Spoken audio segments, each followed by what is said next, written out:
Marriage is the graveyard of hope. That saying didn't always have such a dark meaning. It was originally a poem about transcendent love.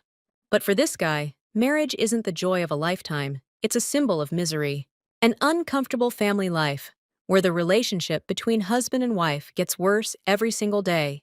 He has to pretend to be nice, no matter how much he's taken advantage of, and all he gets in return is disgust from his own kids. He's not planning on living in that kind of hell, so he's enjoying the sweet single life, ignoring his friend's sadness. Still, in his carefree existence, he can't quite figure out why this lady wants to marry him. The easy and happy times he's been having are about to vanish, because this woman, who's shown up in his bachelor life, wants to change his fate forever. And that's because she, known throughout the empire for her ruthlessness, wants to bring this free spirit to his knees. At first, this notorious bachelor didn't even understand what she was going on about. In the upper echelons of society, the gentleman's carefree lifestyle takes a wild turn when she shows up. She's known for being absolutely ruthless, and yet she proposed marriage to him, the incorrigible playboy. From this vision of an unflappable, strong-willed woman, the young man wakes up in his room. For months now, he's been having the same dream, where he keeps proposing to some girl he doesn't even know. Even though it was just a dream, it felt like a freaking premonition. No way that's happening, the dude thinks. It goes against everything he believes in. I mean, it's a marriage proposal. Hearing that Mr. Raven was awake, the butler knocked on the door and asked if he could come in. He wished the master a good morning and asked how he had slept. But Sir Raven wants to know if there's anything he can do to make him happy. Nothing gets past him, huh? Actually, his father wants to see him. In that case, the young master asked me to let you know he'll be there as soon as he's ready. Soon, young Raven showed up in his father's office, and the old man decided to get straight to the point. His father wants him to marry Princess Charlene. Hearing that, the kid thought he was joking. There's gotta be a reason why Dad picked her. It's because Charlene was born into the Duke's family of healers, who are responsible for healing and cleansing the entire empire. On the other hand, the Dyer family fights monsters and gets hurt all the time, so Raven has no doubts about why his future wife was chosen. Only there's one problem. This girl is famous throughout the empire for making men cry. Even though he's never met Princess Charlene in person, she's way too well known in high society. She's a real looker, but her personality could use some work. The youngest son confessed his feelings to her, and she told him to scram. He'd be nothing more than her lapdog, and she's a man-hating ice queen, the most ruthless woman in the whole damn empire. It seems unreal that a woman like that, one of the most formidable ladies around, actually agreed to marry him. Funny thing is, if she's known as the one who makes guys cry, Raven's got a rep for making the ladies weep. This is the opposite of a serious relationship. Both of them are infamous across the empire. But it's already decided. It's His Highness's order. Raven can't just break off the engagement like he usually does. Dad probably knows he's into casual flings with girls. According to His Majesty, wanting to get married isn't a good enough reason to weasel out of this. Especially since if Raven dumps her, Dad will marry his sister off to Marcus L. Furious, the young guy argued that they're way too different in age, like a kid and a parent. Suddenly barging into the office, the butler meekly apologized for interrupting their conversation. So Princess Charlene just arrived. When Raven found out the butler escorted her to the garden gazebo, he knew his father planned to keep everything from him from the get-go. Without the power to defy his father, the young man has no choice, not if he wants to keep his sister from marrying that creep. Now all he can do is greet the girl, who's got a reputation for not being a fan of guys. Looking at her, Lord Raven felt something weird inside. He was super curious to see her up close. Her refined features, her soft skin. Looking at her, it's hard to believe she's the most ruthless woman in the empire. The second the young heir of the Duke's house laid eyes on her, it was like a breath of fresh air hit him. Stunned by her beauty, he couldn't even speak, just stood there frozen, not even blinking. The figure standing before him looked exactly like the girl from his dream. Unbelievable. They're so alike. Raven couldn't help but wonder if the girl from his dream had actually come to him. No way, they just met today. The guy introduced himself as Raven, Dayer's eldest. To break the ice, he offered her a seat and a cup of tea. She gives off this ice queen vibe, but he thinks she's not as bad as everyone says. Raven thinks he can actually reason with her. He wants to hear it straight from her. What does she think about their engagement? Turns out, Charlene's totally cool with them getting married. A girl who hates guys wants to get hitched? Raven knew right away that was BS. When he pressed her for the real reason she wants to marry him, Lady Charlene jumped up from the table. Talk about a killer first impression. It's all because she wants to bring the Duke's heir to his knees. Raven didn't see that coming. He was instantly hit with a wave of panic and confusion. Almost immediately, the young master realized he'd grabbed the lady's hand in the commotion and apologized right away. Contrary to the rumors, his reaction is pretty innocent. He comes off like a puppy dog to her. That just makes the cunning Charlene want to tease him even more. There's definitely something off about this girl. Deciding to get back to the main topic, the young master announced that he's against their engagement. He thought Charlene was against this marriage too, just like him. And now it's super important for him to know why she agreed to it. Asking about it, the young man was ready to hear anything, but definitely not that this intimidating girl had a thing for him. It's not the first time Raven's gotten a confession. The real feelings hidden behind kindness are often pretty messed up. Wanting to marry Master Raven, the girl's goal was to be safe and secure, since he's loaded and a knight too. And his unique good looks. It would be awesome to make him her man. In the end, Princess Estrella and the people around her never change. Raven didn't know her game, or why she was trying to cozy up to his family, but there was no way she was marrying him. Sucks for her, but he'd decided he wasn't gonna marry a girl who was head over heels for him. Charlene's face didn't even twitch. She didn't try to argue or stop him. Truth was, His Majesty was officially done talking to her. He apologized and took off, but he was totally smirking. Looked like he'd won back his bachelor status. Still, Charlene was an amazing girl. He'd probably never see her again. On his way out of the garden, the young lord suddenly felt a killer pain in his chest and doubled over. Seeing Raven in trouble, a girl who was nearby rushed to help him. Luckily, he's all right. But since she showed up, he figured he'd ask what's going on. Turns out the first squad that went to check out the Forbidden Zone reported running into some seriously high-level monsters. The squad that kid sent into the Forbidden Zone should have wiped out those monsters easy. And since the monsters hadn't shown up since they were subdued, Raven decided to head out right away. The monsters in the Forbidden Zone inspire fear and dread. They're super dangerous and aggressive, and their looks scream pure evil. Taking down this kind of freaky beast is proving to be a real problem. This thing crawled straight out of the abyss, staring into the eyes of these demonic creatures with their burning gaze, filling the soldiers with terror. They gotta hold out until the captain arrives. Just when it looked like those hellspawn were gonna finish them off, the heir to the throne appeared in the darkness like a gift from above. It's an honor for him to protect his brave soldiers. They did a hell of a job. That's the power of a guardian. A good heart, a unique talent, and unmatched swordsmanship that cuts down demons. He ordered the second and third squads to check if there were any monsters left. As for the squad's casualties, nobody died, but some of them are seriously messed up. But there's no guarantee they'll even be saved if they head back right now. That's why Lord Raven ordered the first rescue squad to return to the estate immediately with the wounded. He was saying the others would be waiting there, when suddenly he noticed petals slowly floating around him. Just then, a soldier screamed. Something happened behind the Guardian. Somehow, Lady Charlotte ended up here, all alone on the battlefield. After their conversation, she was going home, but then she overheard them talking about monsters. So she used teleportation to see things for herself firsthand. One of the wounded soldiers had miasma spreading through his body, but the young healer immediately started to cleanse it all away. Her healing magic is like a spring breeze, plucking petals from flowers and releasing them into the air. Under the influence of her incredible power, all the wounded started healing right before their eyes, their injuries vanishing without a trace. Everyone's been healed thanks to one person. The Duke's healers are top-tier divine power users. But she's got so much divine power, she could flip the script in seconds flat. While she was healing everyone, the princess got so caught up, she didn't see that nasty monster creeping up behind her. Surprisingly, she didn't even flinch. Stone-cold face, she just smacked the monster with her palm. She didn't stop there, she finished off that freaking thing without even breaking a sweat.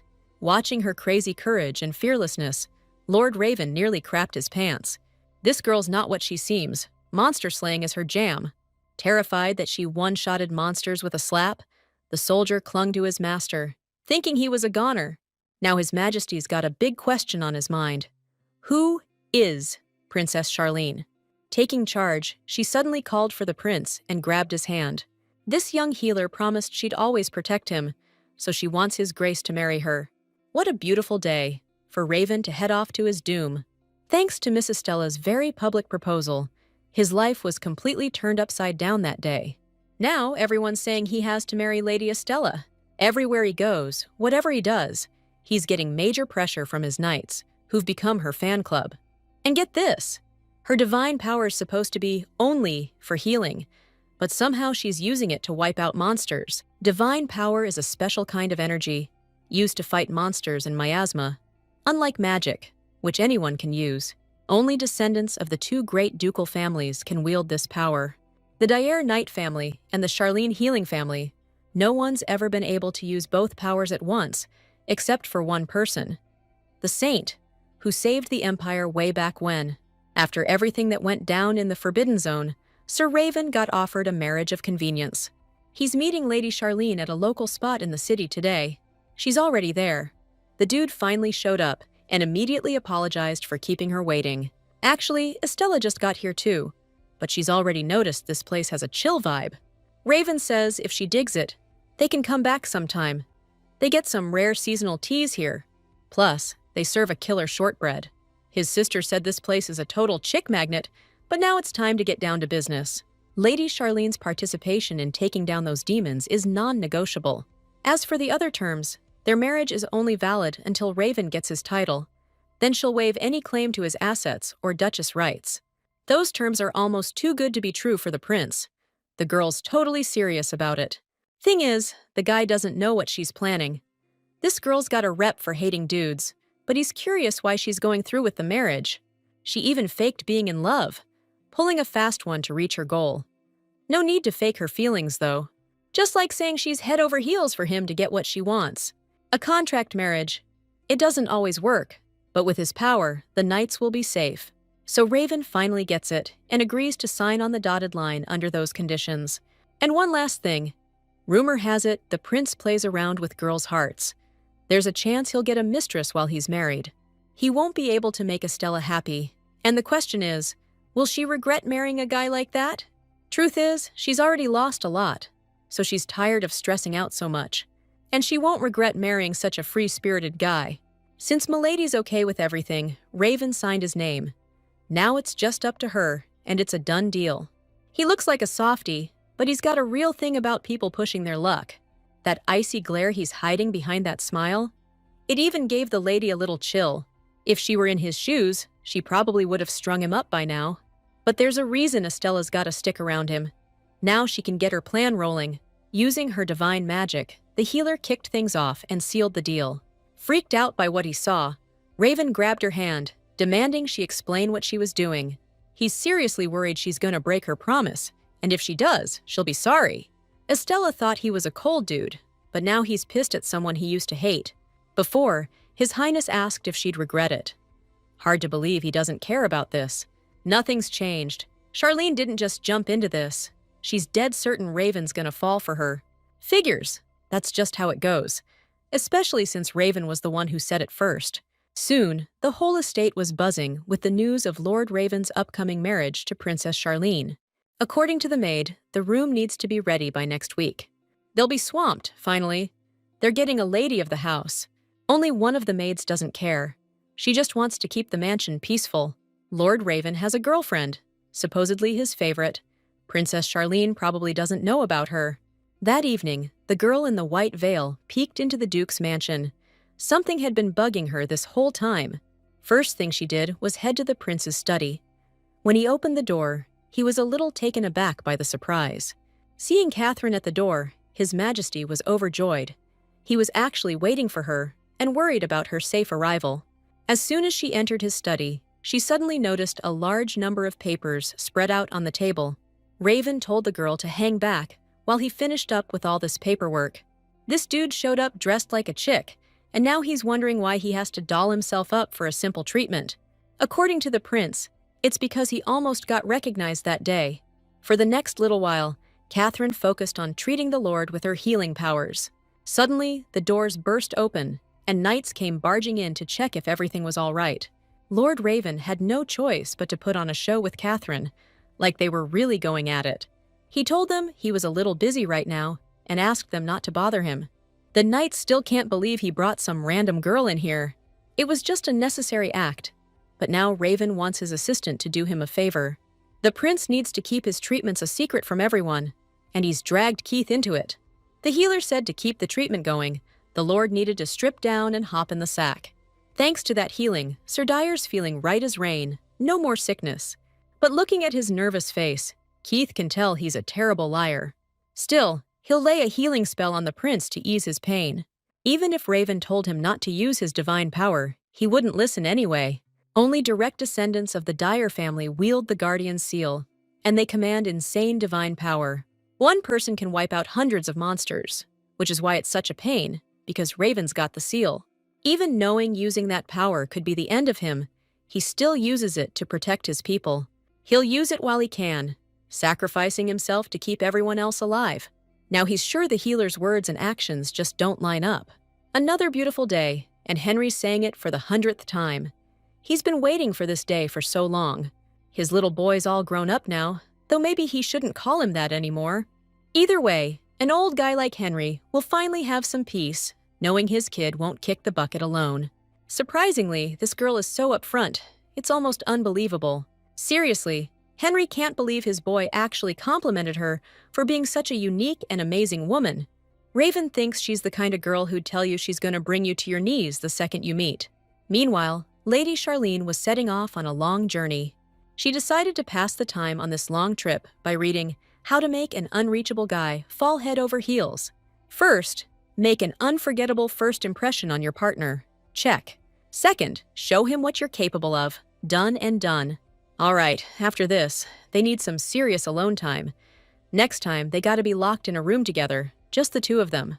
This guy's treating Charlene like some wild animal. She thinks he'll avoid being alone with her in a locked room. Even if she ties him up, that might not even solve the problem. Though, not a bad idea coming from a girl who learned about love from romance novels. Now she's thinking she should have gotten here a bit earlier. Anyway, her carriage pulled up to the Duke's estate, where the whole staff was there to greet her. Henry was pleased that his boy was personally welcoming the arriving princess. The second Miss Estella stepped out of the carriage, Sir Raven rushed over and happily swept her up in his arms. Not long before, His Majesty was asking how everyone was reacting to his engagement with the princess. According to the butler, those who've been working here a long time are happy. On the other hand, a lot of these young guys are from the capital, and they're all worked up about these rumors about the princess. Still, she doesn't deserve any of this negativity. It's always the same old song and dance with these nasty rumors. They say she was the Empire's sweetheart, breaking hearts left and right. But it sounds like the Duke can't stand his wife. It's a real shame, but a lot of people get where the Duke's coming from. It's kinda messed up how so many guys were head over heels for her, but the one she fell for doesn't feel the same way. Before she knew it, Raven's mom became the target of gossip the second she married the Duke. There's no telling when the princess will be the talk of the town again. Even if it's not true, it sounds like the princess isn't exactly a people person. From now on, Raven's ordered that anyone Henry thinks is trouble stays the hell away from the mansion. And he's gonna make damn sure she's comfortable. Showtime! So, when they met, His Majesty swept the princess right off her feet. He's been waiting so long for his darling wife. Figuring she was beat after that long trip, he suggested she get some rest in his chambers. Judging by the court's mixed reactions, they weren't expecting her to be his precious wife. Right in front of all the staff, Sir Raven proudly escorted the princess to the estate as his spouse. You could practically cut the awkward tension in the air from the maid's gossipy stares. They're a mismatched couple, totally doomed, obviously. Raven practically stopped breathing. Those were Lady Charlene's words.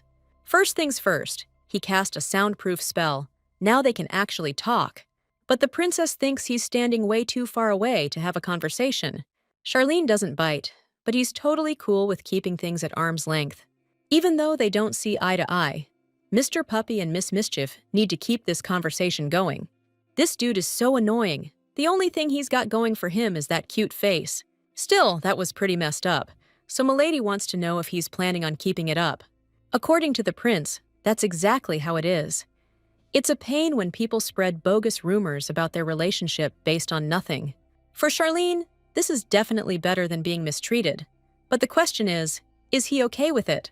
She was sure Raven would be squirming if rumors started flying, that he was head over heels for her. It's not that he doesn't trust her completely. Even with the contract, he made the call to marry her. So naturally, this is seriously bugging him. The reason the prince has been treating Charlene like she's precious is probably to shield her from the gossip. This is just routine for him, but Charlene still expects some kindness from him, even if these actions don't mean much. Now she's convinced Prince Dyer is either genuinely kind or just a complete moron. Since he's doing the bare minimum, it's probably the former, which means that night with the princess was part of his plan too. Just thinking about it made Raven's face burn. He'd never felt so ashamed in front of a girl before. Meanwhile, Daniel, the commander of the second squad, figured the commander had lost his mind. Daniel keeps hearing things because his ears are full of cotton. Or so Asher, the third squad commander, thinks. Thing is, Theo, as the first squad commander, believes those two are totally crushing on each other. Maybe they'll figure out the answer to that question soon enough. Suddenly, Asher noticed there was some kind of magic at play here. Looks like a soundproofing spell. In other words, Daniel decided to find out why the leader was hiding out in the middle of the day. The three squad leaders walked in just as the captain was holding the princess by the waist. Looks like love is in the air. They bailed quick, but Raven got seriously pissed they ditched him like that. Then Lady Charlene pointed out that he's the one who invited her here. I mean, even knights know, if a guy invites a girl over, he's got to step up and take responsibility. These guys are impossible. It's rare to see the captain sulk this long. When Theo's feeling down, he eats a ton, then hits the gym to pump iron. Don't let that get back to Daniel, the guy who solves everything with his biceps. Speaking of which, Theo was just wondering when the captain's expecting a little bundle of joy. That's unexpected.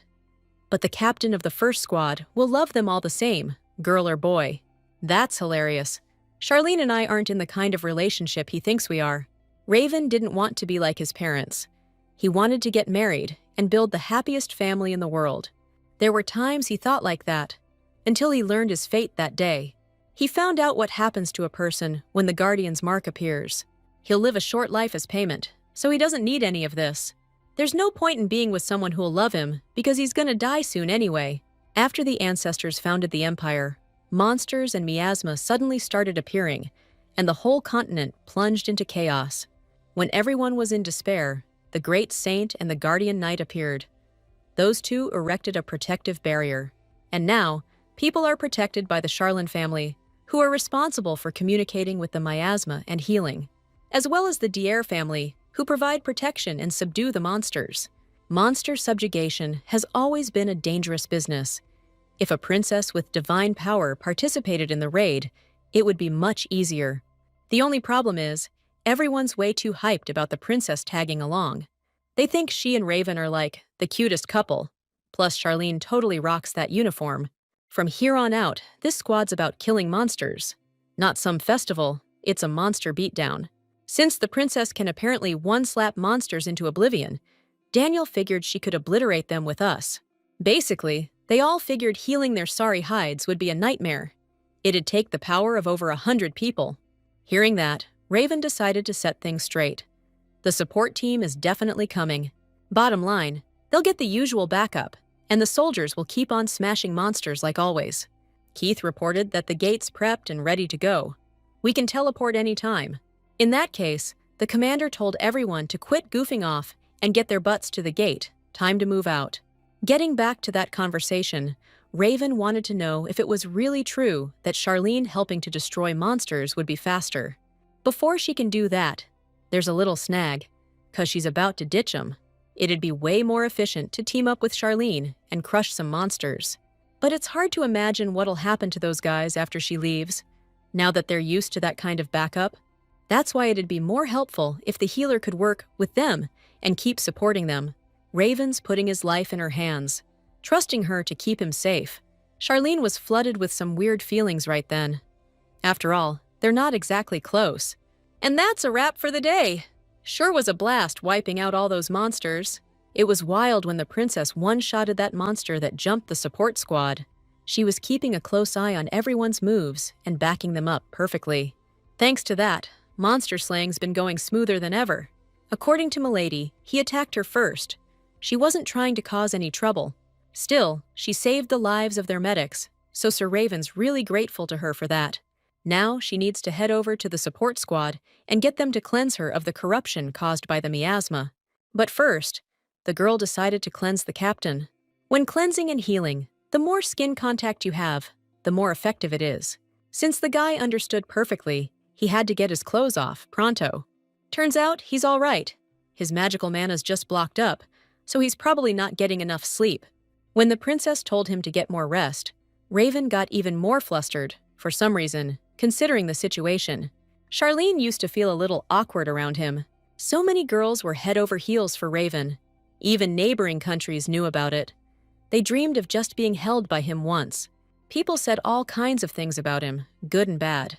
Some even called him a real jerk who treated women like dirt.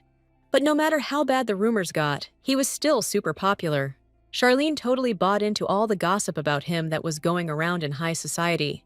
But she finds it hard to believe that he's still a virgin. One thing led to another, and they ended up alone together in the bedroom. Charlene still can't wrap her head around the fact that this is the young master's first time. But Raven told her to chill out and suggested they talk first. But she's got a fire lit inside her and ain't interested in talking at a time like this. Panicked, the young guy started yelling and pushing her away, telling her to knock it off right now. But as soon as he stopped and caught his breath, he just saw Catherine standing there, looking confused. So, he just fell asleep. Man, is this dude relieved it was all just a dream. That's how Keith found out that Charlene now knows Raven's still a... well, you know. The reason the captain played up the whole womanizer thing was to dodge getting hitched. Now that the Guardian's engaged to the princess, there's no need for that anymore. It's true, even now Raven feels like he's falling under her spell. Now that she knows his secret, Charlene could brag about how she made him really react, considering his inexperience. And she still managed to bring him to his knees. Even so, Keith's not going to help him out. He's sure that even if she knows, it won't be a problem. But Raven's so embarrassed that he's still a blank slate. He doesn't know what to do now. Keith tried his best to be a bad influence again today.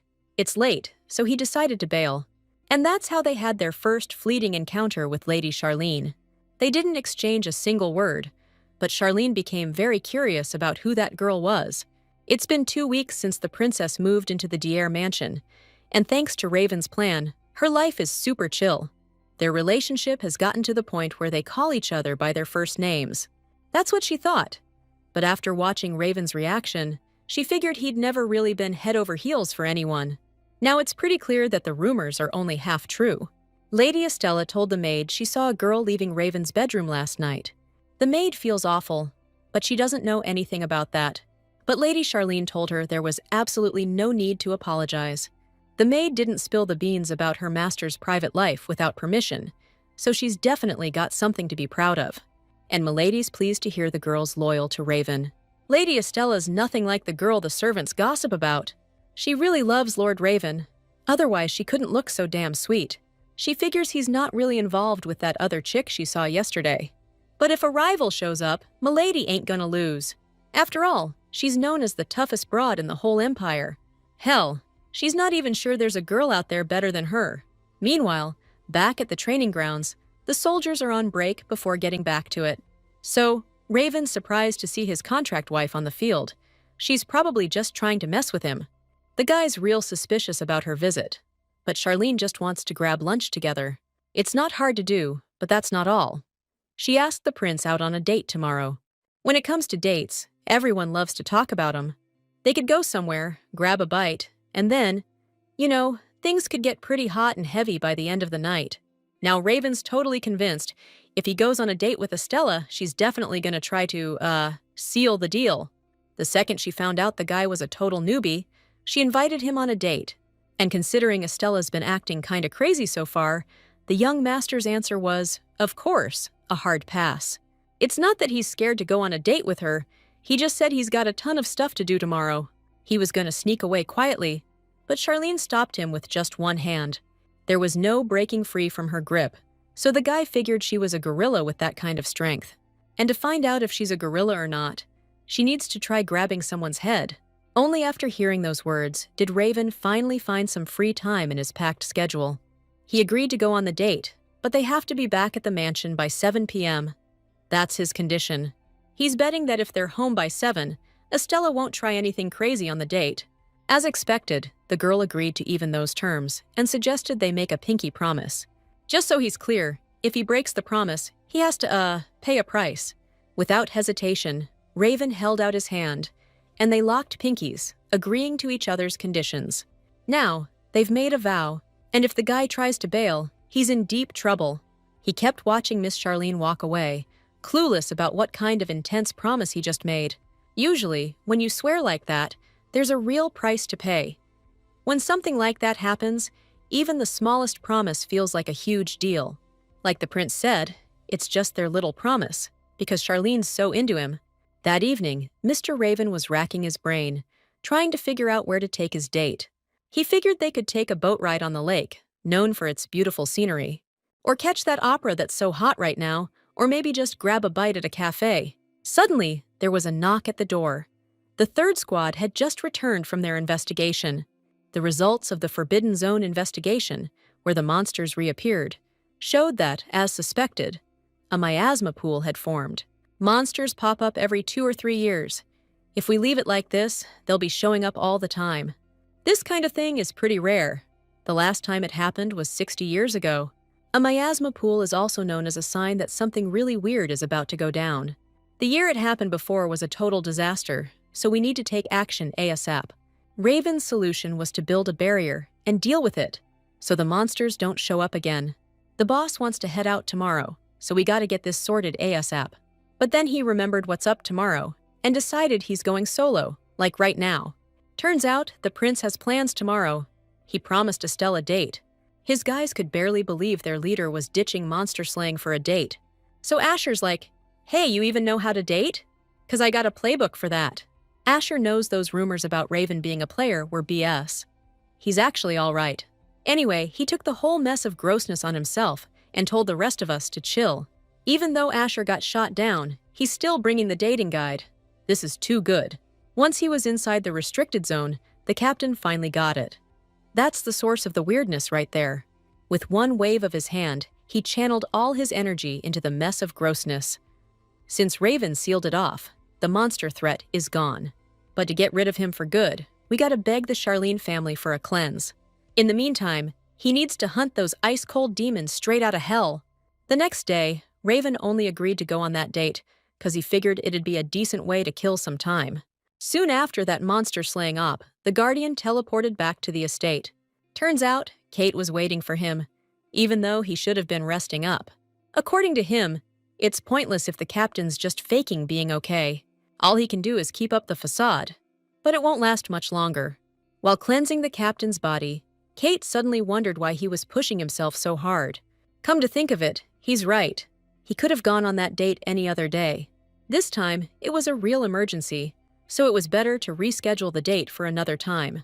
The thing is, Raven just didn't want to break his promise. He's also confused about why he went to such extremes to keep his word. This time, when they met, Miss Charlene and he were way closer than before, like arm's length. The kid got super tense because she was staring at him so intently, and it's weird she's just sitting there, not saying anything. Estella's favorite book, How to Make an Unreachable Guy Fall for You, which recommends spending some quality time behind closed doors. Now she's wondering if the dude's heart is even racing when he looks at her.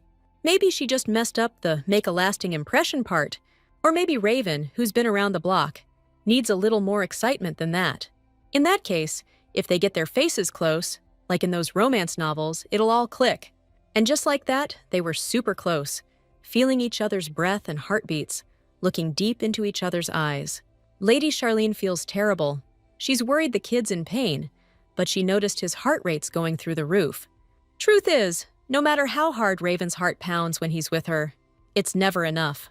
They're standing in front of the best boutique in the South, a super popular store. Even the capital's buzzing about it. It's been a while. Ma'am's been expecting them. It's a real honor for her to meet Princess Charlene. The boutique's owned by a woman named Ada Blau. The Viscountess is also the designer. Raven came here to get his wife a beautiful dress. He also wants to pick out a dress design for the banquet. Of course, Viscountess Ada would be thrilled to help them. She'll be showing them her latest design collection any minute now. They say Princess Charlene's selfish and has a major temper if she doesn't get her way. What's more, with the Dare family backing her, she could easily wipe anything she dislikes off the map. Madame Blau's heard the rumors about the princess, and if they're true, she'll have to tread carefully to avoid ticking her off. Lady Estella looks absolutely stunning in that new outfit. The dark, lacy evening gown really brings out her blue hair. Raven thought the dress suited her too. He said she looked like a cute, well, you know. At that point, the princess figured he had rocks in his head, calling her that. But the guy's sticking to his guns. The young lady just told him to back up his statement with an example, if he wasn't chicken. Anyway, rumors are just rumors. They actually get along great, so the Viscountess decided to get another dress ready. According to Charlene, what the guy said earlier was the bare minimum of what's expected. If it's some kind of gift meant to protect her, she won't need it later on. Actually, it's not an obligation, it's gratitude. Estella saved the squad's lives. Besides, she came from the north, so she probably doesn't have many dresses suited for this climate. Truth is, the dress Estella wore yesterday must have been way too hot to wear down south this time of year. She could have used it as an excuse to ask for a dress, but she said she didn't need any clothes. One was enough. If she's worried about money, Raven says the Dyer family doesn't have those kinds of problems. Even if the prince bought everything in this store, it wouldn't even make a dent in their finances. That's why he'd be happy if Charlene just accepted it without a second thought. When Raven first met her, he thought she was a stuck-up young lady, but now he wants to get to know her better. Seems like he's really lost his mind, wanting that after seeing her clumsy side. Suddenly, the young man remembered the jewelry and asked permission to touch her hair. Seeing that brooch, he thought it would look amazing on Charlene. He was right. Lady Estella looks absolutely stunning. The white brooch with the big beads perfectly highlights her delicate nature and the kind soul hidden behind the pain.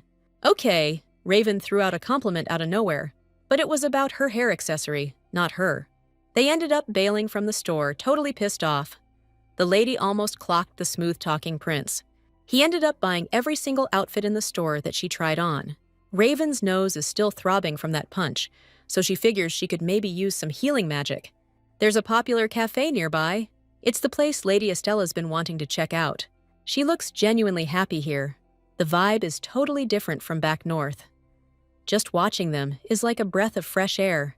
Ever since the lady found out Raven liked this place, she's been dying to go. Out of the corner of her eye, Estella spotted a couple on the street, all lovey-dovey like a pair of pigeons. They were holding hands super tight, like they were gonna be together forever, sharing the love through touch. Suddenly, it hit her that she could take the prince's hand, and she reached out towards him. But the second she touched his arm, Raven went ballistic, like she was gonna break it or something. He brushed it off, saying her hands were just cold. Estella said that didn't make sense, and just walked on ahead. She ended up at a little shop, where the owner recognized her right away as Princess Charlotte. People crowded around instantly. Everyone knew Lady Charlotte from the rumors. Someone laughed, saying they can't believe such a beautiful person became their duchess. A cute couple in love had just seen them too, saying they looked so sweet together. They probably know the rumors about her, saying she's just as kind-hearted as Raven. Still, it's the first time so many people have been nice to Estella. She doesn't know what to say. The princess still hasn't said anything, so people are assuming she doesn't want to talk to commoners. Not only that, but there's something about her that gives them the creeps. The rumors went wild, and now Princess Charlene's getting blamed for the monster showing up. Everyone's screaming for her head. They all want the witch to pay the price and get eaten alive by that thing. But Prince Dyer, like a beacon of hope, cut through the fog of hate and lies, throwing his support behind her. He's just thrilled his wife's so popular. They're kinda on a date, so he asked everyone to give them some space. Realizing she might have stirred up some trouble, the one who started all this decided to bail quick. Anyway, Raven was worried things were going to get ugly after they called her a witch, but Estella didn't say a word. Actually, it was like she'd given up, figuring there was no point in even trying to argue. The prince shouldn't have left her alone. He's known these people his whole life. He should have given her a heads up, so it'd be easier for her to talk to them.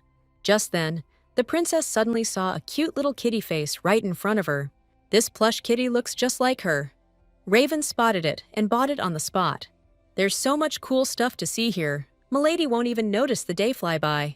The young master suggested they keep the date going, and she happily agreed. They had an awesome day, and as the sun set, it was time to head back. Looking back on it now, Estella was completely overwhelmed by his kindness, so now she decided to ask something. She was curious why he was being so good to her.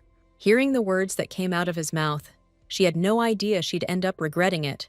She wanted to know why he was being so kind to her today, even though he didn't fully trust her. Truth is, Raven can't trust her because he doesn't know why she agreed to marry him in the first place. It feels kinda low to answer a question with a question, so he figures he should just answer. The prince feels terrible he didn't say this sooner, but the thing is, the knights all treat Milady really well. He just found out that when he went to the miasma pool, the princess purified the entire squad. She even wanted to purify him, and said she'd wait for him to arrive. But Kate talked her into going to bed. Raven's been watching her this whole time, and he's come to the conclusion that whatever her intentions are, she doesn't harbor any ill will towards them. Besides, lately he feels like he can't leave her alone. It's like catching a stray cat. The reason he can interact with her so easily is because she doesn't like him. His Highness is glad there aren't any romantic feelings between them. If Estelle did like him, they never would have made the contract. Hearing that, Milady had to admit she might have actually fallen for him at that moment. However, Sir Raven reminded her that their contractual relationship would be terminated by then. That night, Princess Charlene couldn't sleep. She just kept replaying the prince's last words before he left. Even if he says he wants to know why she wanted to marry him, he wouldn't believe her. It's all because they were a thing in a past life. If Estella told him the truth, he'd think she was nuts. He's way more guarded now than he used to be. A year ago, there was a National Day banquet at the palace. Lady Estella remembered her previous life that night, the first time she saw him. That day was no different. She was tired of the boring small talk. When she got bored and decided to head home, she suddenly heard Mr. Raven's name. He's the eldest kid in the Dier family. The lady often does stuff like this, trying to please someone to keep everyone in a good mood. Curiosity got the better of her, and she stayed. It was like time just froze.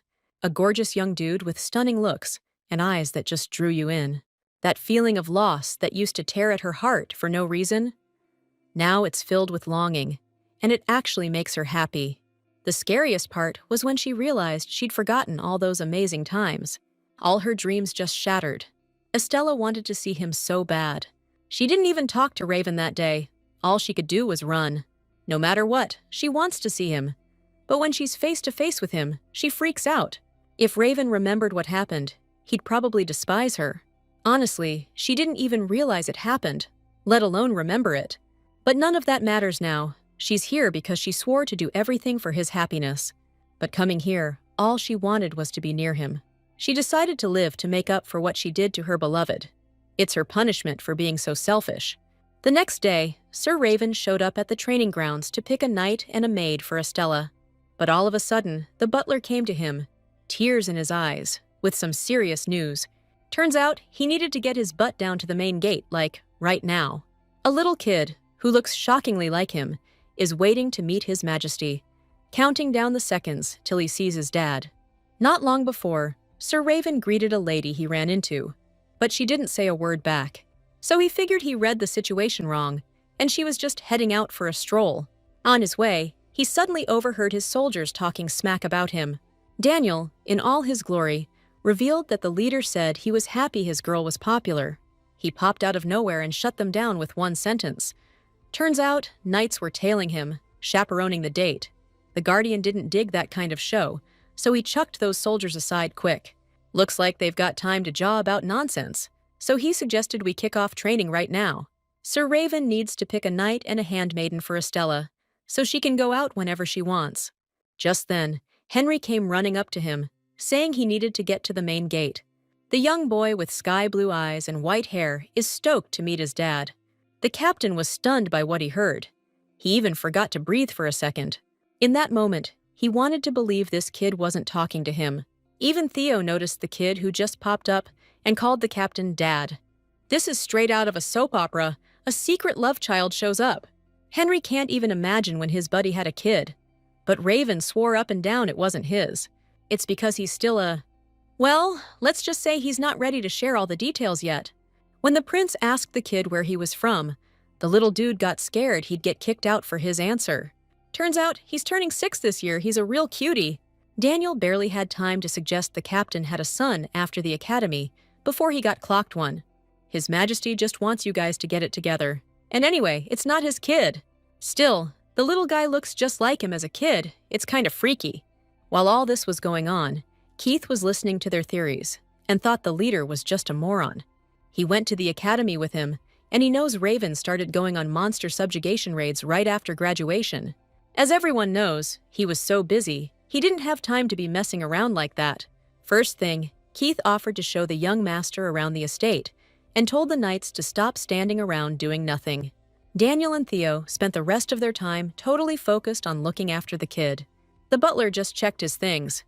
Turns out he's related to Estella and part of the Viscount Chebest family. We don't know much yet, but it looks like the Chebest family's drowning in debt. Apparently, the old man's got a serious gambling problem.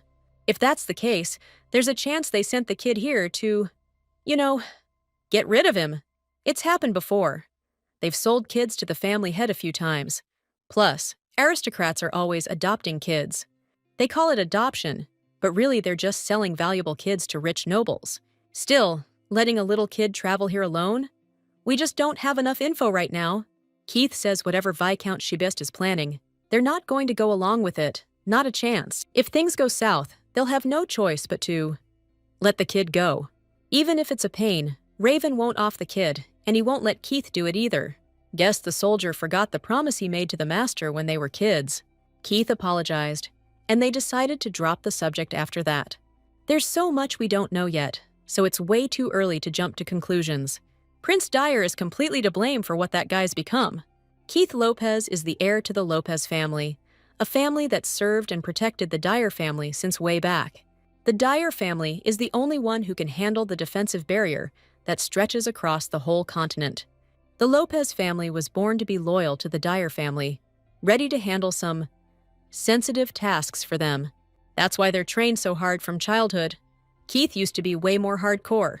Thinking about it, things are at least a little bit better now. Still, it's not exactly perfect. Raven wants Keith to live a normal life. Meanwhile, Lady Charlene went to the library to pick out a good read. So, she's got to choose between girl swaps places with a prince, her heart goes wild, and if only he could be her servant. Seeing she's having a hard time deciding, Asher suggests she go with the one on the right if she's looking for some fun times. But if she's after a more intense story, he recommends the one on the left. Thanks to his advice, the girl picked the one on the right. Asher's seen her at a few banquets, and she always seemed like a scared little kitten. He also knows a trick or two about how to let your partner know what's up. This girl's a real sweetheart. Now Asher gets why the captain's so worried. If pushing doesn't work, he figures, try pulling. Anyone would be freaked out if someone suddenly acted so differently. Remembering Raven's last words about how they don't have romantic feelings, the girl said that it doesn't apply to her. She doesn't like the leader. She knows she should say it, but she can't tell him, even if it's a lie. Estella told him he was wrong. Guess it was a real dumb question. Deciding to apologize, Asher invited Milady to a bookstore with a huge selection. Upon meeting Lady Estella, the kid from the aristocratic family got super excited. She recognized him as Naru right away, but didn't get what he was doing there. Looks like she forgot she promised to be his mother. When she gets married, she'll take him in. To make it clearer for the prince, Milady explained it was a verbal agreement between her and Naru. This kid's the son of Viscount Chavez Chebesta's third wife. His name is Naru Chebesta. Viscount Chebesta is Estella's father's younger brother, so Naru's her cousin. About that verbal promise everyone's worried about, their relatives gather at the mansion once a year. That's when she met Naru. It all happened a year ago at the Charlene estate, on a regular chilly evening by the fireplace. That's when little Naru first said he wished Estella was his mother. But since he already has a mom, she wanted to know why he wanted her to be it. Turns out, his real mother passed away when he was just a little guy. If he really wanted it, Estella said yes, but it's probably not going to happen right now. It's too complicated at the moment, so she figured she could adopt him after she gets married. Anyway, she says she didn't have any ulterior motives. She wasn't cooking up some crazy scheme. Even before Estella remembered her past life, she said something kinda reckless. So, he's not the leader's kid on the side, which clears up all the confusion. According to Raven, they'd never actually met before. Truth is, Estella has seen him before, and she's wondering if they can talk about it. Just the two of them. The prince took it well, and even ordered a guest room be set up for the kid to crash in. Late that night, Lady Charlene popped into her brother's room to check on him. The little dude was already out cold, but he'd kicked off his blanket and his shirt was undone.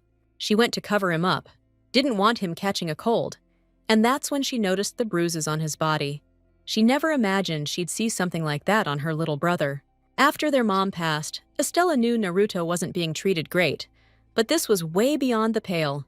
Sensing someone was there, the little guy woke up to see what was going on. Once he was sure his sis was okay, he flopped back down in bed. Truth is, he's worried she's mad at him for showing up unannounced. Probably nobody can even stay mad at Naruto, so he's better off just getting some sleep. With his little sleepy eyes closed, he said how sorry he was for showing up like this, and apologized for bothering his sister. The next morning, they gathered around the table for breakfast, like one big, happy family. Raven immediately noticed the boy's anxiety. The whole time, Naru hadn't touched his food, and the prince thought he wasn't going to eat at all. Despite his anxiety before breakfast, the little guy was determined to eat. Just then, it was like someone yanked his hand, and he dropped his knife. The clatter echoed through the whole room. Now, thinking about what to do, awful memories flashed through his mind. The boy couldn't mess up, or he'd really catch it. Naru was beyond surprised when he felt support from His Majesty, instead of a beating and punishment. Sir Raven asked for his plate, because he was going to cut up the sausage for him. These utensils aren't made for kids. It was obvious the boy was having a hard time. Once the guardian was done, he decided to see if the little guy could eat something that big. Seeing those two get along so well just warmed Estella's heart. Sir Raven turned out to be a genuinely kind and caring guy. He's great with kids. That afternoon, everyone pitched in to help young Naru unlock his potential. Awesome! Just like you'd expect from a relative of the Charlene family, he can use divine power too. Feeling like he could really contribute, Daniel asked the captain about joining the Knights. Even though he's still a kid who needs looking after, the second squad commanders already got it covered. That big dude's the perfect choice. He might look single, but he's got 5 kids. Daniel's serious about joining up. Naru's really good at reading grown-ups' faces. Even though their own son's gone missing, the Viscount's family hasn't bothered to look for him yet. After all that, Lady Charlene needed to talk to Raven about Naru ASAP. He was thinking the same thing. So the girl actually has a favor to ask regarding Naru. It's super important to her that the prince lets Naru stay while she's here. But Sir Raven is totally against it, saying the kid needs to go back to the Viscount's family. He's saying that once their connection is over, Estella will definitely take the boy and leave. No matter how many times she asks, His Highness won't change his mind. He can't protect the kid, even if he's getting a hard time. Hearing that just crushed her. Even knowing so much, Raven's still sticking to his guns. He's saying that if he's just some poor kid, maybe he'll be protected. That's how she should see it, he suggests. If people knew about him, they'd try to get in good with the Dier family. Too many people are trying to sell off kids these days.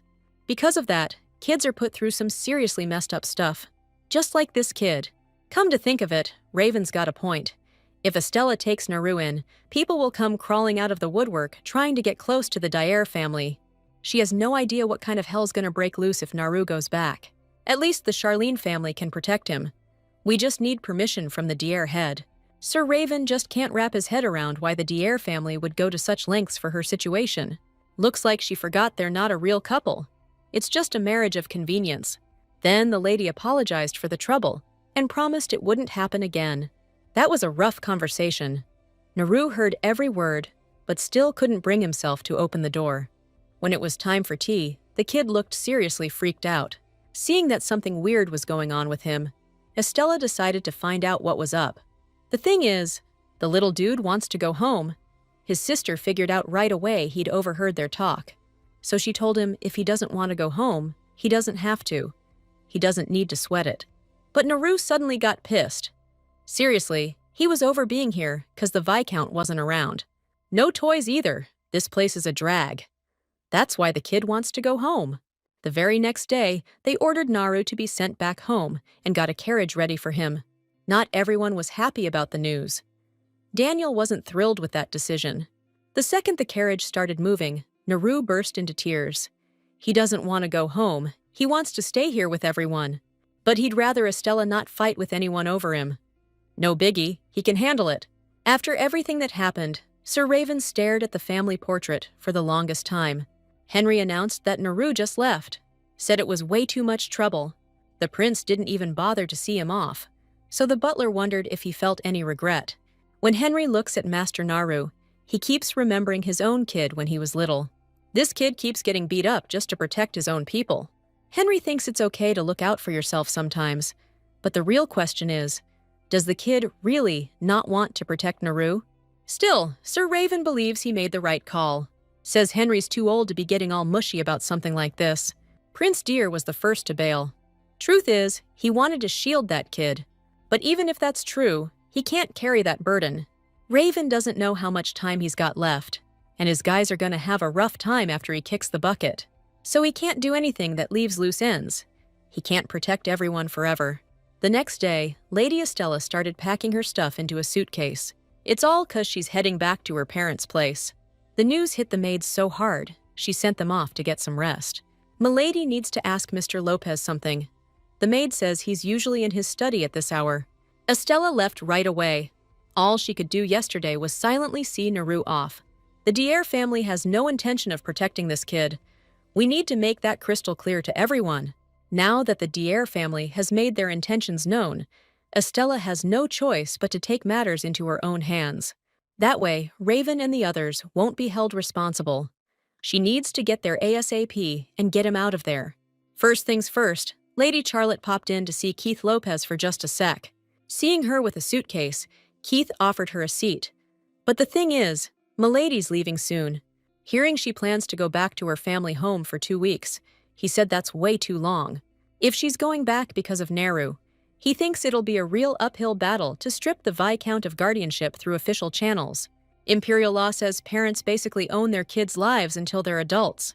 It's not just that kids like Naru grow up in messed up situations. It's that getting rid of parental rights is nearly impossible.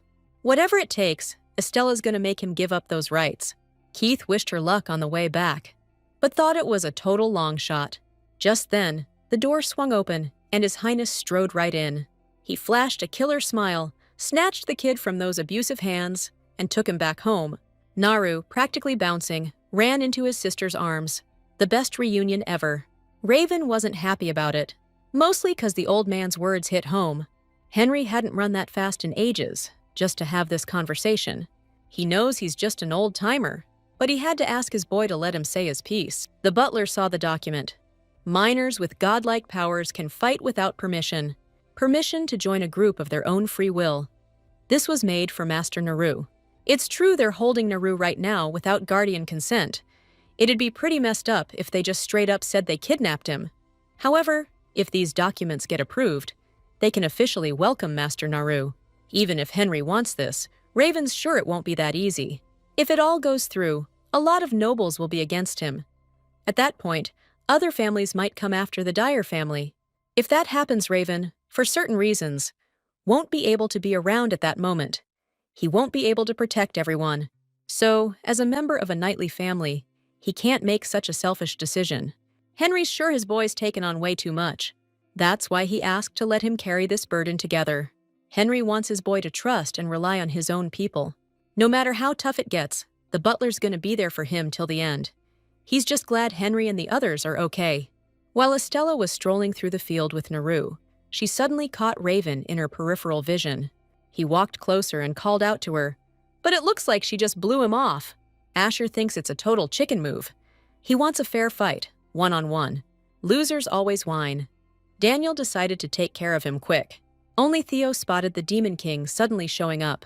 From now on, little Naru is the Demon King, the strongest and most terrifying of all.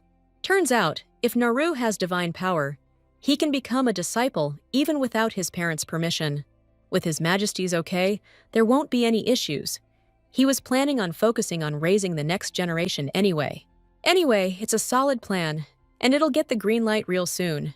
Estella already told Naru about it. Plus, she's gonna talk to her dad so the Charlene family can pitch in too. Honestly, Raven feels bad about those harsh words he said the other day. But the girl doesn't care. She thinks what he said was spot on. Since they were done talking, Milady decided to head out.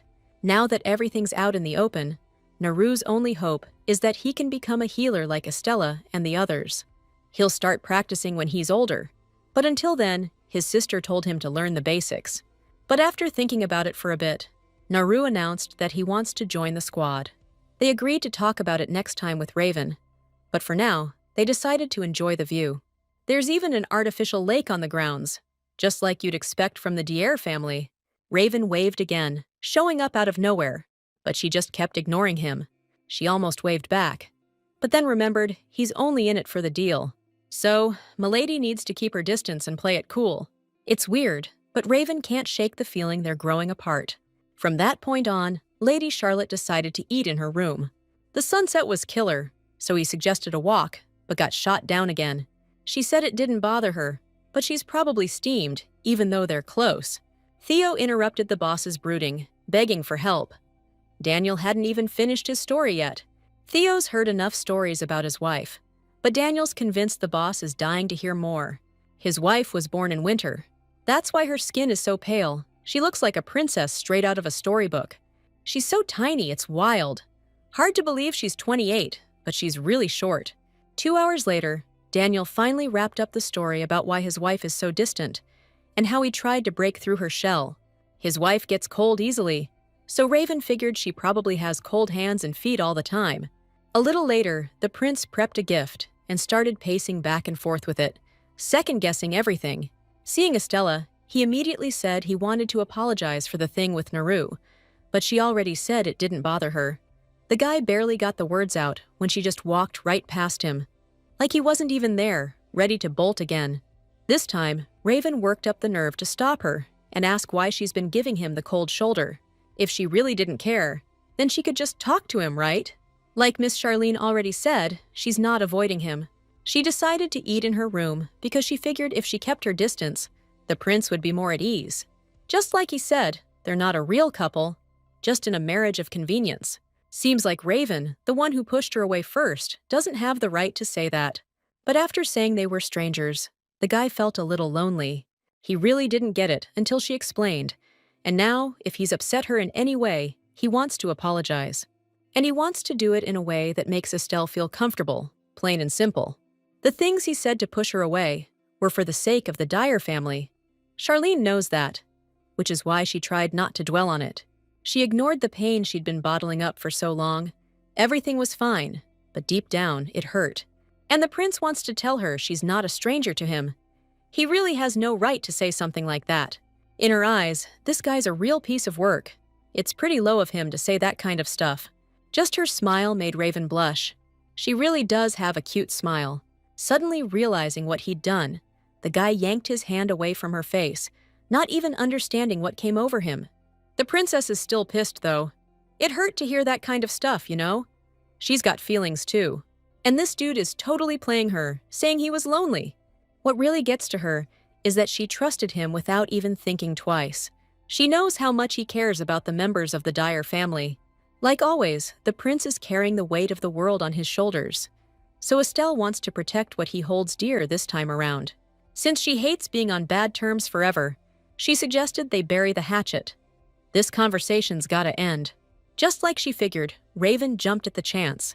Like a puppy dog, he squeezed her hand tight. Perfect time to give Milady this warming balm. It's great for when your hands or feet are freezing. That's when she remembered the prince refusing to hold her hand because her hands were too cold. She was super grateful and promised to take real good care of it. The next day, Lady Estella didn't show up for breakfast. Raven was left waiting for her. They made up yesterday, but she didn't say she'd be here. Suddenly, she bursts in, apologizing for being late, bringing a gust of fresh air with her. She wanted to bring Naru with her, but he looked totally zonked. so Raven told the staff to take some food to his room so he could eat in peace when he woke up. About the engagement, he'd rather hold the event in a month and send out the invitations in the meantime. If that's the plan, he'll head to the imperial capital this week. Planning to hit the shops before he leaves, he asked her if she wanted to tag along, if she was up for it. Soon, wedding invitations from the Duke of Deer's family were being sent all over the empire. When the young lady heard about it, she flew into a rage. He dumped her to marry that awful woman. The Dyer family and Charlene invited her to their engagement, but she's not about to give up on Prince Dyer that easily. Suddenly, she remembered something good. The princess is coming to the capital for the first time. Maybe she should invite her for tea. That's actually a brilliant idea. So, she ordered them to give her paper and clean up this place immediately. The engagement invitation was sent on behalf of Duke Dyer, and the whole city was buzzing with rumors about the betrothed couple. The daughters of aristocrats who dreamed of being in Estella Charlene's place were deeply saddened that such a catch was taken. The Duke's official announcement of the engagement sent them into despair. Meanwhile, at the Dyer estate, Lord Raven relieved the knights of their duties as soon as they arrived in the capital. In other words, they're on vacation. They can do whatever they want. However, Raven bummed them out by saying they'd be heading there as escorts. Still, it's not all bad. Even so, he did promise them a vacation when they got back home, so he told them to give it their all. A few days later, the day to leave for the imperial capital finally arrived. Once Henry wraps things up, he's planning on heading after them. It was finally time to hit the road, and Naru was so stoked for this trip. He'll get to hang out with everyone, and that just makes him feel awesome. Raven said they'd be making a couple of stops in some towns along the way, so the little dude can check out the local sites. After getting to the imperial capital, they hit up all the fun stuff and tried a bunch of new things. This is the best day ever for Naru, finally feeling like a real kid. Estella was so wiped out from the day that she crashed out on Raven's shoulder as evening rolled around. And before long, they arrived at Duke Dyer's residence. It's a freaking mansion! Duke Dyer's probably the only guy who owns that much prime real estate in the entire imperial city. Sometimes Estella forgets, thanks to his chill attitude, that he's the most powerful dude around. Besides the royal family, of course. He's got a little tour planned for tomorrow, but for now, he's sending everyone to their rooms to chill out. Nathan's gonna show them to their rooms. He's Henry's son and the manager of this estate. He was stoked to meet the young princess, but when he glanced at Naru, his whole vibe shifted. Nathan used to be a sailor, which explains the tough face, but he's actually a big softie. Naru doesn't need to be scared of him, even if he did look like he wanted to eat him alive. Nathan led them to Estella's room, and young Master Naru's room is right next door. Lady Charlene suddenly spotted a letter on the table. It was an invitation to a tea party addressed to her. Then the girl checked out the sender's name, and it turned out the invitation was from Lady Earl. And soon after that, the long-awaited tea party finally happened. It's usually a time for cozy get-togethers, where fragrant tea brings people together for heartfelt chats, creating a warm atmosphere. But this meeting? The cozy vibe totally morphed into awkwardness and dead silence. Looking at the two bewildered ladies, the hostess has no clue what's going on. Lady Charlene told them not to be shy, not understanding why they were being so quiet. To understand what went down at the tea party, we gotta rewind a bit, back 2 days to be exact. When Sir Raven found out Estella was actually gonna go to this tea party, he had a pretty weird reaction. The girl wants to know what's happening in high society, so she needs to show her face there, at least for appearance's sake. But the prince is worried, remembering she's known as the most difficult woman in the empire. So he pulled out his usual charm, hoping to talk her out of going. This is Estella's first time out, and she promised she wouldn't do anything to tarnish her husband's reputation. That's not exactly what His Majesty's worried about. He just doesn't think she gets along with people very well. If she doesn't want anything to do with these gossiping hens, she doesn't have to go anywhere. Actually, Estella doesn't feel that way. She's doing fine. Even though she said that, honestly, she feels uncomfortable in this strange environment. First things first, the young lady with the fiery red hair decided to see if she was okay. She was really looking forward to today, and now that they've met in person, she understands why Sir Raven chose her. Now things are getting interesting. This lady's behavior is way out of line. It's just not done in their circles. Even though the other lady is also a girl, she is struck by the beauty of Madame Estella. And the other one's betting she wasn't picked just for her pretty face. So get this, a friend of mine just got a marriage proposal. She's not exactly known for being easy to get along with, so maybe the guy's just totally whipped.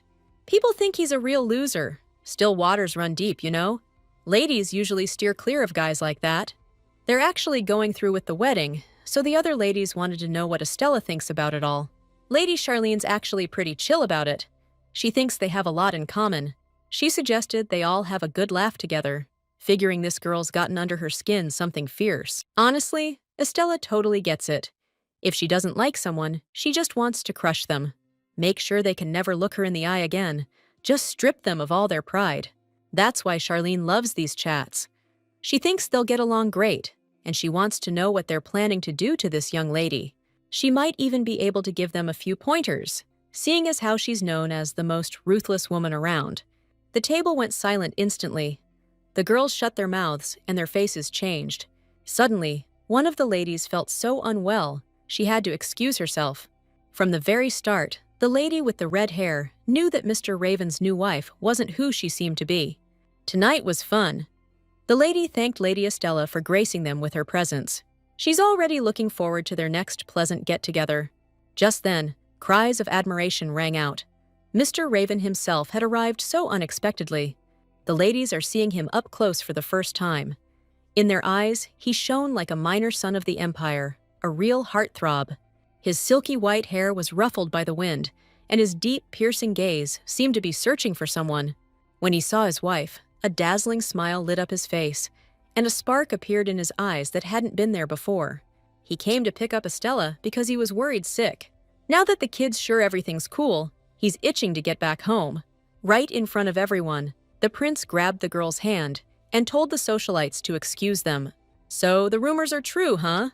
They say Lord Dyer's head over heels for the princess. Seriously, look at those two. You'd think they were a match made in heaven. Next to Charlene, Lord Dyer actually looks happy. You can practically see the love burning in his eyes. But this lady, she's got it bad for him, and she's gonna do whatever it takes to get him, no matter what. That evening, Lady Estella heard a knock at the door. When she opened it, Sir Raven was standing there. Looking a little flustered, he asked her to take a walk. He knows this secret spot, one of a kind. A place no one knows about but Raven, obviously. Estella's in. Now all she has to do is follow him. Lord Dyer's been working his tail off, totally drained from all the paperwork. Nathan said there's a meteor shower tonight, so he suggested I invite Lady Charlene to watch it. Nathan's trying to play matchmaker, give them some alone time in a romantic setting. Raven thought it was a good idea and figured he'd invite Naru too. But Nathan reminded him it's late, and kids should be in bed by now. We had that tea party today, so Raven's worried the lady might be wiped out. Still, his heart led him to her room, not knowing if she was asleep or not. As soon as Estella opened the door, the young man explained that he heard you can see shooting stars tonight. If she's not too tired, Raven suggested they go to his favorite spot, one that nobody else knows about. As soon as Charlene agreed, the prince gently put his arm around her waist and pulled her close. Getting ready to teleport, he asked her to hold on tight. This is pretty risky, so Milady needs to be careful when teleporting. In a split second, magical powers transported them both to an incredibly beautiful place, captivating even from afar. The sky, like a canvas, scattered with shimmering stars, delicate purple flowers, and a large grassy field. It's so beautiful here that Milady's breath caught in her throat. Raven's glad she likes it. He loves this place too, but he wants to show her something else. The prince suggested they watch the stars together and draped his jacket over her shoulders. Even summer nights can be chilly, but Estella is warmed by the care of her contract husband. First of all, Raven wanted to know how the tea party went, because Milady looked distressed in the carriage. That's exactly how it was. So Estella briefly explained what happened. She told them that she's being called the most wicked woman in the Empire, which almost killed the guy with laughter. Sounds like that stung a little. She's not exactly smooth with words like those other high society ladies. The prince gets it, though. He's not a fan of all that fake politeness and backhanded crap either. That's wild, because she was sure he'd be pissed about her little stunt. Being the kind of guy who acts first and thinks later, Raven realized those broads started it, and she just put them in their place. And honestly, he's really into girls who are that bold and tough. Charlene had no clue about his interesting tastes, which made her jump to the conclusion that the prince probably wants to be teased. It's a common thing in this country. Raven's parents didn't exactly get along either. Every time his dad had an affair, Mom became the laughingstock of high society. But she never clapped back at the haters, she just took the insults. Back then, Raven wanted to be there for her, but she wouldn't let him and just took all her anger out on him. Now, Raven remembers it with sad eyes. His mother's been gone a long time, but the wound she left on his heart is still there. Basically, in his eyes, Estella's a strong-willed girl, maybe even a little tough, to be honest. Honestly, she gets ticked off when people call her tough, but she'll deal with it. It's because she's strong and can protect herself. It seems like this girl is really cheering Raven up. Either way, he's grateful to her. They've finally arrived. This is the spot where the dark dome above is covered in glittering stars and moonlight. The night sky opens up here with unbelievable beauty. From here, it looks like the stars are so close you could reach out and grab them. Watching the starry sky brings a feeling of peace, stops time, and makes you forget your worries. Maybe it's the moonlight, but the eyes Estella's gotten so used to suddenly seem especially beautiful to her. Back then, in the imperial palace, in the throne room, His Majesty declared that Shebesta's son hadn't disappointed him. He's talking about knighting kids without parental consent, and he plans to sign this decree for the good of the Empire's future. He says only hostile nobles would object, but that's not a problem. If Raven decides to do something, no one can stop him, and the Duke is just helping his son do whatever he wants. His Majesty trusts the Duke's son. If Raven just talked to them, things wouldn't be so tense. Maybe the Duke's right. His job is to let them know they should come say hello. Meanwhile, Estella's starting to crack. If this keeps up, she's gonna go after Raven. After the Naru incident, their relationship softened, and yesterday it was like there was a real spark between them. Lady Estella's behavior has really freaked out the maids. She's pale as a ghost. They decided they need to get Master Raven here ASAP. If she falls for him, all her plans will be toast. 6 months back at the Charlene estate, when she first remembered her past life, she didn't even want to see Raven. If he doesn't have any memories, then even if he's technically the same dude, he's still different. Even though she knew all this, the heroine was still bugging out about it. When she was trying to figure out what he's really like, she found out the Guardians don't live long. Pretty much all of them end up kicking the bucket, either in the line of duty or by the time they hit 40. Estella doesn't want him going down for someone else. That thought made her want to be right there by his side. Girls convinced if a monster jumps Raven, she could take it down, no sweat. But in their empire, ladies don't exactly get encouraged to ride or, especially, fence. So she never got to join in on monster hunts, which is why Charlene was looking for other ways to help.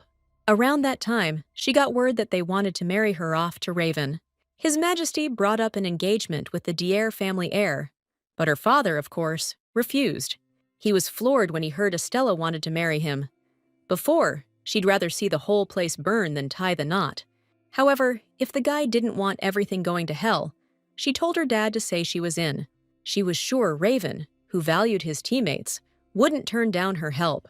So, she wasn't worried about the marriage contract itself, but she couldn't decide which plan to go with. Plan 1 was to win Raven's heart, then extend the contract indefinitely.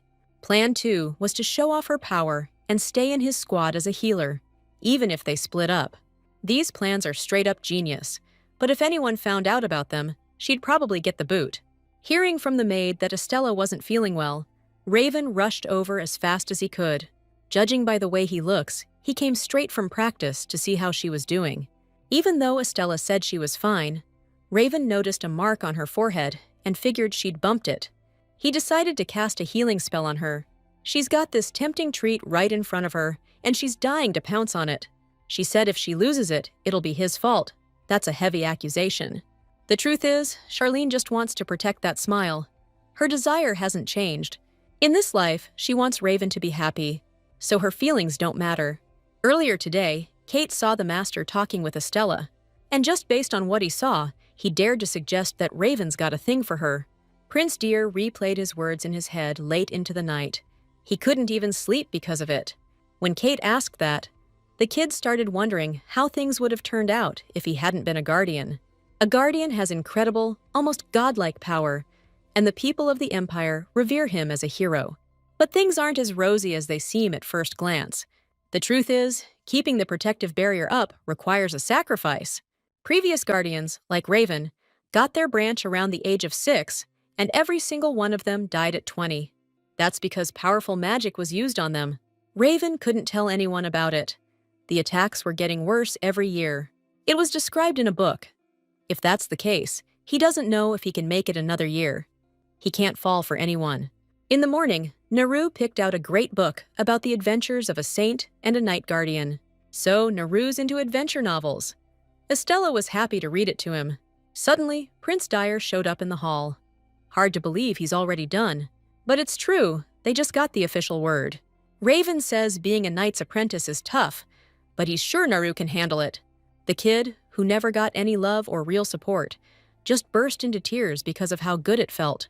Raven got worried, thinking maybe the little dude didn't even want to be a knight. But actually, it's just that he said his name for the first time. Now Naru's over the moon. Maybe the prince was trying to keep his distance without even realizing it. From now on, Raven's gonna use his name a lot, so he told him to knock off the waterworks. Since a simple apology isn't gonna cut it, Charlene suggested he grant the boy any wish. All Naru wants is for his lord to read him a book. Of course, His Majesty will read to him as much as he wants. Instead of destroying the Demon King, the merciful saint became his friend. Because of that, peace reigned throughout the world, and the great saint married a guardian knight, and they lived happily ever after. That's the end of the story. Naru was thrilled by how exciting it was. He couldn't even help himself and rushed to the library to grab another book. Suddenly, Estella whispered that she never actually married him. But when Raven asked her to repeat that, she claimed she didn't say anything. It's just that the story is super far-fetched. The great saint was beautiful, smart, and noble, but the guardian knight was a total blockhead. This girl is talking like she actually knew the guy. The truth is, that's exactly right, and there's a pretty damn good reason for it. That very great saint? That's Estella's past life, and it ended tragically for her. It all started way back when the knight asked the great saint out on a date that night. The thing is, the great saint and the guardian knight, those are their past lives. Today was the day Raven could have found out that the great saint and the guardian knight were their previous selves. Estella could have just blurted it out, but if she had, Raven probably would have just laughed it off. Or he might have just been totally confused about what she was even talking about. That's why she decided to hold back and clammed up real quick. She just said she'd seen the play before and was just messing with him. It's the hottest play in the whole imperial capital, the one the knight invited the saint to see. Speaking of which, they're doing an opera version of it at the theater tomorrow. As soon as Estella got the invite to go with Naru, she jumped at the chance. If they had the chance, she suggested going there for his birthday, since it's coming up soon. As soon as the topic came up, Raven immediately deflated and said he'd be super busy that day. He suggested going on the last day of the show. The opera's only running for a short time. Just then, Nathan walked in and announced that the master's gift had arrived. Massive crates were delivered to the palace, and Raven looked even more bummed out when he saw them. According to Keith, it's all from his sweetheart, or at least that's what the note said. Seeing Estella's unhappy face, the prince assured her she had it all wrong. Actually, His Majesty calls himself that. It would be great if he just said it himself. That emperor clearly did this because he wants to embarrass Prince Dyer again this time. On the bright side, it turns out His Majesty sent some fancy 10-year-old vintage wine as a gift. Raven, a true connoisseur of fine wines, was finally getting the most out of his drink. He prefers drinking with company, especially with his buddies. As for Estella, she used to drink a lot in her past life, but in this one, she's mostly just been sampling different kinds of booze. Honestly, the lady doesn't even know how much she needs to drink to get buzzed. But as soon as she took a sip of the wine, a spark ignited in her eyes. It was so damn good. The prince definitely digs this wine, so he's stoked his wife liked it. A few glasses later, Lady Charlene finally got tipsy and started acting wild. Now she's standing in front of him, barely dressed, and Raven's got no clue how things escalated like this. When the bottle was empty, he told her to stop drinking, but she just glared at him. Right now, she thinks he looks even more tempting than usual, But he's totally oblivious. Estella blames him for everything because he's got such a killer bod she can't help herself. She's been drooling over him forever, but he's totally clueless. Or maybe he's playing dumb. The kid was so flustered by that, he didn't even know how to react. Burning with embarrassment, all he could say was for Estella to knock it off already. But finally, the girl's long-time fantasy came true. Today, she touched his sweet body. That's enough from Raven. She's being way too reckless. This isn't a game. Anyone else could get the wrong idea. Something awful could happen. He doesn't think she realizes that. That's true, but Charlene only wants to do this with him. The prince's heart started pounding. He shouldn't go any further, but he's never seen her look like that before. He's dying to get closer to her, but he still doesn't know if she's into him. There are things Charlene still regrets. Probably like a lot of people have regrets that just never go away. Back then, the guardian knight was head over heels for the great saint, and always would be. He thought she liked him too, since she was playing hard to get. But the saint made it clear that wasn't the case. That's a total nightmare, and the knight just burst out laughing when he heard it. He always loved her, no BS, and he was totally upfront about his feelings. The guardian swore he'd protect her, even if it meant sacrificing everything. So he wanted Stella to be his wife. But Stella was scared to death to trust anyone, and never could bring herself to tell him what was really going on inside. I guess that's what she paid for, because soon after, the guardian knight decided to call off the engagement. He said he'd found someone else, so the saint had no choice but to let him go. A pain you can't forget. Even now, when she thinks back to those days, she just wants to scream. They tried to tell her that every time Stella was around that guy, he never shut up about her. The knights were saying, it was crazy to think he'd actually fallen for someone else. Stella shouldn't have left him. That knight died protecting her after all. Turns out they needed a sacrifice to put up a barrier over the continent, to keep the monsters out. That was the real reason he left the woman he loved. She must have seen it herself, that he only had eyes for her. Like that guy said, Stella knew, but she just couldn't return his feelings, even though he deserved it more than anyone, because he loved Stella with everything he had. Only after she lost him did she realize how wrong she was. And now all she could do was regret it. Her whole life, she regretted never being able to say a single kind word to him. If she got another shot, she'd do things completely different and never again say she didn't have feelings for him. So right now, looking Raven in the eye, she didn't hesitate to admit she was into him. In the morning, Estella couldn't even believe how she'd acted the night before. Even if she can't lie, there's gotta be some other way to deal with the fallout. When she decided to talk to him, she unexpectedly ran into the knights in the hallway. Turns out, Asher and Theo had actually been looking for her for a while. They heard the lady was tossing back wine with the boss last night and brought some hangover cure. Seeing the second dose for Raven, Estella asked if she could deliver it herself. In that case, Asher decided to tell the other knights not to bother them and quickly took off. Walking into the prince's office, the girl immediately said she had something for him, and she really asked him to just forget about what happened yesterday. The prince was super surprised to hear she remembered anything, but she swore she blacked out after she got drunk. Raven didn't think much of it, figured she was just bringing him a hangover cure from Asher. But as soon as he reached for it, it was like a jolt of magic shot up his arm. Suddenly, he's seeing visions of a powerful saint and a knight protector who looked eerily like him. Freaked out, Raven yanked his hand back, noticing that Lady Estella felt it too. The dude was totally lost, wondering if she was the woman who'd been haunting his dreams. Suddenly, he saw it was hurting her, and he just wanted to reach out and touch her hand. But Lady Charlene's face was blank. She turned away, looking bummed, like she was shutting down. She's okay, just the bottle broke. When she said she didn't remember anything, Raven thought she was lying. He's sure she remembers what happened yesterday, but he hasn't exactly been straight with her either. When she said she liked him, Prince Dyer got spooked. The princess probably knows he'll have to leave if he acts on his feelings, but that would just make her miserable. That evening, he stared at the night sky, lost in thought, until he suddenly spotted Naru in the garden. So, Raven decided to go find that little rascal, sneaking around at night. He's just worried about the kid, so he asked him to let him know next time before he goes wandering off. Still, what he really wants to know is how the boy even got here. Turns out, Naru once heard about a beautiful flower that only blooms at night. If he's talking about the glowing flowers, Prince Dyer suggested they go check them out right now. Called it. Their sweet act totally charmed the kid. He's eating it up. He's so stoked, he even asked the guy to go horseback riding and mess around in the woods with him. If they all go for a walk, the little dude will be over the moon. Raven's face just dropped when he heard that. He's been dying to ask Naru something. Specifically, why the kid said he wanted to go home that one time. Judging by that gloomy look on his face, it's tough for him to talk about. Truth is, when Naru was playing, he overheard them arguing about him, and it bummed him out. Raven got it. No matter what excuse he comes up with, he can't take back the words that hurt the kid. The little guy looked at the prince with hopeful eyes and jumped into his arms, hugging him tight.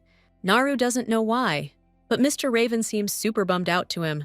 And he'll hug him till he feels better, 'cause that's what his mom used to do. Truth is, Mr. Dyer feels responsible for all the crap this kid's been through because of him. Ever since he came to visit Naru, the little dude's been having a blast. The day the kid went back home, Mr. Dyer showed up right after to ask him to come back and stay with them. Raven hopes the kindness this kid showed him will light his way, like sunshine. He'll protect the boy and never let his sensitive heart turn cold. Naru's way wiser than he is, so the guy let him crash in his room. Even though Naru's just a little guy, he never runs from trouble. Raven needs to take a page from his book and finally talk to Estella. Bright and early, Prince Dyer headed out for some wooden sword training. His opponent was Keith Lopez, heir to a noble family that served the Dyer line for ages. Just when their strength seemed evenly matched, the prince suddenly overpowered his aide and knocked the sword right out of his hand. Raven's a truly unmatched leader, with incredible weapon skills and a killer striking technique. Still, Keith's a total looker, even if he has to play the part of a girl every single day. Noticing the prince seemed a little out of it, he figured he must be losing sleep. But what's really on his mind is that it's probably something to do with the princess. Keith thinks the prince is a real idiot. This marriage is just a business deal, so all they gotta do is use each other. But Raven's too damn nice for that. He's always got a whole crowd buzzing around him. As for picking the staff for the engagement ceremony, Keith's on it, but he wants Raven to double-check everything later. Out of the blue, Raven wanted to know if he was all right, but the knight told him he should be looking after himself. Keith finally got through to the prince, making sure he understood, and told him to handle the job only he could. That killer bod caught the servants' eyes. The girls got a peek at Keith's abs. The help around this place is totally out of control. Time to start cleaning house, if you catch my drift. Like a glass filling with water, his thoughts flooded with memories of his family. Once, when Raven was just a kid, his mom, at the end of her rope, started to... Well, things got rough. The boy did everything he could to snap her out of it, but she just kept repeating the same thing. She couldn't understand why her beloved husband didn't love her back, because she loved him so damn much. She wished she'd never gotten married, never loved a guy like that. Looking into her eyes, full of pain and despair, Raven felt like he couldn't breathe. Back then, he didn't know what he could do to make his mom smile again. What Prince Dyer saw snapped him awake. He realized he'd been lost in his memories. He'd fallen asleep right at his desk. He's been having trouble sleeping lately. Tonight, his thoughts wouldn't let him rest, until he decided he needed to talk to Lady Estella ASAP. Luckily, she wasn't busy, and what's more, she had something she needed to tell him too. She decided to start by apologizing.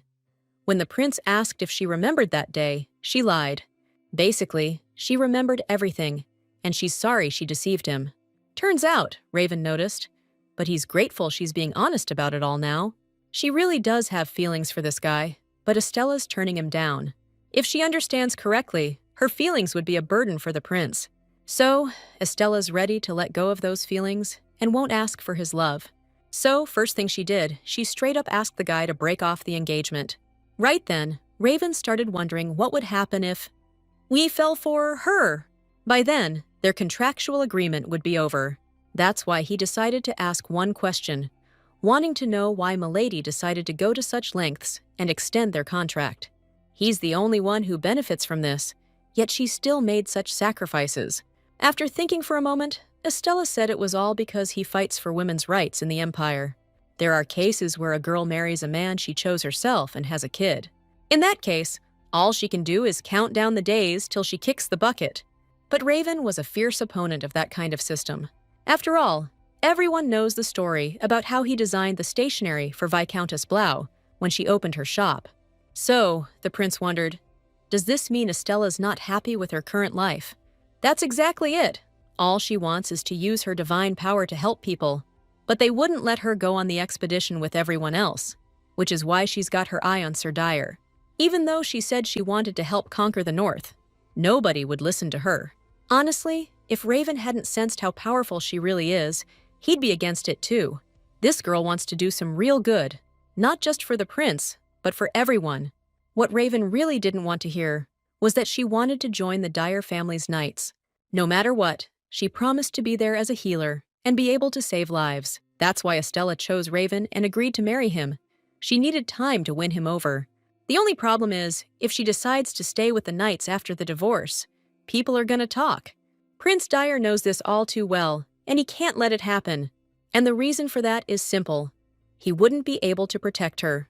The guy just wants Charlene to be happy, so he's decided to drop the whole thing. In that case, everything became clear to the girl. She realized she'd made the wrong choice. For Raven, it just means one thing. She's lost interest, she feels guilty, and she regrets getting married. He realized he wouldn't be able to make her happy, even if they tied the knot. That's why the guy cleared his head of all the extra thoughts and decided that ending things was the right call. But he wants to find a way out that works for both of them. He's gonna need some time to think. So, he suggested they talk about it a little later. During the day, while the knights were training, Keith suddenly popped into the training yard. He was still racking his brain, trying to figure out who to pick as assistants for the engagement ceremony, and a couple of servants working at the mansion caught his eye. So, he wanted Asher to dig into their files, which means the knights gotta handle it. After reading the files, Asher got the picture and decided to take care of it himself. At that moment, a maid at the estate was barely managing to lug these huge baskets of dirty laundry. The knight stepped up to help, offering to take the baskets to the laundry room. He's convinced it's a man's job, so he told the maid not to hesitate to ask for help. Women always have a hard time lifting heavy stuff, it's just a matter of being considerate. Agreeing with the knight, Mr. Asher decided to grab the other one. Looks like the maid is now super uncomfortable with the whole situation. Word is, Asher's heard this kid's the most stand-up guy around, and he wants a chat. It's 'cause he's earned the trust of pretty much everyone on this estate. The third squad commander's looking for someone to work in Duke Dyer's main residence, and he wants to put this kid forward for the head of security gig. Plus, they're both from noble families. Gotta look out for each other, right? They say the Duke's mansion's getting a little too crowded with commoners, which ain't right. Soon, the kid's gonna head to the main residence and won't see his buddies anymore. He told the others it was time to head back, or they'd catch hell if they slacked off too much. He didn't think his lordship would turn down such a simpleton. We're talking about a boy named Naru. It's hard to imagine protecting someone else's kid, knowing the whole high society is gonna come down on him. One look is all you need to see that kid's the spitting image of Duke Dyer. According to the kid, his bride-to-be is a real piece of work too. All stuck up and claims she hates guys. He was just about to spill the beans on what he'd do if he were the Duke's heir, but then he bumped into someone. Looking up, the knight saw His Highness's furious glare, the likes of which he'd never seen before. Looks like Prince Dyer could barely keep himself from drooling at the sight of that pudding. Judging by the way his eyes lit up, Daniel knew right away he wanted to devour it. Without hesitation, he wholeheartedly offered the pudding to his lord, enjoying how happily Raven ate it. This guy's like a big kid. Daniel remembered they were supposed to have a talk. It's about Naru. The prince got the okay from His Majesty. He's officially been accepted as a trainee in their squad. Up until now, he's been treated like a guest, but from now on, he wants to be treated like one of the team. Finally, it happened. Daniel loves kids, so Naru's in good hands with him. Just then, Asher was walking by the place where they were eating, minding his own business. Overhearing their conversation, he decided to check if the commander was busy. Asher glanced at the maid. Truth is, he needed a quick word with him. Turns out Keith assigned him to an investigation, and he came to give Raven a report. So, it seems there are some issues with the younger guys in the unit. Raven figures it'd be a good idea to deal with this problem right now. The boss never imagined they'd be goofing off in the old servant quarters. Now he's thinking about tearing the whole thing down so no one can sneak in there anymore. It's about the boy, Naru. Those words cut him deep. That's when Prince Dyer happened to overhear a young, chatty knight running his mouth. Clearly, they shouldn't have been blabbing about the kid being the prince's, you know? After what he heard, Raven made a snap decision. The knight was out of here. He wasn't even going to hear him out. He'd already heard more than enough. The kid swore up and down that he really respected his commander. He admitted he was a little harsh about the princess, but didn't think it was worth getting this worked up over. According to the young knight, pretty much all the nobles make fun of women. But Raven doesn't like people talking smack behind anyone's back.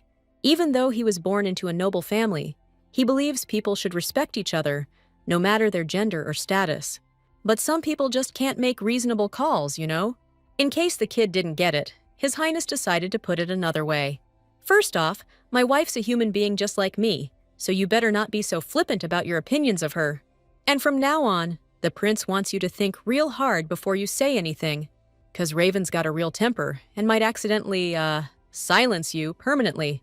That was the end of that, and His Majesty could finally breathe easy. As soon as he stepped outside, it was like he was on stage, with all the servants as the audience, watching the whole show. Whispers broke out everywhere. The maids had seen him get kicked out. At that moment, the servant was just glad they were done, and he showed it a little too much. Hearing that, Prince Dyer decided to set him straight. The Dyer family exists to serve the good of the people, and those who share that goal. Raven's gonna protect everyone, so anyone thinking about hurting his people better think twice. 2 days later, Lady Estella stumbled upon something pretty wild back at the estate. So, she decided to ask Daniel what was up. She'd find out sooner or later anyway. According to the knight, some of the estate staff were running their mouths too much, so they got the boot. Daniel's positive his lordship won't let anyone mess with the people he cares about. If the commander hadn't stepped in and straightened those punks out, the knight would have taught them a lesson himself. Right then, Estella tried to tell herself she was just accepting his help. If they celebrate Raven's birthday tomorrow, things could get a little dicey. At least everyone was allowed to get him a gift. That's when Charlene pitched the idea of throwing the commander a surprise birthday bash. Daniel thinks it's better not to give him gifts, and Asher agrees. Whether there's a reason for that is kinda hard to figure out without knowing everything he's been through. Now Estelle finally gets why he's so down on having a fun birthday bash. When she decided to find out if there was a reason, Raven just happened to be nearby and overheard everything. And then he immediately decided to tell her that his birthday is also the day his mom passed away. That's why he doesn't want to celebrate it, and it feels kinda weird to celebrate it at his age anyway. Still, the dude appreciates Lady Charlene's efforts and what she came up with. Speaking of which, the servants picked out the dress she's gonna wear to the engagement. With that, they said their goodbyes. Estella left first, feeling like she was carrying the weight of the world. The next day, Raven came to visit his mom, and like always, he picked out white tulips for her. These flowers are beautiful, bringing back memories of his childhood, even if just for a moment. He was running down the hall with flowers that day, which worried the butler because he could have fallen. But the little guy couldn't help it, because it was a really special day. He picked out a bouquet of white tulips, hoping to finally make his mom smile. The day before his birthday, at dinner, his mom suddenly remembered that it was his birthday tomorrow. She got really weird when she realized he was turning 6 and suggested they go somewhere. They hadn't gone anywhere in ages, so Raven got super excited, his eyes filled with a kid's hope. And then the day came. The day that turned his whole life upside down. Raven brought his mom her favorite flowers, hoping to cheer her up. His only hope, the thing that kept him going, was that his mom would finally be happy. With a fluttering heart, he opened his mom's door, totally ready to take her for a walk. But instantly, his eyes went wide, his hands dropped, and his heart nearly stopped beating. The white tulips crashed to the floor, along with everything he was feeling inside. Raven found his mother, gone, in her room. That day, the young lady arrived at the mansion later than planned. She was visiting for the first time in ages. Henry wasn't even sure he'd see her again. The elegant Lady Swan, a charming girl from the city with all the fancy manners. She behaved impeccably in public, and the estate's maids greeted her with respect. She was curious what kind of person this princess was. Because of the rumors, she pictured her as, like, a total wrecking ball, ready to tear the whole place down. Hoping she wasn't that bad, Lady Swan crossed paths with the sweetest woman. This Princess Charlene, a refined and delicate soul, a lady of heavenly beauty, raised to perfection. At first, Lady Swan couldn't believe her eyes, seeing a straight-up goddess standing before her. The girl's beauty floored her. It really got to her. As soon as Princess Charlene started talking to her, the usually confident lady got flustered and couldn't string two words together. Pulling herself together, she introduced herself as the younger sister of Sir Raven Dyer. Hearing that, Estella grabbed her hand and held it close, and Lady Swan's heart almost jumped out of her chest. The princess apologized for grabbing her so suddenly, saying she was just worried the lady might fall down the stairs. Lady Swan is pure innocence, but in that moment, she remembered the books that fell out of her suitcase. Realizing it was her collection of illustrations featuring, shall we say, artistic male figures, she knew she was toast. With a very suspicious look, Estella picked up the book, and after reading the title, asked if Lady Swan enjoyed it. Turns out, she wasn't just asking out of the blue, she's got a part two. The world just flipped upside down in that moment. Lady Swan, furious, smacked the messed up book right out of her hands. Truth is, she would have loved to hear all about their date during the meteor shower. There's no story she'd be more excited to hear. Estella said hundreds of stars reflected in the lake's surface. It was a truly magical sight. Those words froze both Lady Swan and Henry in shock. They couldn't believe the lake was their brother's favorite spot. When Lady Swan was little, she constantly begged Raven to show it to her. But he never granted her wish, so she was super surprised. That place must have been so important to him that he didn't want to tell anyone about it. And the fact that he shared his secret with Estella, it's almost unbelievable. Raven's sister was worried, but now she felt relieved. Since her parents didn't exactly get along, her brother thinks marriage is a guaranteed recipe for misery. Now it's clear why Raven said he decided to marry a woman who doesn't love him. He wasn't saying those words to push his bride away. Nathan, who suddenly walked in mid-conversation, apologized for interrupting them, but he needed to let Lady Swan know that Master Dyer had returned. That's great news, so the girl decided to excuse herself to go greet her brother. It was getting late when Master Dyer returned to the estate, accompanied by Keith. It took longer than he expected. When he asked if Keith wanted to say hello to Swan, the knight looked like he couldn't care less. He's about to see her for the first time in forever, and Raven's freaking out that he doesn't even want to say a word. Even so, he's totally stoked to finally see his little sis. Right then, Keith's eyes flashed with rage. If the prince keeps talking trash, he's gonna bury him alive. What a grump, he always says stuff like that, but he still wears the ribbon she gave him. Suddenly, Raven turned around and spotted Swan next to him. This is such a precious and long-awaited reunion. He thought she looked shorter than the last time he saw her, which got him wondering about her diet. But this lady's all grown up now. She's not 5 years old anymore. Watching them from around the corner, Keith still couldn't bring himself to get closer. Something inside was holding him back. When Raven remembered Keith was there, the night was already gone. Soon, the long-awaited engagement day arrived. Just like always, some people are on their side, and some are still holding a grudge against the Dyer family. They might even have sent assassins after them. Raven put Daniel and the others in charge of security outside the estate. Inside should be a lot easier, so I asked Asher and Keith to handle it. Asher's cool with that, but he said we still gotta watch out for Marquis Drain's daughter. Even if it's an accident, the nobles will demand someone take the fall. They're all loyal supporters of His Majesty, which makes the Dyer family their enemies.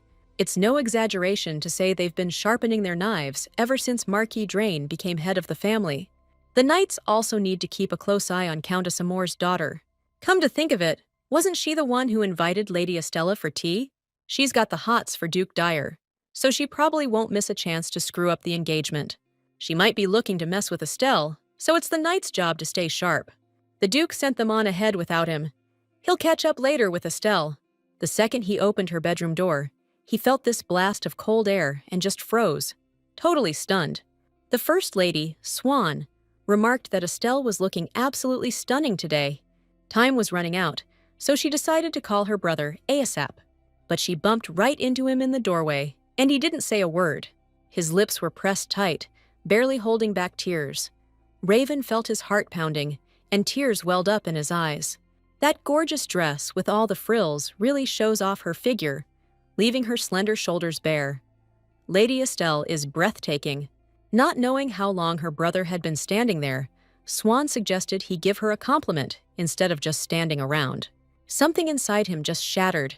He said he was just lost in thought and moved closer. He couldn't take his eyes off her for a second. She looks absolutely stunning today. The Duke couldn't bring himself to compliment her, so she apologized for making him wait. That doesn't even matter now. Raven's ready to go anywhere with her, but saying it is tough. Holding hands, the young couple finally left the room and went down to the main hall where the celebration's being held. Murmurs of amazement spread through the crowd. They look so beautiful together. As head of the Dier family, the young Duke greeted the estate's honored guests. He thanked them for gracing them with their presence.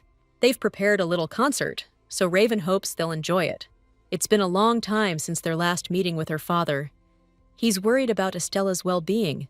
The lady couldn't help but notice how gorgeous Estella looks today, and so does Lord Raven. Word is Estella's a chip off the old block, so the Duke probably has a hell of a time figuring her out. But if you look close, reading her ain't that hard. And Raven seems way better when he's around her. The madam was relieved, hoping they'd get even better at understanding each other with time. Raven decided to greet the guests, giving the girl more time to hang with her family. The rest of the time, the guests mingled, got to know each other, drank, and chilled. But then, out of nowhere, the people the Duke was dreading to see the most showed up at the party. The Marquis Drain's daughter sweetly congratulated Mr. Diere on his engagement. The Earl Amour's daughter wasn't going to be left out, so she gave him her congrats too. Raven didn't let it show and warmly thanked the ladies for their well wishes. Still, something's bugging the Marquise.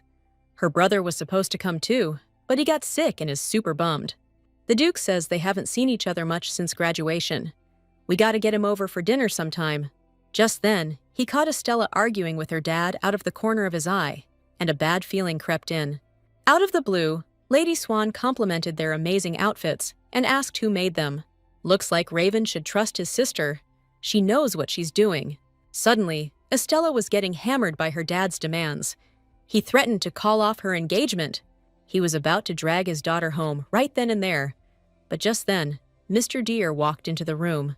Sounds like they're having some kind of disagreement, so he came to see what's up. The Duke's timing is perfect. Mr. Charlene actually wanted to ask him something. He's wondering if it's true that Raven let his daughter participate in that whole demon subjugation thing. The old man went ballistic the second he found out it was true. He clocked the young Duke right in the jaw for daring to put his daughter in harm's way. That really ticked off the missus. She thought it was way out of line. But Estella was only worried about Raven. Still, her dad knew his little girl would be miserable. And now she'd been put in danger too. He'd never let her marry a creep like Duke Dyer. No way! Yeah, all right.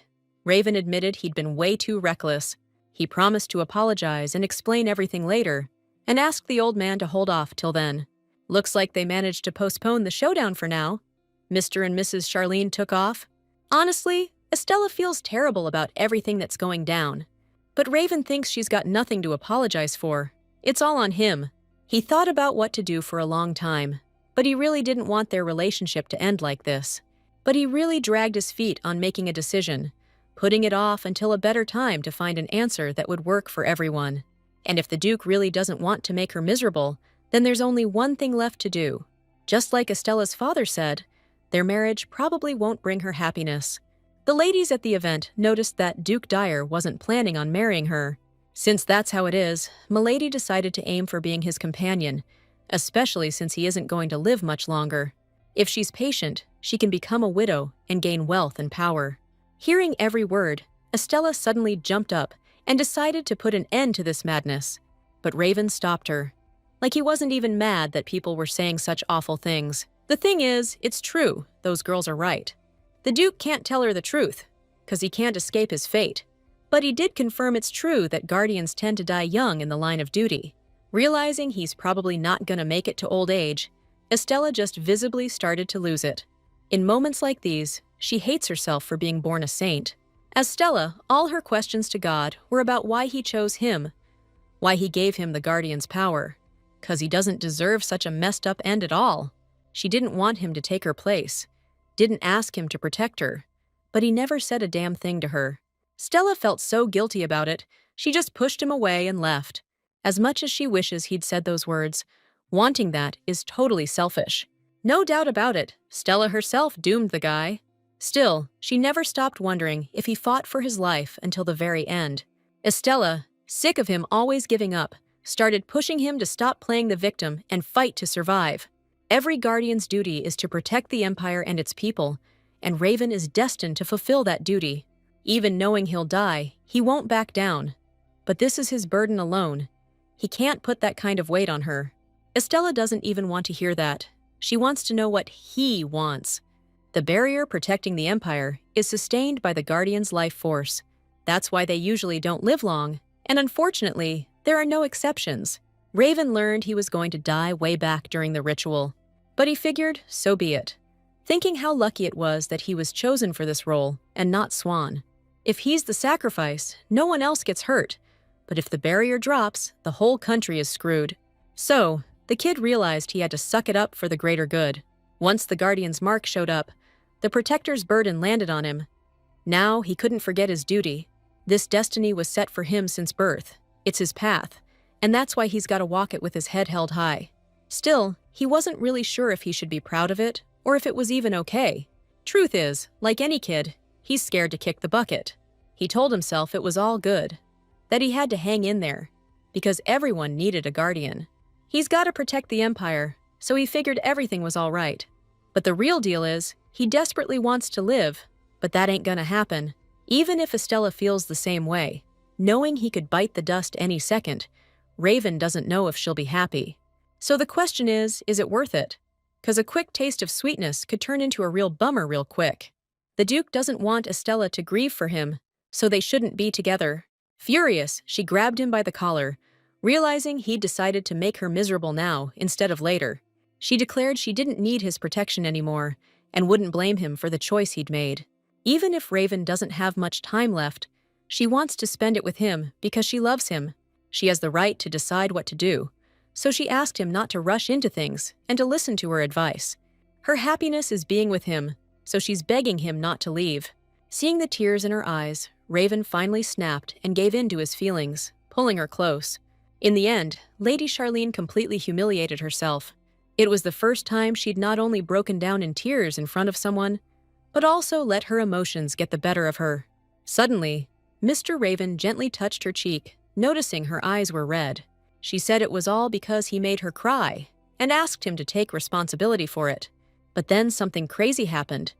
The young Duke pulled her close and gently blew on her eyes. He was thinking about when she was little, and someone probably blew on her boo-boos too. But these are eyes, so that might not work. So Raven decided to figure out how else he could help her. Hearing that, the girl decided to have a serious talk with him. Truth is, she'd been in love with him from the start, and proposed the arranged marriage just to be near him. When she learned that all the previous guardians had died in the line of duty, she wanted to protect the prince. Estella will stop at nothing to destroy anyone who dares to harm him, whether it's a monster or a person. And if even God himself tries to take him from her, she won't let it happen, even if she has to go to extremes. Charlene doesn't want Raven to hurt himself, knowing he's trying to push her away to protect her. So all she's asking is that Prince Dyer give her a shot. Raven, who's always sacrificed his own desires for others, is finding it super tough to listen to his heart and do what it wants. If Estella was the old her, she might have backed off for a while, not wanting to be a burden, thinking it was for the best. But this version of her can't lose him, no matter what it takes. She's done holding back. If she's a problem for him, she's ready to take a hike. But they both know that's messed up. She's gonna make him say he can't live without her. For the rest of the contract, Estella's seriously planning on winning him over. Just seeing her bitter tears is like a knife twisting in Raven's heart. Every time he sees those beautiful eyes getting all red, guilt just eats him up. The Duke honestly feels bad that even at times like this, he finds her totally captivating. The first thing on his mind when meeting his father was what kind of excuse Estella had cooked up. Obviously, if she told him everything straight, Dad wouldn't listen to a word. So if Daddy thinks she's strong enough to help with the demon subjugation, problem solved. Right then, the healer unleashed her divine powers, flooding the room with awesome energy and flower petals.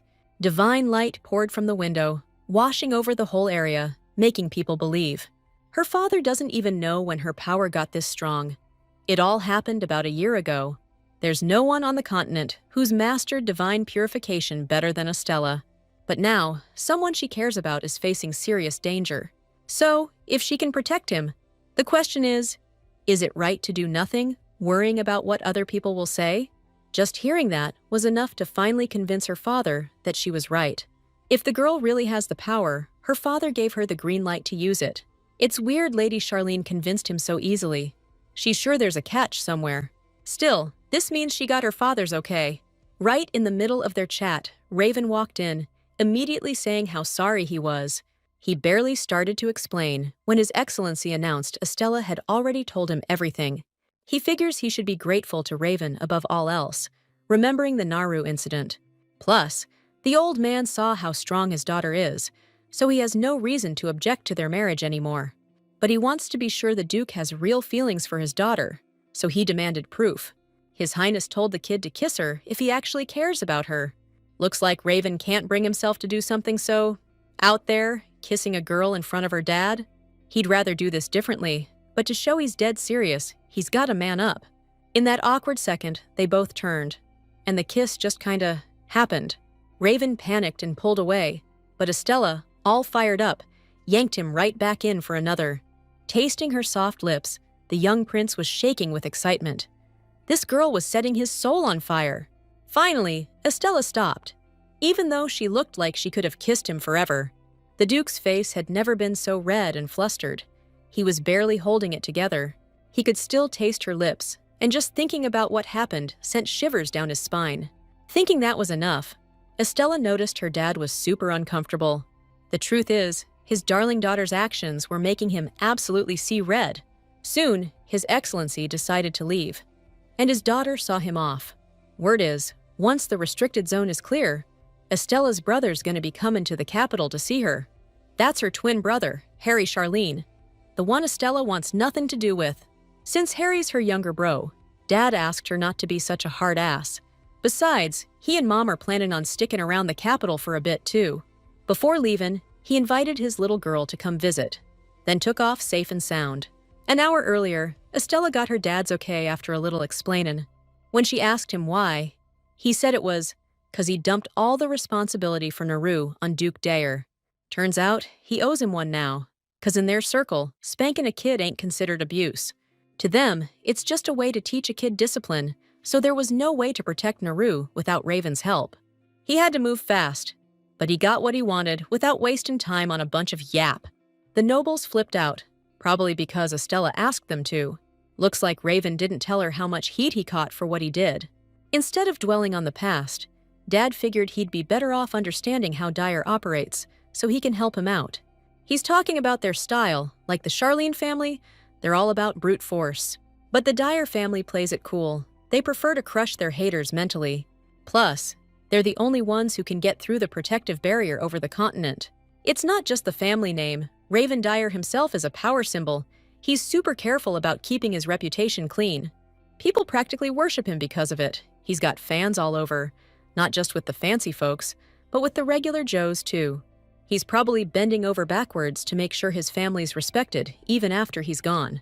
Otherwise, His Excellency wouldn't have had to knock him down a peg. So, that's the real reason Estella's gotta have his back, no matter what. She said she wants to protect him, and Dad's just wondering if she'll bail when things get tough. Of course, Milady won't bail. It's her duty to stick with him till the end. Dad told her that, even if the whole damn high society turns against them. But don't forget, even if she takes her husband's name, the doors of her family home will always be open to her. Now, Estella just needs to do what she thinks is right and not worry about a thing.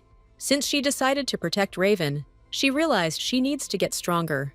Judging by the Duke's expression, it was clear to Henry that the engagement went off without a hitch. Now he can't freaking wait for the wedding. Hearing the word fate conjured up wedding images of him and Estella in Raven's head. But judging by the kid's reaction, Henry just realized with horror that he's not getting married. Raven says that's not it. He's just taking the wedding planning seriously, and the sudden question caught him off guard. The butler totally gets how he feels. He was a mess himself right before his own wedding. But that's nothing compared to Raven having kids soon. Anyway, before we start planning the big day, we gotta write the Emperor and let him know everything. Suddenly, Raven decided to write a letter to His Majesty and told Henry to bring him some paper. After that, the Duke had a little get-together with Lady Charlene. They were chillin' in the garden gazebo, reading books. Being near her makes the young man super nervous. He didn't even notice he's holding the book upside down. Suddenly, Estella noticed him staring and spun around, totally catching the Duke off guard. She told him not to sweat it, promising she wouldn't just plant one on him. She just didn't have a choice yesterday.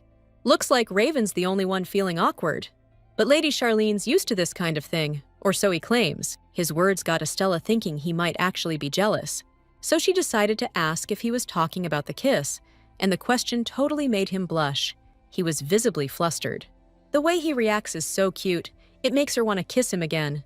At that moment, Raven suddenly felt like some kind of creep trying to take advantage of an innocent girl. Like imagine Marcus L., the notorious old lech. Thankfully, Estella said she was just kidding. She didn't want to scare him off or anything. Still, she figured now was the perfect time to ask him something. She was thinking that her etiquette skills were lacking, and she needed to find a tutor. Thing is, Estella always just blurts out whatever's on her mind, consequences be damned. She barely shows her face in high society, and she's got zero social skills. So when Raven straight up asked her what was going on, she totally froze trying to answer. Honestly, if she doesn't want to screw up his reputation, she needs to get smarter and keep it zipped. The last thing young Duke Dyer wanted to hear was that this actually mattered to her. Because Charlene's got a big heart, she's super empathetic, and really gets where people are coming from. Plus, she takes criticism like a champ, and she's not afraid to call out liars and bullies. It's true, even Raven was wary of her at first, but only because Estella wasn't like other ladies and always got what she wanted. He was thrown for a loop, because he'd never met a girl like her before. But the more he got to know Estella, the more he fell for her. Truth be told, he admires her honesty and even tries to be more like her. The servants used to be scared of her because of the rumors, but now they all adore her and are proud to have her as their lady.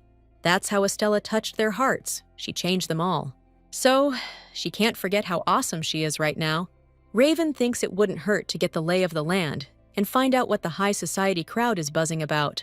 That's why he's seriously wondering who to hire as Estella's tutor. A little later, Keith was appointed as her teacher, so he's ready to answer all her questions. And the first thing Estella's training started with was a mountain of books she had to read. According to Keith, there might be books in there that even Raven hasn't cracked open. Despite the massive amount, Estella faced the challenge head-on and steeled herself. Still, it'd be tough for anyone to absorb that much information.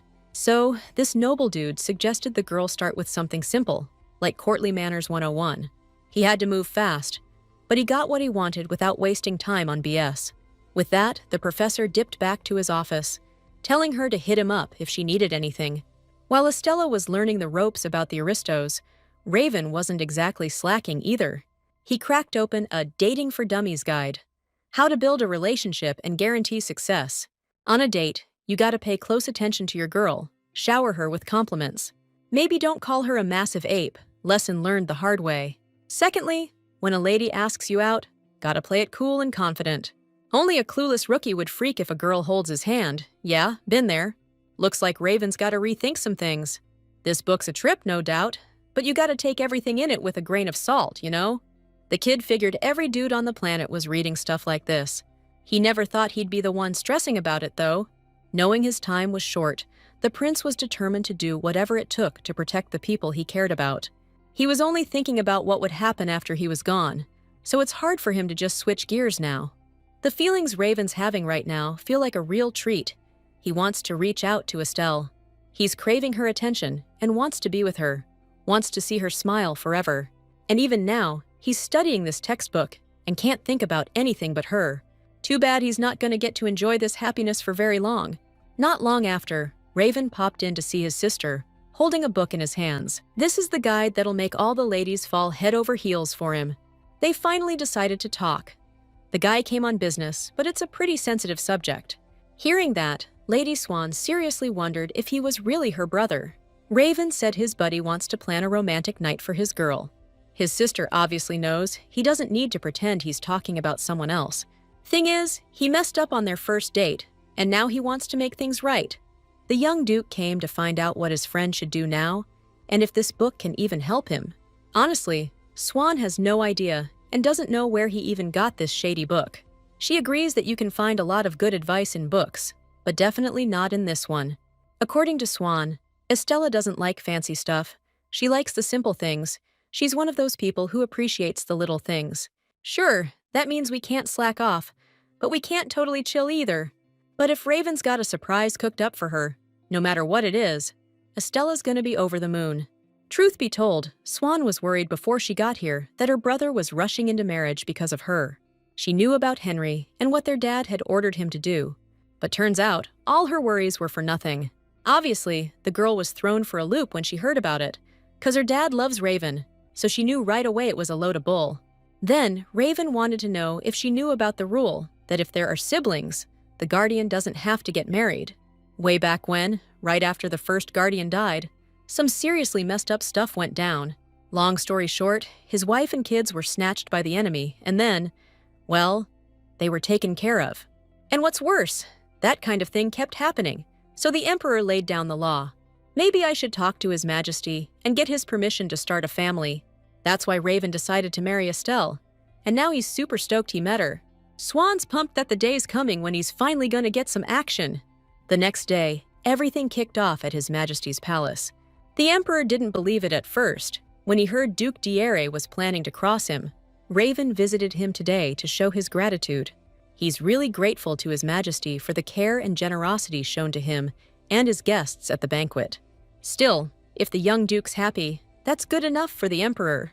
But His Majesty decided to find out if Raven wanted to tell him anything else. Like, doesn't the young duke feel bad for not inviting him to the engagement? Hell no. That was Raven's fastest answer ever. Otherwise, he'd have to worry about the Emperor's safety too. Out of nowhere, His Majesty gets up from his throne, walks to the center of the hall, and just lies down on the floor. I mean, he's the Emperor, and he's seriously thrown that the young duke isn't groveling for forgiveness. Honestly, he was 5 seconds from a total meltdown. The Emperor was acting like a complete child. Raven just had no choice but to calm him down and admit he was in the wrong. Afterward, they got together at the table to toss back some wine, and Raven started suspecting the Emperor wasn't exactly up to the job. Truth is, His Majesty bailed to drink wine with Raven, dumping all the work on the Prime Minister. To be honest, there's so much he wants to know about Raven, and that includes whether he really loved Lady Charlene. All of a sudden, Duke d'Ere had a really weird question. Why the Emperor decided to find him a bride without even giving him a heads up. Funny coming from someone who treats His Highness like dirt. Must be true. But the Emperor had to know Raven was against this marriage, yet he still chose Estella.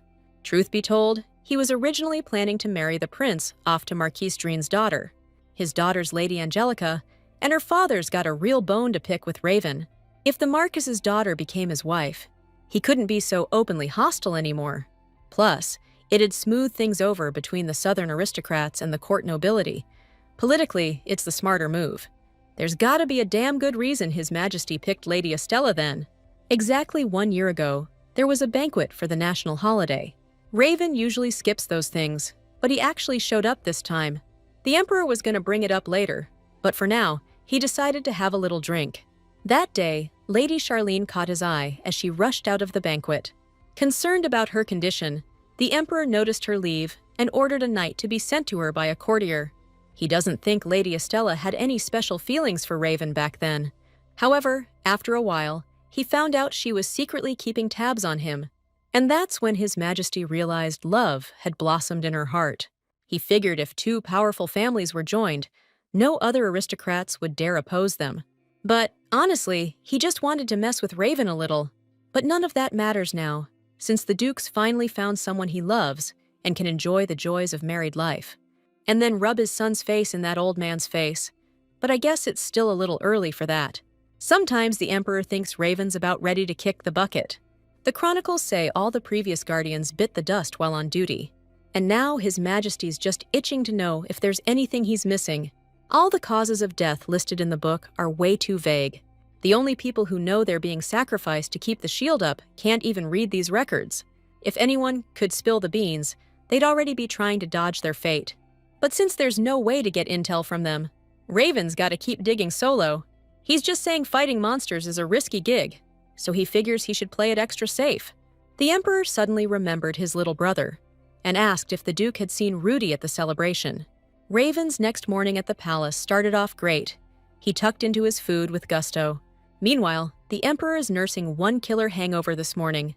He's totally baffled why Raven looks so fresh, even though he drank just as much. Thing is, the young Duke's still pretty green, so he told the Emperor to lay off the booze, considering his age. Taking that as a major diss, the Emperor was about to kick him out if he kept lecturing him. If Raven sticks around any longer, the Prime Minister's gonna have his head, gotta know when to leave.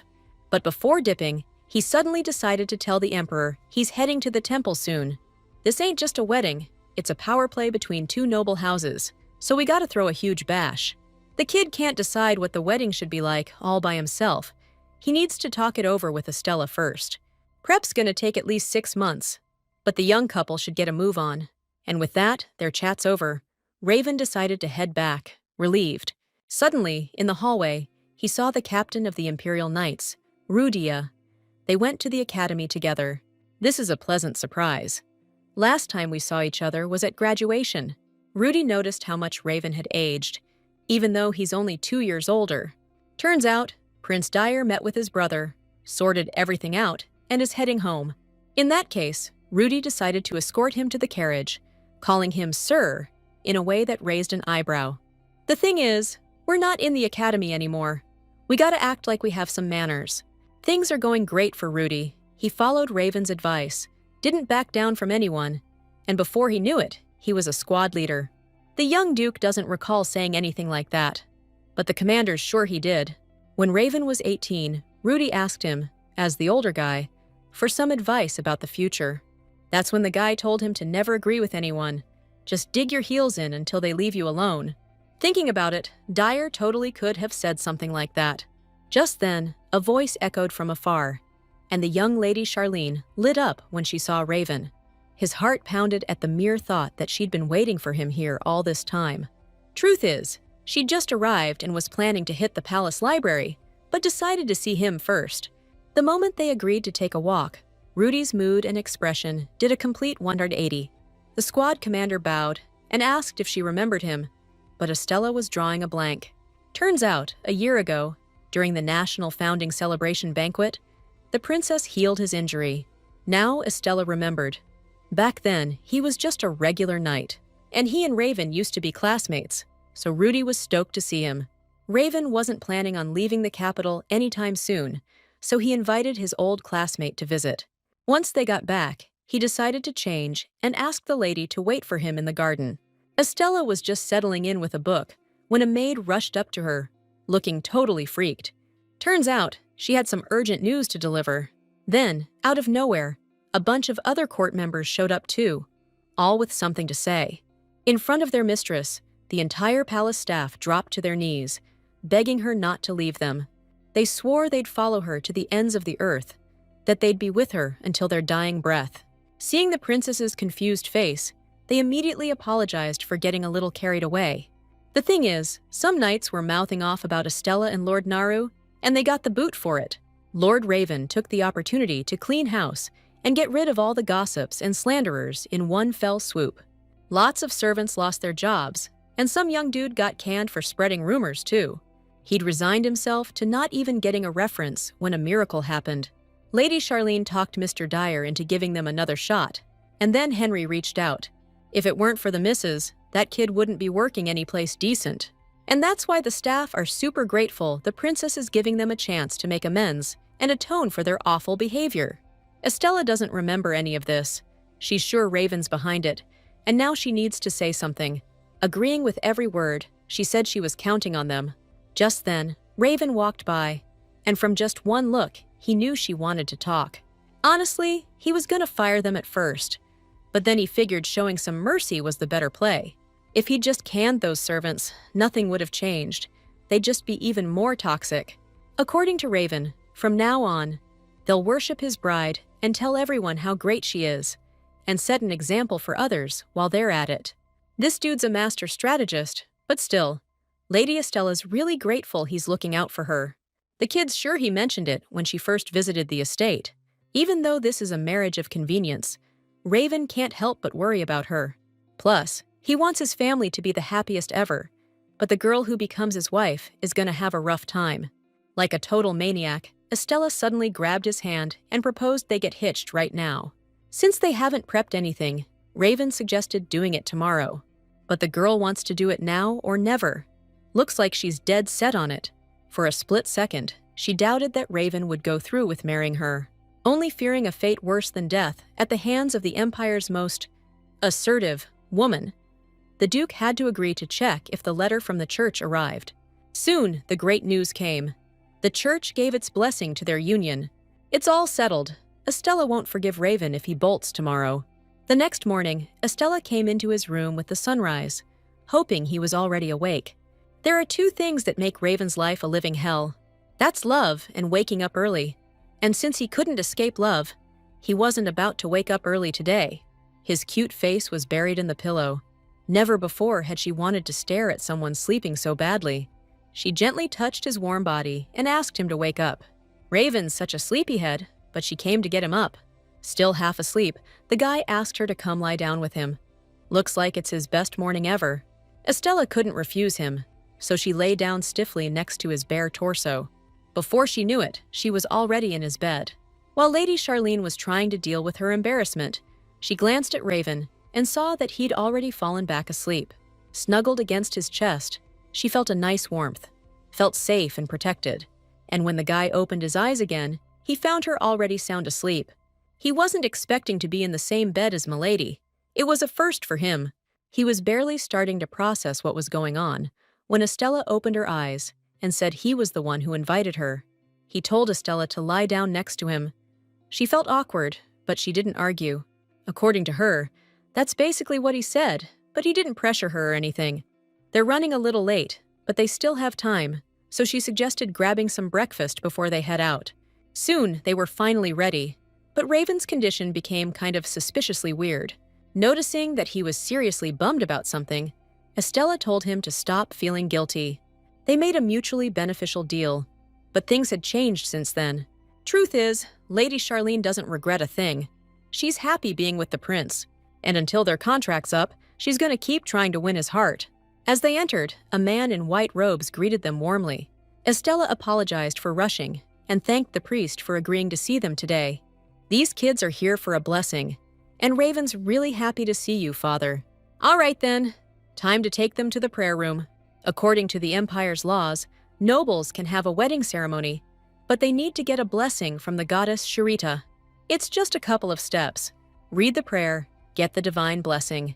After a month, the bride and groom come back to the temple, get blessed after a second prayer, and then they're officially husband and wife. But there are rare exceptions. If they manage to get the blessing on the first try, they don't have to wait a whole month to get married. Sharita's like the patron saint of family and home, you know? The moment Raven and Estella finished the prayer, they were bathed in this sacred light coming from the goddess statue. That kind of thing usually happens with soulmates or lovers from a past life. No freaking way! They nailed it on the first try. They're totally meant to be. They got the blessing, which means as of today, they're considered husband and wife. According to the priest, if they filed for the marriage license, they're officially hitched as of today. Looks like Estella's gonna have to lean on Raven a little more from now on. A couple hours later, a small party was thrown at the Dyer estate to celebrate the official marriage. The newly formed family got a ton of congratulations from all the guests who showed up. Right in the middle of the celebration, Raven suddenly stepped out onto the balcony to process everything that just happened. Suddenly, he heard a familiar voice behind him. It was Lady Estella, and she noticed he looked kind of gloomy. She wanted to know what was up, especially if it was messing with his holiday spirit.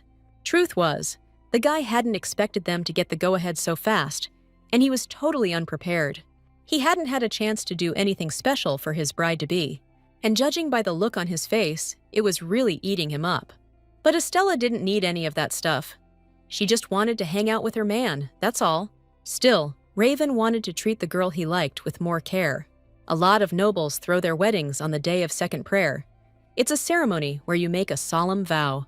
The Duke figured they could at least observe some traditions. Estella hadn't realized her husband was such a traditionalist. Turns out, he's a real romantic. Honestly, she never got the chance to ask Raven what he thought love should be like. So, she figured now was a good time to ask if he'd ever dreamed about getting married and what he imagined married life would be. For nobles, marrying for love is like something out of a fairy tale. It's considered normal for a guy to have a few mistresses. But if a woman steps out of line, society slams her. So ladies usually just wait until they're widowed or file for divorce. A woman has way less freedom after marriage. So Raven decided if he ever got hitched, he'd cherish his wife. But I guess over time, he started thinking marriage just makes people miserable. But he likes holding Estella's hand and being close to her, and he wants a lot more of those good times. I guess Duke Dier just wants some quiet happiness. In that moment, Estella felt like she wanted to support him, but as soon as her hand touched his, something weird happened. The young man saw a knight in his mind's eye, condemning him for giving up his title for a saint. If a guardian's a commoner, he can't become a knight. He's failed his father. Looking at the great saint, he'd never felt this much doubt before. He'll only regret his decision if he fails to protect the woman he loves. Raven was stunned by what he saw and figured it had to be a vision. Tons of questions popped into his head, like why Estella looks exactly like that woman. This might sound crazy, but he decided to ask her something.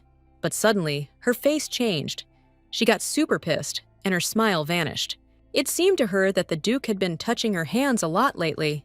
It made her think he was about to do what people in love usually do.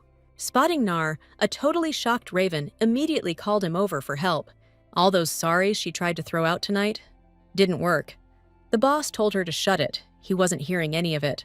That's when she spotted a fresh copy of the paper, splashed with the Duke Dier's wedding all over the front pages. Small get-together for close friends and family, and it was a total hit. Everyone loved it. Seeing his buddies all smiles, Raven's happy too. But Henry had to bring up that dream again. So the Duke said they were dipping out, and anyone who wanted to keep the party going could knock themselves out. Lady Estella was finally free by then, so Raven figured he'd walk her back to her room. Once they got to her bedroom, she quickly said goodnight and wished him sweet dreams. The Duke couldn't just let her go like that. If he didn't do something now, he'd regret it forever. Seizing the moment, the dude tapped into his divine powers to put on a real spectacle for her. Estella said she didn't want anything fancy, but Raven begged her to accept this much, saying he's just grateful to have her.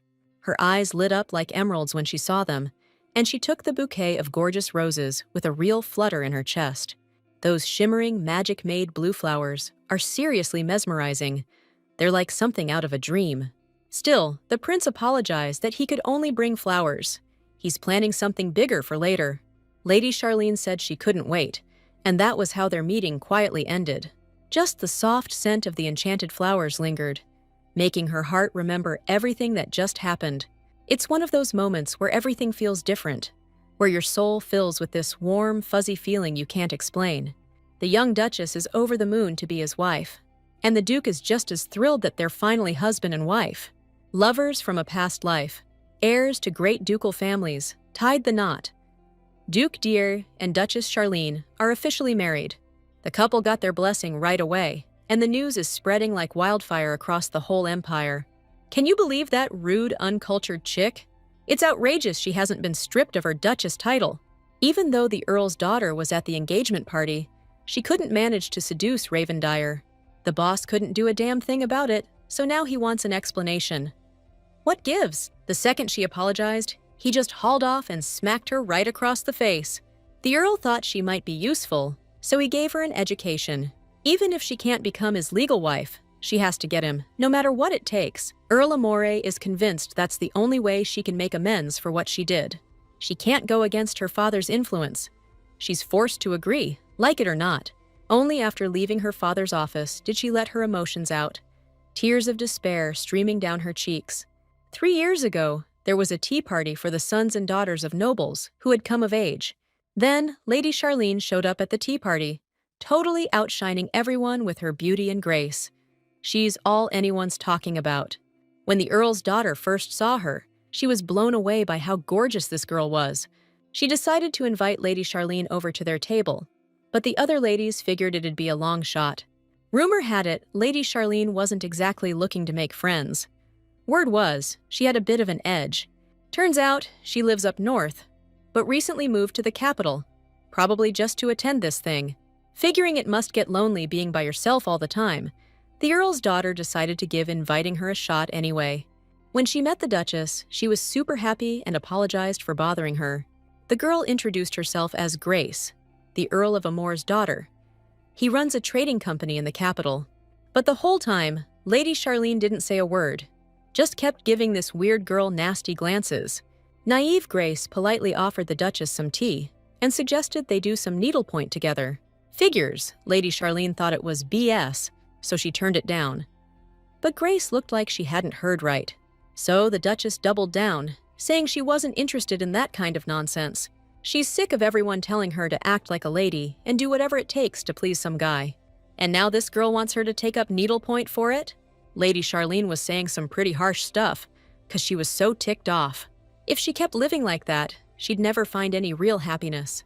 Women are always stuck living up to everyone else's expectations, and it seems like they're all okay with it. Grace was speechless after hearing that. Something inside her totally flipped that day. She probably doesn't get it, but unlike her, Charlene's never gonna tie the knot. She'd rather kick the bucket than be some puppet on a string. The memories of that day just sent Grace into a total rage. She knows she can't be happy, but she's got no choice but to do what she's told.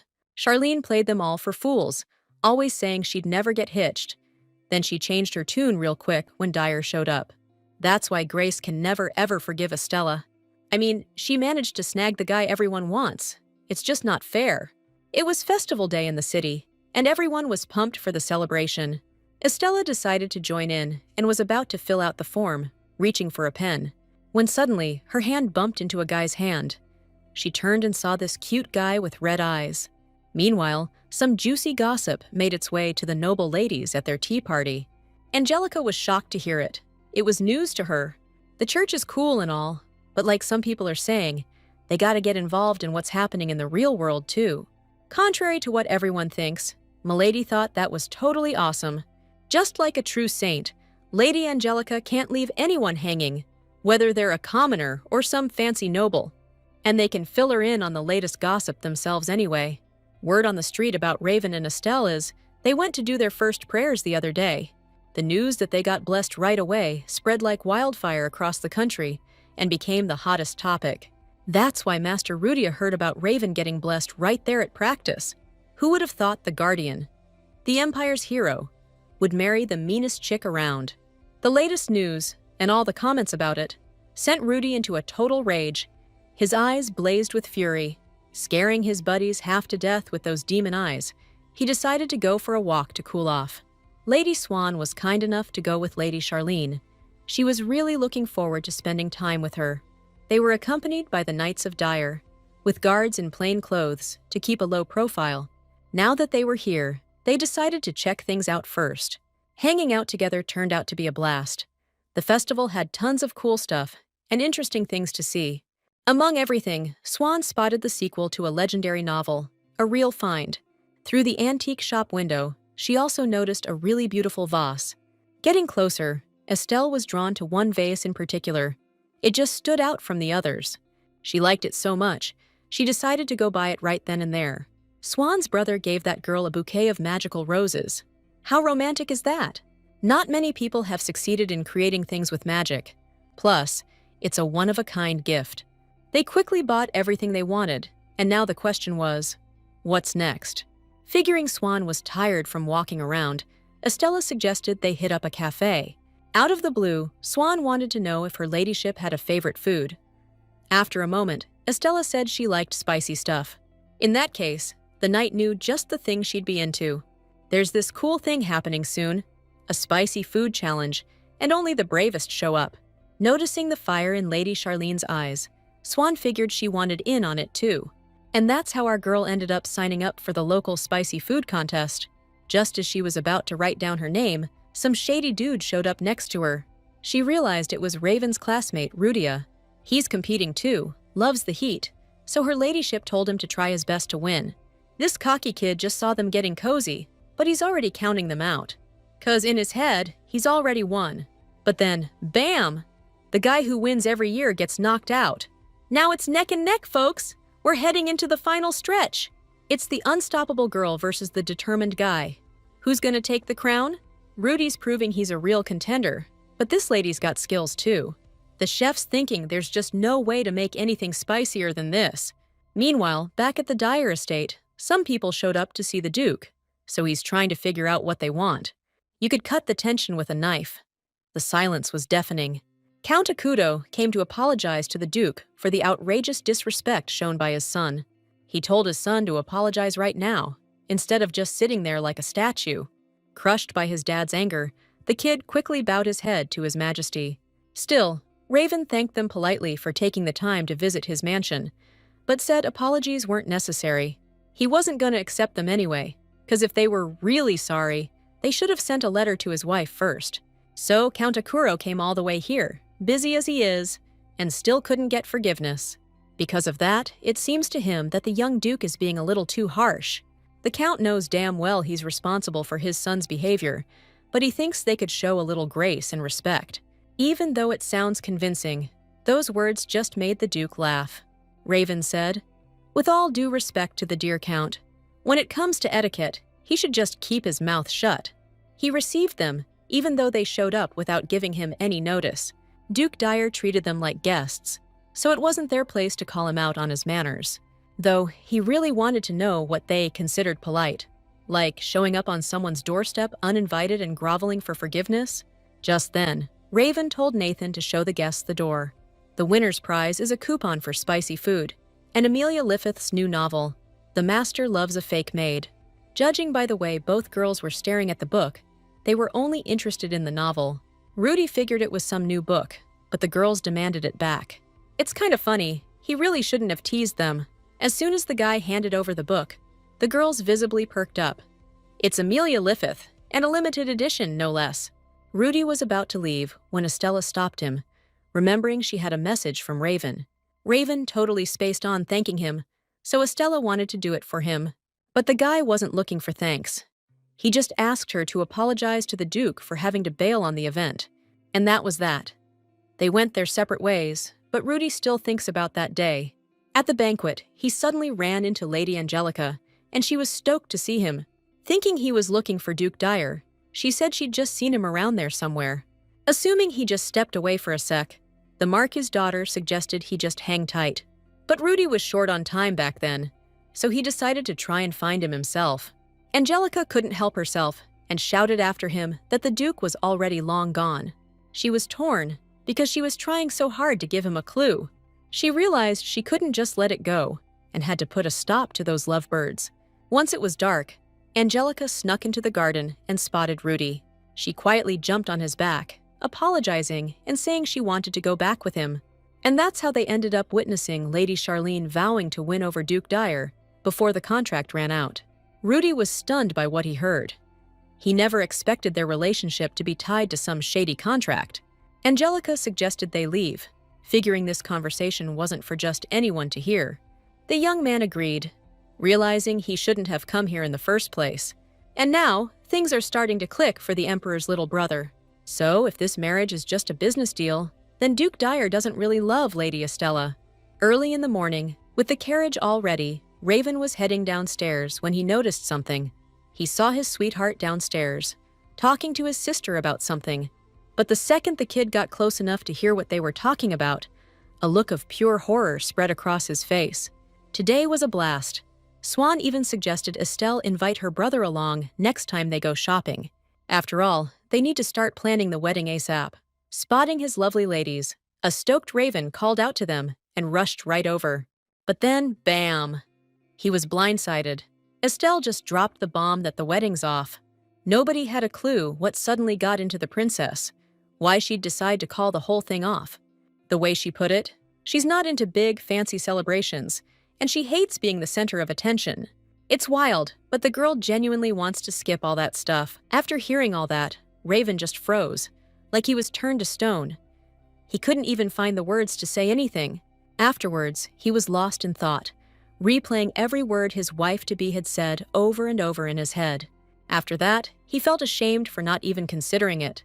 Honestly, all that worrying wouldn't have added a single day to his life anyway. Truth is, Raven's just waiting for one thing, a divorce. It's all gonna happen in a year. Knowing time's running out, The young Duke wants to be by her side. That's why he's hoping to figure something out to save their bright future.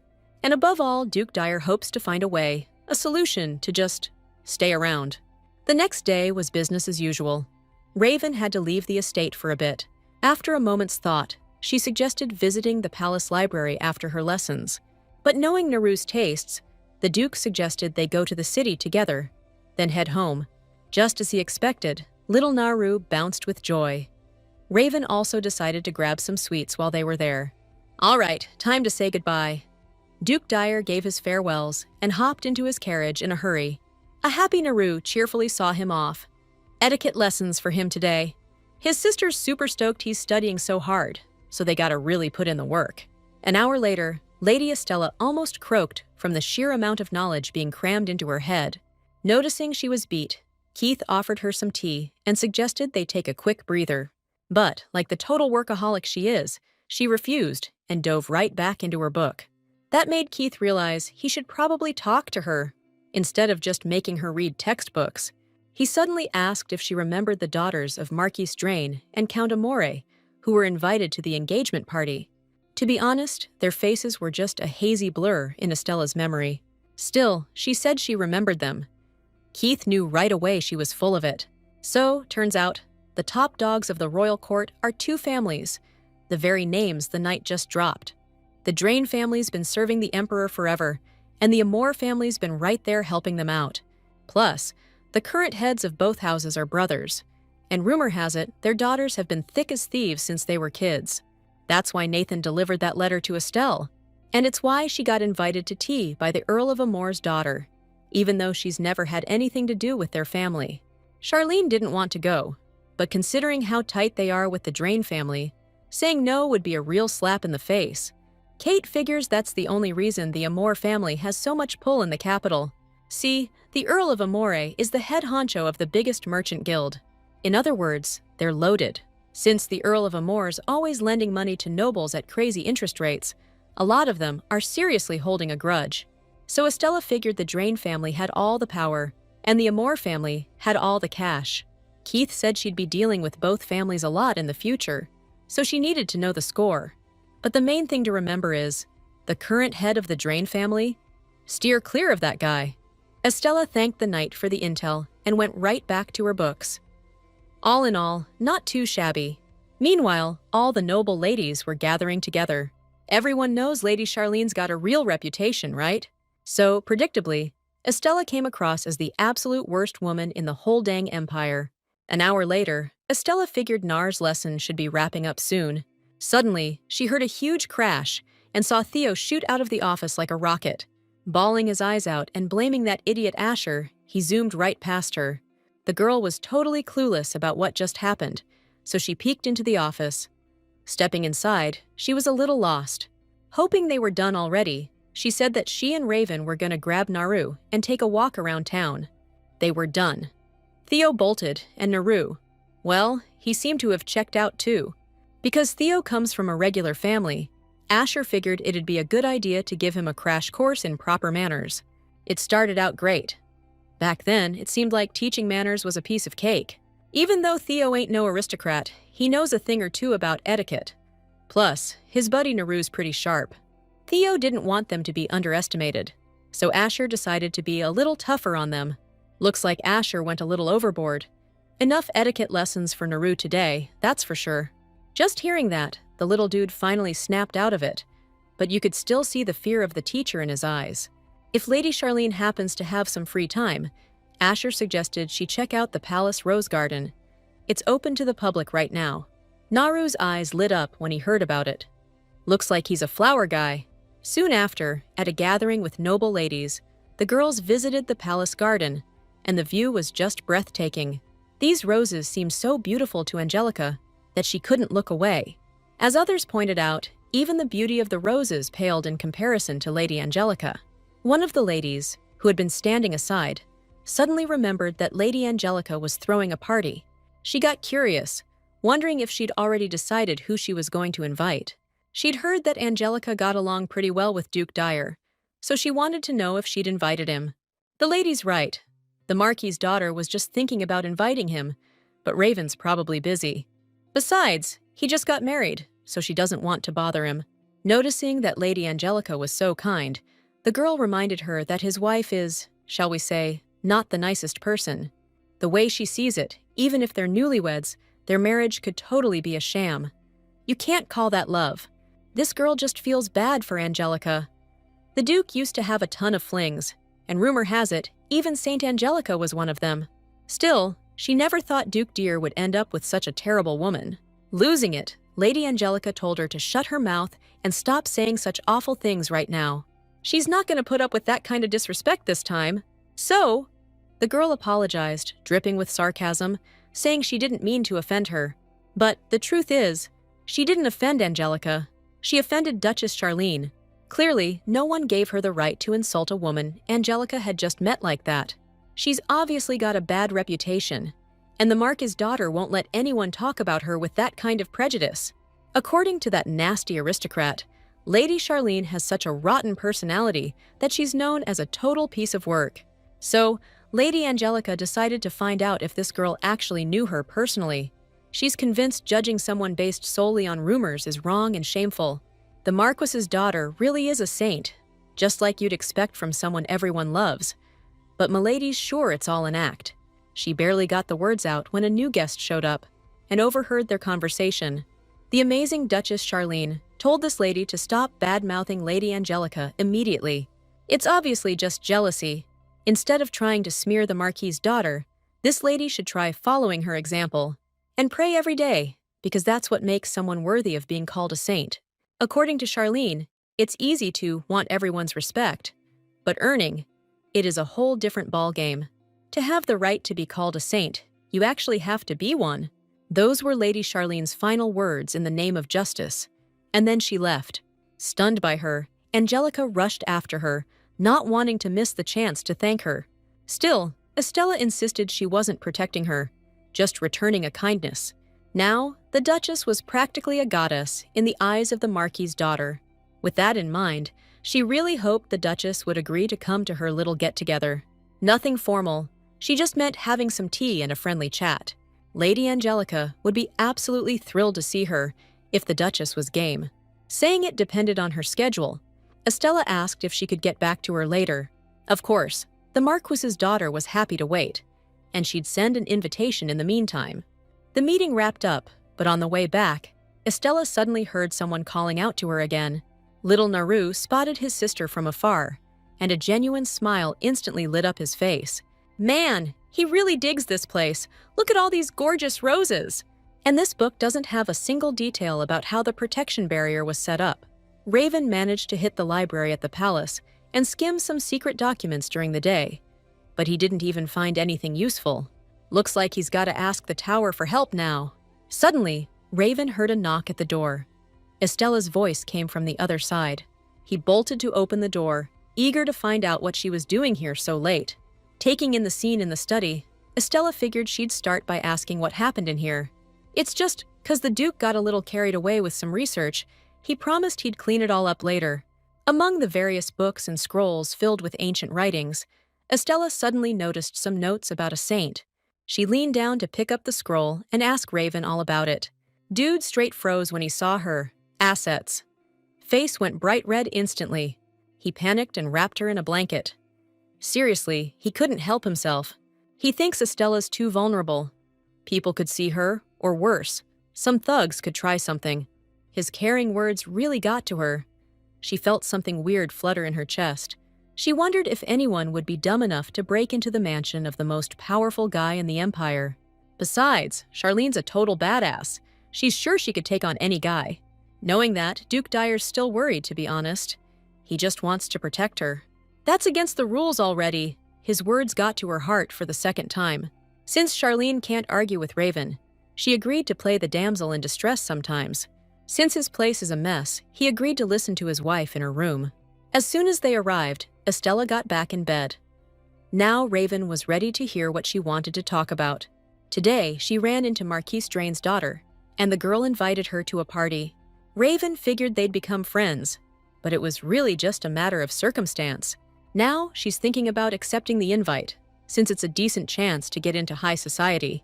So if Duke Dyer has the time, Milady suggested he keep her company. Raven found that pretty interesting. He even guessed she was planning to go with someone else. That's not it at all. Estella just knows he's always busy. One way or another, the Duke can give his sweetheart as much time as she wants. Since there was nothing else to say, he was about to head back to his room.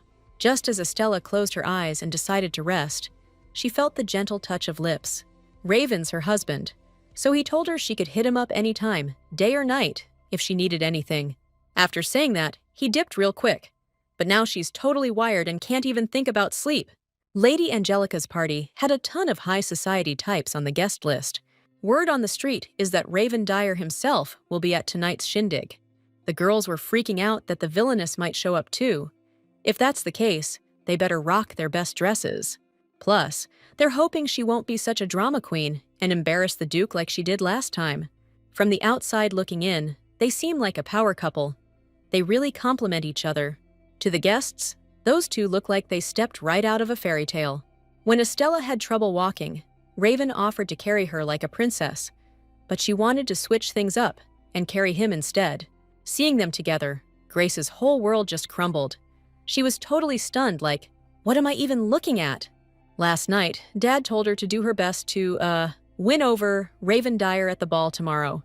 He thinks she's got what it takes, so he's counting on her not to let him down. If Grace disappoints her father again, she doesn't even want to think about what he'll do. No matter what, she has to get Duke Dyer's attention. Looks like Lady Grace is one of the few people who's genuinely happy to see Duchess Charlene. Grace is thrilled to see her, even though she's sure the Duchess has been super busy. She also thanked the Duke for coming, even with his packed schedule. Actually, Mr. Dyer is glad he has an excuse to hang out with Estella. He's grateful for that. Speaking of which, he was just thinking about Arid. Lady Grace just saw him somewhere. In the distance, she suddenly spotted a fair-haired, delicate-looking guy admiring the view.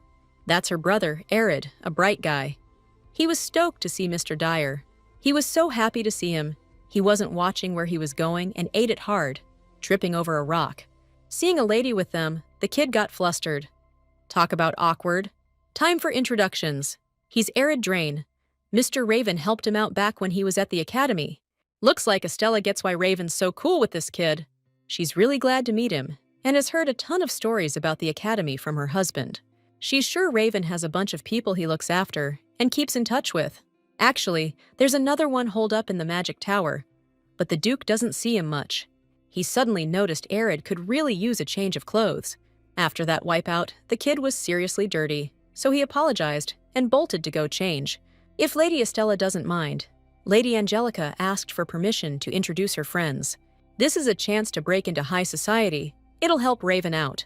So Estella happily agreed to meet them and said goodbye to her husband. Looks like Estella's got her game face on.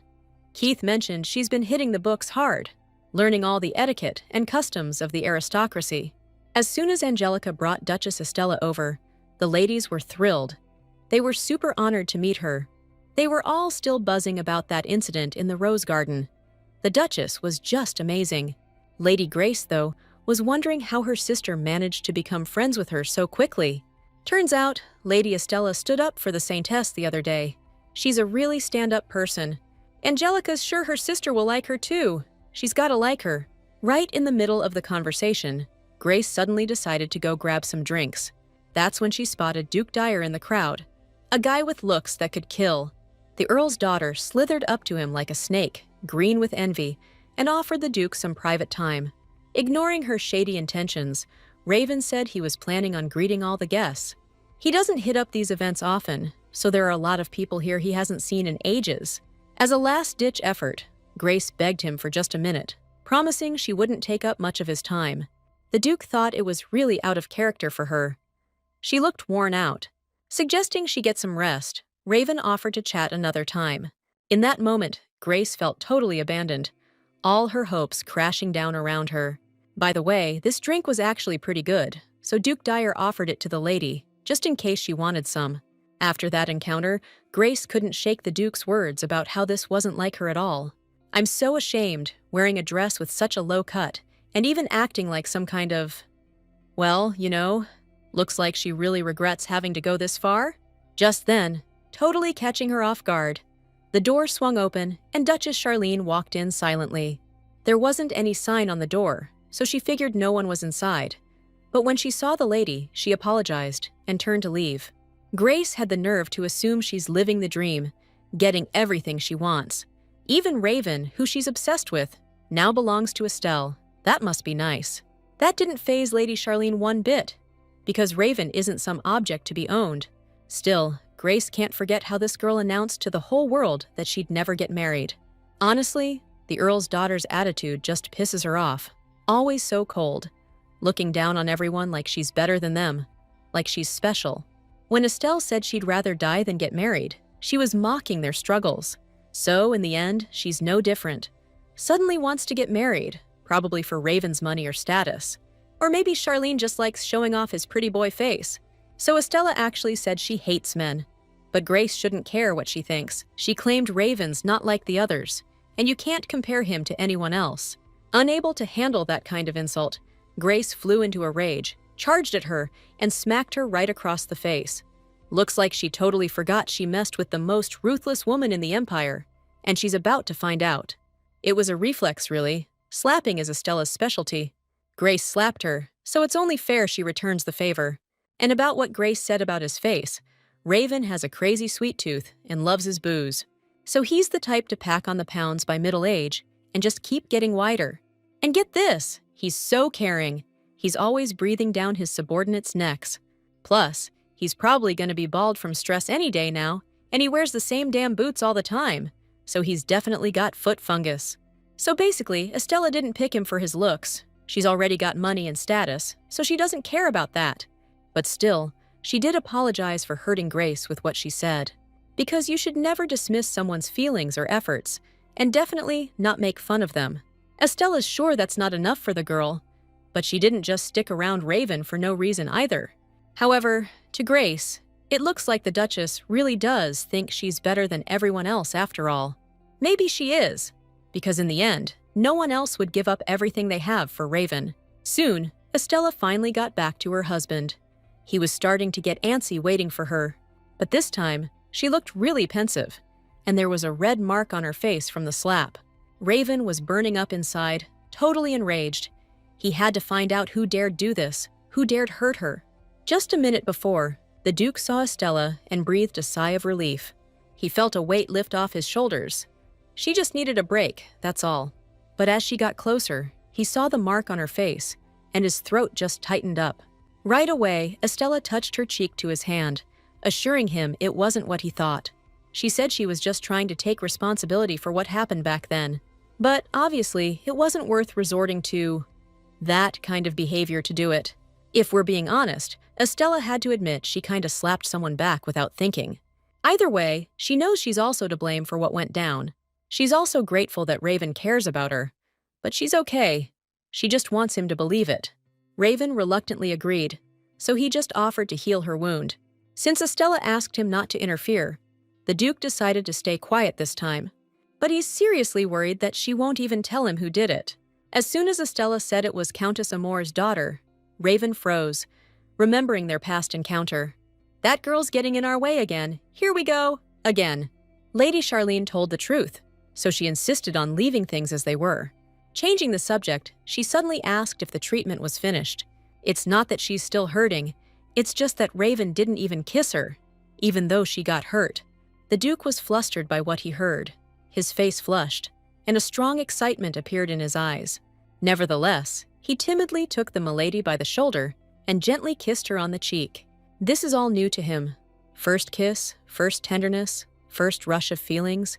But even that was enough for Estelle to feel her heart pounding like crazy inside her. The young man did the same thing a few more times. His wife totally wasn't expecting him to kiss her like that. Now the Duke's really got a problem. When Charlene's this sweet, he just doesn't know what to do with her. He gets that Estelle probably doesn't like being controlled or restricted. But when he sees her getting hurt, he can't just stand by. Raven's so worried, he's losing his mind. Seriously, he doesn't understand how Estelle can be so damn adorable. Meanwhile, Lady Grace met with her sister in a small gathering for tea. Judging by the tense atmosphere, Angelica figured something was up. Actually, Grace is curious how her little sister can be so close with Lady Estelle. She's saying Lady Angelica is also head over heels for Duke Raven Dyer. It's messed up how she can support their relationship, even knowing she's got feelings for him herself. Like, how can she smile and genuinely congratulate them? It's actually pretty simple, and the reason's clear. It's because Angelica loves him. That's exactly why she wants him to be happy. Those words hit Grace like a ton of bricks, and bitter tears started streaming down her face. Isn't it true that we fall for someone because they're awesome and kind? Or something like that? But Grace doesn't really know the real reason why she feels like she's messed things up. Even though, deep down, she already understands why she's so ashamed. Neither of their feelings can compare to how Estella loves him. Grace gets that now. She can't be like her sister. She can't just wish happiness on the one she loves. For some reason, she couldn't love someone as deeply as Lady Estella. Grace she really did love, Lord Raven too. Soon, preparations began at the Dyer estate, servants hauling suitcases all over the mansion. And it's all because they're about to go on an incredible journey. Raven's already taken care of everything. As husband and wife, having wrapped up all their business in the imperial capital, Raven and Estella prepared to return to the main residence in the south. Lady Swan decided to head to the estate a little earlier, so she's leaving tomorrow. Estella didn't expect her sister wouldn't be traveling with them. Actually, Swan's having some magical flow issues. She's got a condition where her magic doesn't circulate properly because she has way too much of it. Hearing this, Naru got really worked up, worried about her well-being. Actually, things are looking up. Swan's rehab is going well, and she's doing a lot better now. Looks like she'll make a full recovery soon, but she's still not controlling her mana as well as she'd like. Now, Raven understood why his sister only traveled through city portals or by carriage, so Naru volunteered to go with her. He wasn't even worried about how rough the carriage ride would be. Raven thought it was a good idea, since Naru's still just a kid. Plus, they can hit up different towns together and check out the sights at their own pace. There's a beautiful tourist spot on the coast in one of the towns along Swan's route. Since we've got this opportunity, it's a great idea for all of us to take a little trip together. So they decided to leave as soon as everyone's ready. Raven's gonna assign Keith as an escort. That evening, Keith was, as always, busy with records and work reports. Suddenly, he decided to step out, and the moment he opened the door, he froze, totally shocked. Lady Swan was on the other side, her hand still in the air like she'd been about to knock. Turns out, she just wanted to thank him for tomorrow. Keith was really surprised, realizing she'd stayed up this late just for that. She said she didn't want to interrupt his work, and after that, the knight just sighed heavily and walked away without a word. Confused, Swan barely managed to reach out to him and call his name. Turning around, Keith didn't get what she was trying to do, since he was planning on escorting her back to her room. This made Lady Swan super happy, and she excitedly hurried after the knight. Being near him makes her feel amazing. It's like she's got butterflies in her stomach, and all she can think about is him. As for the escort duty, she apologized for him having to travel with them, especially since he's so busy. Hey, Keith's fine. It's all part of the job. They barely made it to the room before Swan decided to go on alone, and the knight bowed out right then. With every step he took, Swan felt sadder and sadder, and she just kept staring after him. Suddenly, loud footsteps echoed, and Keith felt a massive blow to his back. Unable to control herself, and her desperate need to be near him, the young woman just leaped onto his back. She's genuinely happy to spend time with him, even if it's just a little bit. When she thought she'd spend the whole day stuck with him, she got so worked up she couldn't sleep. That's what Swan really wanted to say when she came to his room. It was so awkward that she just thanked the knight quickly, all flustered, and hurried away. After those words, Keist got a sudden rush of heat, felt a little dizzy, and couldn't make heads or tails of it. He could feel his ears burning now. The anxiety was hitting him hard. Vacation time! Time for freedom, adventure, and new experiences. A chance to ditch the daily grind. Time for salty breezes and warm sunshine. A time to let go of all your worries and soak up every single moment. Whether it's strolling along the beach or just chilling in the sand, it's a chance to feel free and recharge your batteries. The Dyers were already waiting. They'd all been taken in for a few days. For the first time in her life, Estella saw the azure ocean blending into the sky on the horizon, sparkling with diamond sunlight. A place that stirred her heart and filled her soul with joy. She couldn't tear her eyes away. Watching how cute she was, Raven felt his heart start racing again. Gathering his thoughts, he said there were cool things to see in the city too, and suggested they start somewhere. Then, since they had the chance, Estella wanted to check out the city first. Finally, their first trip together was kicking off. They decided to hit the road together. The town was as peaceful and chill as the seaside. But before they could really check things out, Raven showed up in front of his wife, looking totally different. As for why Raven's in disguise, it happened right before they got to town. It was when they suddenly decided to go and explore the city. The Duke was about to head out just as he was. But then it suddenly hit him. If he goes dressed like that, people might think he's here on official business again, and they won't get a normal secret date. Since this is the Dier family's territory, he's here a lot, and people know him well. He's actually been here a couple of times on inspections, so he's talked to the locals. But today, it's a secret trip. So he figured he needed to change clothes, so he wouldn't be recognized, though a full-on disguise would be even better. And that's how he became Lord Raven with the black hair. The perfect personal servant look for Lady Estella. Thing is, he thought the shirt was too small, couldn't even button it up. It's absolutely perfect for Estella, though. That's the whole charm of it, actually. Raven's just like that charming lead from a romance novel about a lady and her servant. Even though it's just the two of them here, Duke Dyer asked the young lady to spare him a moment. That long walk really took it out of Lady Swan. When she stopped to catch her breath, she heard Naru yell, the little guy happily telling her to catch up. He's already way ahead of her. Kids have insane stamina. But Swan's gonna make it to the end. She wants to see the view too. Seeing how determined she was, Sir Keith offered to help her with the walk. But she was worried he was tired too, so it felt like too much. So the knight asked her to forgive him and gently took hold of her slender waist. Lady Swan didn't have time to react before she was in Mr. Lopez's arms. Her heart nearly leaped out of her chest. Her face flushed instantly, embarrassed, and she asked if she was too heavy. Turns out it's the opposite. She's too light. Kate told her to eat more. She was struck by his polite words and decided to start eating more from that day on. This town is so peaceful with its warm waves, evening strolls along the shore, and delicious dinners overlooking the endless blue sea. Raven and Estella are having an amazing vacation. They just popped into a local cafe for lunch, looking at the juicy and beautiful piece of pie. Estella really struggled to resist it, but she declined and said she could eat on her own. Raven poured his heart and soul into that, and his wife wouldn't even give it a shot. When Milady asked him to stop staring, the kid figured she just hated his face. Estella was so darn cute, he just couldn't help himself. But hey, it's a date. So Raven broke off another piece of cake and offered it to his girl real sweet. This time, the girl didn't argue, and, blushing, scarfed down the piece like she was starving. Then the Duke looked at her with so much love in his eyes. It looked like she choked on the cake. She really did think it was tasty, but let's not forget, this is a date. Now, Lady Charlene decided she needed to return the favor. Just then, a shout rang out on the pier, and a guy was begging for help trying to catch some dude. He needs backup because he's calling on everyone around to nab that guy. Watching everything unfold, Estella thought for a second it was Arid. Then, the dude who looked like Arid totally ate it, letting the scumbag get away, and it got real quiet. But a second later, the kid was super grateful to the guys who saved him. Thing is, they didn't really do much. The thief who tried to grab Estella got a special kind of nothing from Raven. The Duke was just glad the violin was okay, since he really cares about the kid. Looks like that violin is how the young man expresses himself, so he's stoked it's all right too. As for the thief, Duke Dyer suggested handing him over to the guards. All the guard understood was that this guy stole the kid's violin.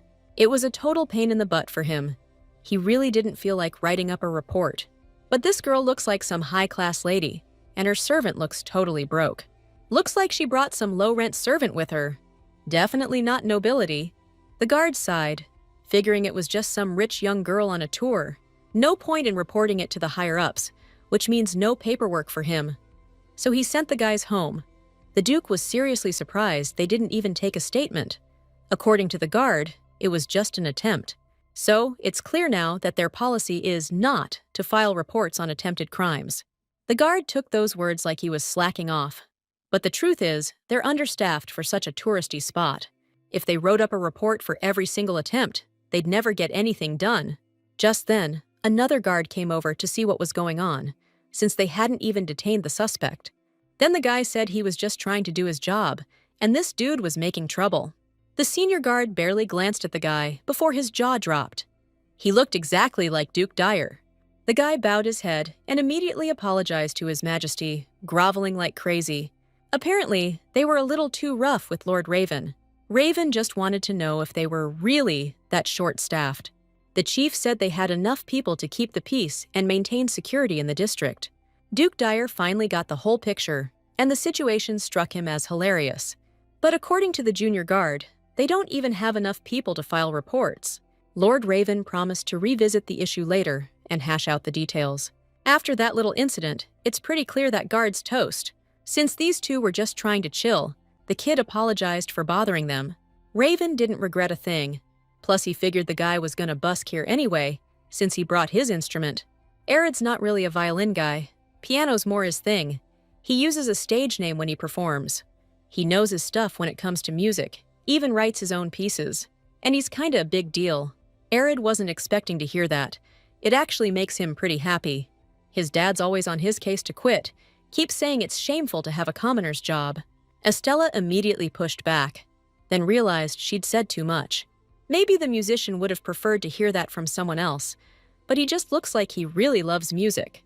Even if Lady Estella thinks she spoke without thinking, Arid's really grateful for her kind words. He whispered that Mr. Raven's a great violinist too, and suggested she ask him to play sometime. With that, the young musician hurried off, inviting them to come see him play sometime. Finally, the day's over. Lady Charlene had a blast today. So, Raven suggested we check out some different spots tomorrow too. When Estella's with Raven, she's discovering feelings she never would have on her own. That thing she was missing, that feeling of loving someone, and how to love, he's always been the one showing her. This place kind of reminds her of that lake. It really does. Swan was telling her about it, said it's super important to Raven. It's kind of funny, Lady Swan's always spilling the tea about him. But Estella's really happy, feels like she's gotten a little closer to Raven. Now she's truly happy to be able to be with him. In his eyes, she sees her purpose. In his lips, she finds truth. Next to him is where she belongs. Tonight, the stars aligned in such a way that the power of love became undeniable, and for the first time, Raven let go of all inhibitions. That kiss was intense, man. Her lips were like candy, totally irresistible.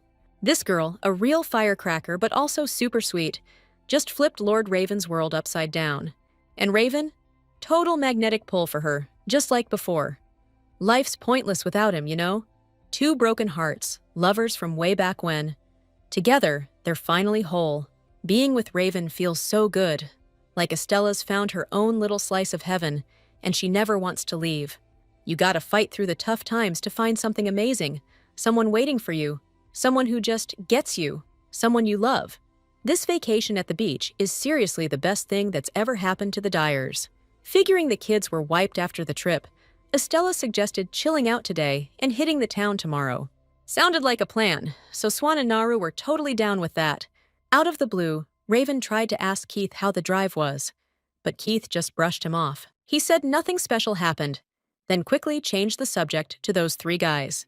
Raven gave them some time off too, so he invited them to join.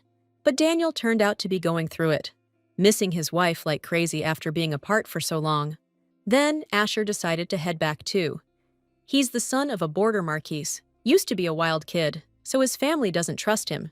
And as for Theo, he didn't have any big plans, but he decided to visit his estates too.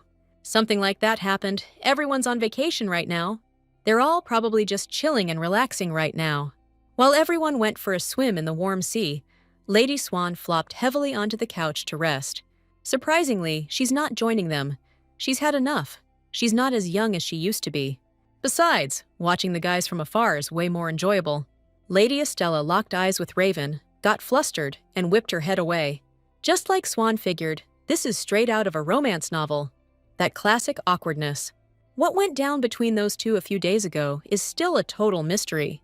Out of curiosity, Swan decided to find out if anything happened with her brother. Truth be told, for Estella right now, it's more like a daily torment.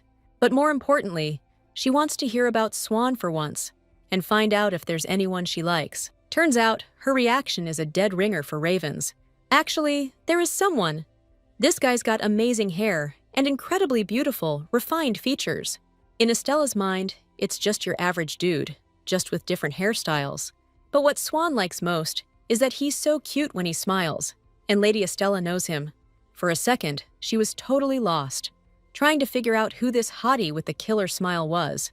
All the signs pointed to this guy being arid. Turns out it's actually Kate, and Swan's so relieved she finally came clean.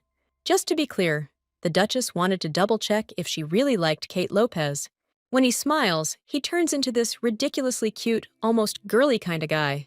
If her and her brother both dig him, he's gotta be a genuinely good dude. Truth is, Swan was pretty chubby as a kid, and she got teased about it a lot. People would say a duke's daughter can't be that heavy, comparing the poor girl to a pig. Unlike her brother, Lord Raven, who everyone thought was super cool, Swan was just the ugly sister. Because of all the put-downs, she often cried alone. She didn't have any friends in her life. So, one day, Keith was the only one who showed up to comfort her and wipe the tears from her face. Swan's face seemed so sweet to him, way cuter than anyone else's. Back when they were kids, every time she cried, he was always there, and she fell for him without even realizing it. It's a pretty standard story, but it's still hard not to fall for him. Swan's still got it bad for Keith, even now. That story warmed Estella's heart. She actually kinda gets where the girl's coming from. You could search the whole world and find people nicer than Raven, and maybe other people would think her reason for falling for him is dumb. But no matter how small it seems to others, it changed their lives. It was a fateful encounter. If Estella hadn't met him, she'd probably still be the kind of person who only knows how to hate on everyone else. Later that evening, after swimming in the sea, Raven decided to take a shower and already got undressed. But as soon as he stepped into the bathroom, he ran into his wife. Turns out she decided to freshen up a bit too. Not long before, everyone gathered around the big table like a real family to have supper before bed. Suddenly, Raven noticed that Naru seemed down, not saying a word. Dinner was already over by then, so the Duke suggested he go to his room and get some rest. The little guy really was tired today. Sleep was already getting to him. But this time, he wanted to sleep with Raven. Naru's so clingy today, it's rare. So Master Deer agreed without hesitation. Plus, the kid was sure Estella would lie down next to them too. He suggested all three of them sleep together. Before bed, Raven headed to the bathroom. If he didn't hurry, Naru would already be asleep. Completely by chance, he caught sight of Estella. She was in the water up to her shoulders and didn't expect to see him there. In that moment, the guy just froze up and couldn't move. He'd never been seen like this before. Realizing he was standing there completely bare, really threw the young man for a loop. He quickly grabbed a towel and apologized to his wife, saying he didn't think anyone was in here. Trying not to stare at Estella, Raven caught her out of the corner of his eye as she stood up and started walking towards him. Guess there's no point hiding it. They're husband and wife, after all. What the Duke saw was so shocking, he got a nosebleed. This is so humiliating. He can't keep doing this. He can't let it go on any longer. After everything that happened, Raven just wanted the floor to swallow him whole. He totally embarrassed himself, and now doesn't even know how he's going to face her.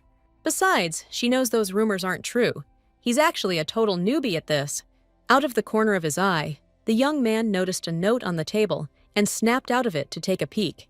Swan sent this letter. While they were waiting, Naru fell asleep, so she let him stay with her. This means Raven's gonna be alone with Estella. He won't be able to handle it. I mean, on the one hand, it seems like a no-brainer. The girl he's into is making a move. Turning her down would be a total jerk move.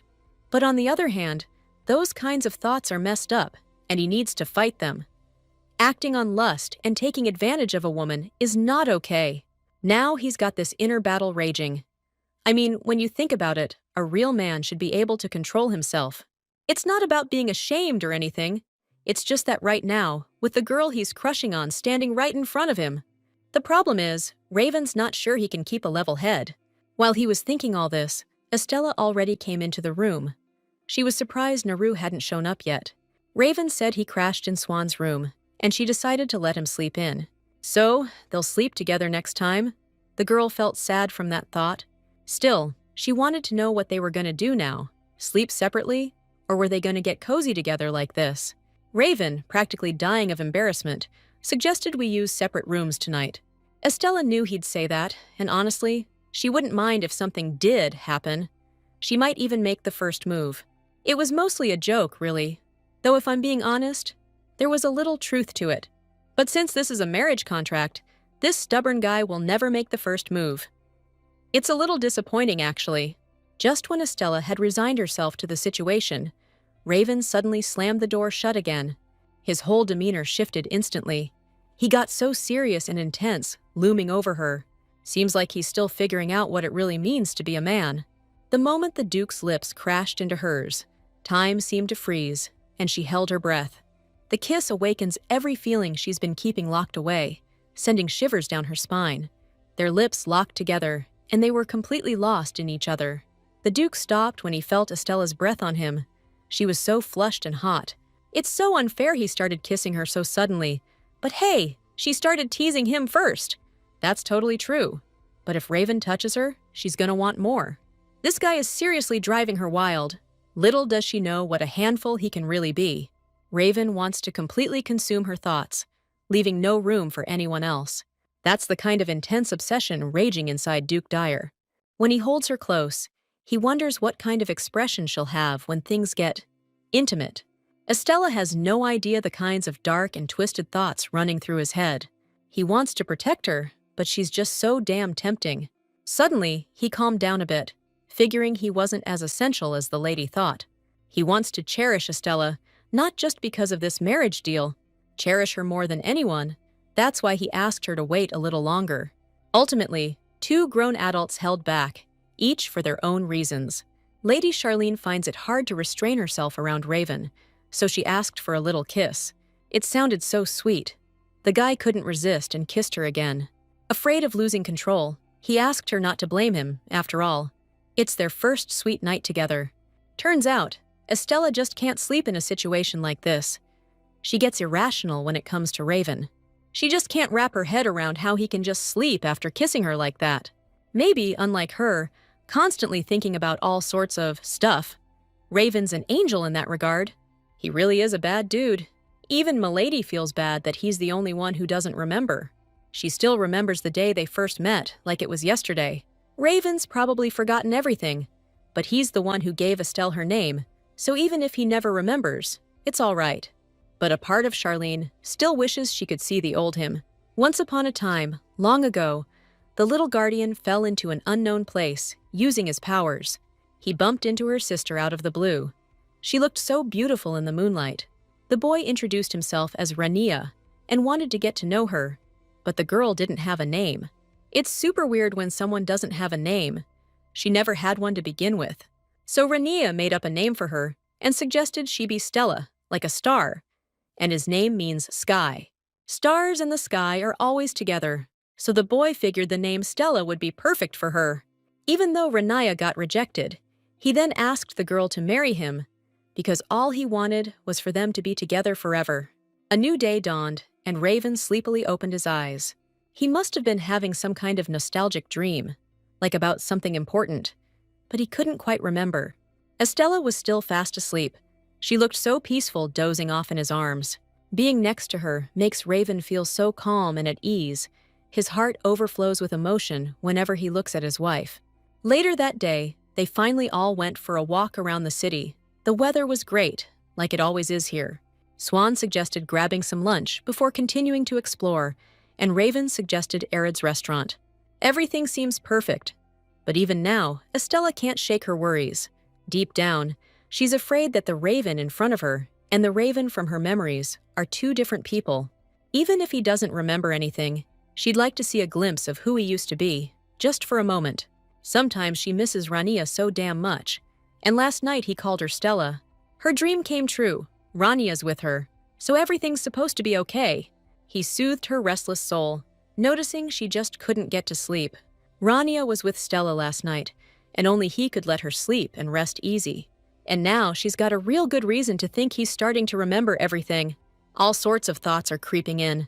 Maybe this guy really is Rania. Raven noticed Estella was off her game this morning and figured she wasn't feeling too hot. The others got worried about his sketchy condition too and started freaking out. Because of that, Estella had to pretend everything was fine so they could move on. The restaurant where Arid plays is like the ultimate fancy pants palace for aristocrats. Arid feels right at home here, lost in the music and soaking up the art scene.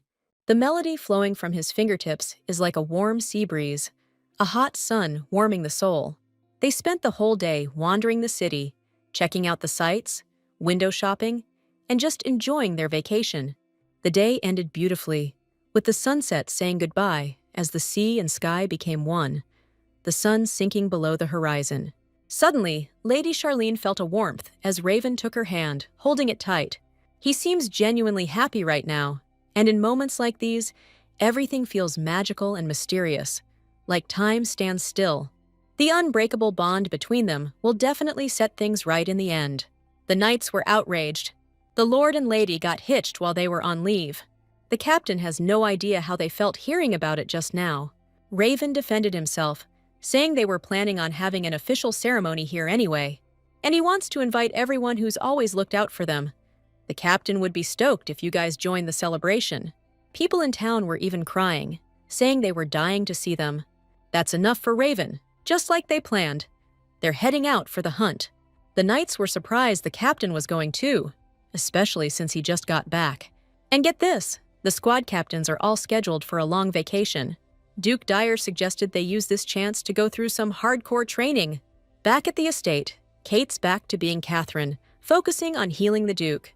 The after effects of using his holy power are worse than ever. Kate saved Raven's bacon again, but it's time to face facts.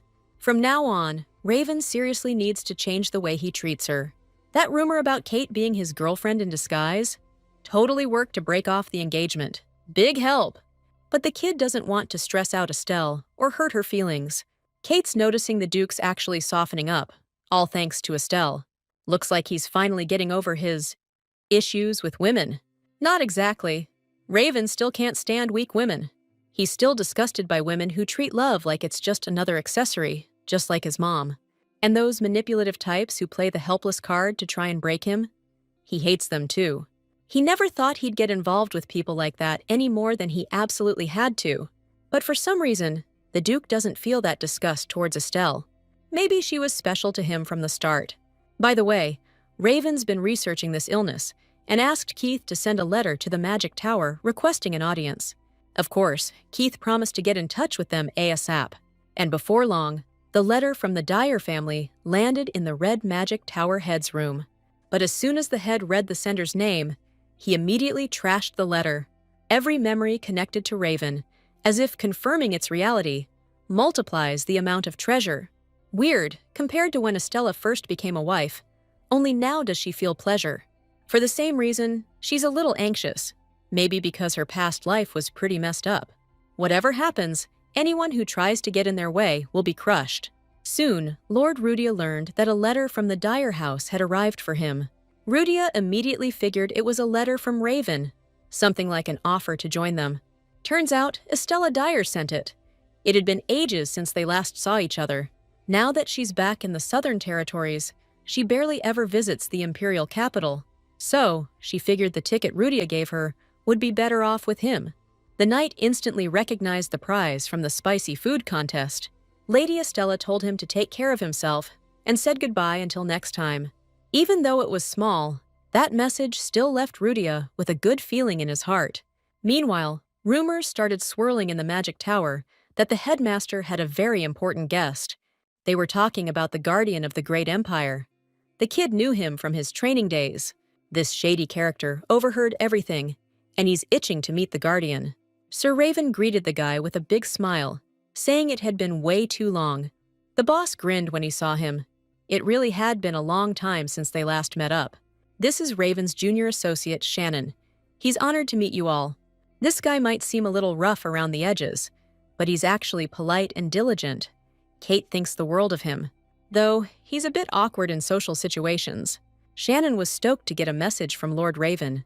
As instructed, he immediately burned and disposed of the letter scraps Raven gave him. Plus, the mage was really looking forward to meeting Lady Estella Dyer. Ever since he heard about Raven getting married, he's been curious about what kind of person the lady of the house is, and she's way more spiritually beautiful than Shannon could have imagined. Of course, not just spiritually, but physically, she's truly stunning. Prodigy-level mage, the kind who could head up the magic tower at his age. He's got this eye-catching bright crimson hair. But the most striking thing is his face. Almost animalistic, with sharp fangs and those vertical pupils. He's one of the last of the Fissy clan. Members of that clan are loaded with magical juice. Plus, they can absorb both magical and divine energy. Back in the day, the Fissy clan got a raw deal because of their unique looks and abilities. They were branded as monster controllers, and a lot of them ended up paying the ultimate price. Even now, years later, there are still people in the Empire who discriminate against the Fissy clan, but Shannon still managed to become head of the tower. Estella decided to take a walk around the magic tower with Swan and the others, trying not to interrupt their conversation. Looks like she spotted the head of the Fissy clan, but didn't even bat an eye. On top of everything else, they and Raven have an incredibly similar divine power. Actually, Raven came to ask for a favor and decided to cut right to the chase. He needs to know if it's possible to break the secret magic placed on the book. The moment the head mage glanced at the book, he knew right away it was a magical artifact from the ancient magic era.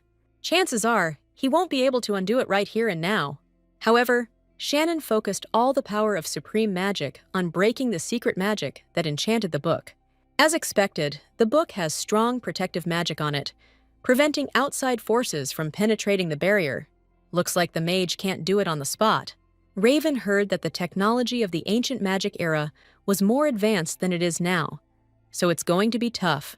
Still, even if it's hard to figure out right away, if the Duke gives him some time, Shannon will crack this case. He won't know how long it'll take to break the spell until he tries, but it'll probably be a year. If breaking the spell is even possible, Raven was going to ask for help from people he trusts, but a year is just not enough time. Apologizing for asking so soon after the mage agreed to help, Duke Dier said he had another request. He's looking for intel on how the Guardian Barrier was created. The Magic Tower and the Temple are independent organizations, not tied to any specific country. That's why they have information even the Empire doesn't, which is why Raven wants Shannon's help. He's not looking to overstep. He just wants to know about the barrier maintained by the Magic Tower. In that case, Shannon promised to do everything he could to get in touch with the Duke as soon as possible. The next day at the main Diera residence, an enthusiastic Henry and the servants were busy preparing a room for Raven and Estella. Since this room is meant for them to spend time together, Henry wants everything to be absolutely perfect. You can hear from the street that Henry and the others are pumped up again. Suddenly, one of the knights called out to the others, looking totally freaked out. He wanted to know if the rumors about Lord Raven's real girlfriend were true. That pissed the guys off, since they agreed not to bring it up to spare Lady Estella's feelings. They should have seen Estella's face when she came to check on them before the monster hunt. Truth is, the kid's actually happy to see them getting along so well. That's why he's just worried things will get complicated. According to the guy, it's pretty normal for nobles to have mistresses or second wives after marriage anyway. So even if the captain decides to go that route, they can't really judge him. It's all for the sake of a future heir, or whatever. No way the captain would do something like that. The kid's mind is blown. We gotta stop him. Their hardcore shippers are losing it. Estella almost forgot something like this actually did happen before. She's pretty sure the first time she came here, she saw a pink-haired girl sneaking out of Raven's room late at night. Well, Lady Charlene's never heard that before. Yeah, there are rumors about him getting around, but she just can't picture him as a player. She can't figure this out alone. She needs to get the truth straight from Raven. Meeting Keith just confirmed for Duke Dyer that he really does have a thing for beautiful stuff. A guy trying to quit, but falling back into his old habits. Raven can't believe his protege screwed up this badly. Those insults really got to Keith. He was steaming mad, ready to bury that idiot. Raven quickly calmed him down. It wasn't his time to go just yet. Just so we're clear, Keith mentioned nobody saw him get here. What he's saying is, he used teleportation magic to arrive, so the Duke can chill out. Now, the knight's got some clothes in the office, so he decided to go change, then use some healing magic. To avoid setting him off, Raven decided to keep quiet. He really didn't want to go back to how things were, so he could just leave it all alone. Everything seemed fine, confident that he'd gone unnoticed. Keith calmly left the Duke's office, but then he heard a shout behind him. Lady Charlene recognized Sir Lopez in his face. At that moment, Keith just wished someone would take him out of his misery. This is weird. Estella doesn't usually wake up in the middle of the night. Seeing the light on in the Duke's study, she figured he was still working, even after the monster hunt today. Dude seriously needs a break, or he's gonna burn out. Passing by the Duke's office, Estella spotted that pink-haired chick. The one they say Raven's really into. She's the same girl who was sneaking out of his office late one night last time. That's when the princess started scheming, weighing her options. Attack, observe, or retreat. Suddenly, the pink-haired girl's outline got blurry, like she was fading out of existence, almost like magic. Either way, Estella's definitely made up her mind now, and she's not backing down. Finally, she got a good look at this young lady, who turns out to be Lord Lopez. It all ended with the three of them having to hash things out together. Honestly, Estella's totally confused. So the rumored mistress was Lord Lopez all along? She just came right out and asked him why he was dressed like a woman. Judging by his face, it was clear he didn't like talking about it, but the knight explained that he just looked good in it. Without thinking, he said it was his hobby, and asked if there were other guys who rocked dresses this hard. Thinking bigger picture, Keith's the perfect guy to use as a model for a dress collection. He really does pull it off, though he can't quite admit the whole truth. Trying to cover for his knight, Raven said that Keith was actually helping him spread rumors. Rumors that he's a total player, because the kid mistakenly thinks Estelle already knows he's a virgin. But Estelle was the one person who didn't believe the rumors, and figured he'd already been with girls. Now, the Duke's facing the big question. Why even spread those kinds of rumors in the first place? It all started with lies spread by jealous haters, back when Raven was only 17. So, seeing the young prince surrounded by adoring women, the jealous types started whispering. They said His Highness was just playing games with women's feelings. Apparently, he was flirting with every single girl he met. Heroes might be womanizers, sure, but acting like that while still a student? They figured he had zero class. The rumors spread like wildfire through the nobility. A heartbreaker who seduces women and leaves them crying. Around the same time these rumors were flying around, something else went down. A woman who bought into the gossip wanted to spend the night with Raven, but when he turned her down, she lost it. She just thought he might be lonely being all by himself here. So, she suggested they find a private spot and, enjoy each other's company. That really ticked off the Duke, so he immediately pushed her away and walked off. That's when the girl lost it and ripped her dress, baring her young body. Just then, a bunch of nobles came running, totally shocked by what they saw. Deciding to trash Raven's rep, she lied and said His Grace had made unwanted advances. She claimed she told him to stop, but he wouldn't listen. That convinced everyone the rumors about him were true. Even a lady saying no didn't stop him. Raven was publicly shamed. They said, even if he's the Duke's son, this is messed up. It sparked some minor squabbles, but it was also the perfect excuse to break off the engagement, so the Duke jumped on the rumors. Like Estella already knows, Raven's got zero experience with women, and all those rumors are bogus. The girl's reaction was kinda weird, like she was hearing it for the first time. Looks like Estella didn't know Duke Dyer was still a tough nut to crack. Lady Charlene was lost in thought after hearing that, realizing her husband was still a virgin. He's got zero experience with women, and all this time, the woman from those rumors was just Lord Lopez in drag. It's really bugging her, though Raven can't figure out why it's such a shock. Suddenly, Estella jumped up and totally demanded he strip right then and there. The poor guy almost fainted from the shock. Without a word, Keith just bowed silently. He knew it was time to get out of there. Like a tigress on the hunt, the girl pounced on her husband and started undressing him herself. Raven's just a regular victim here, and it looks like he's not ready for this kind of sudden change. He asked her to wait, but Estella's done waiting. Flirting's her best weapon, and in this situation, Raven even said they could kiss.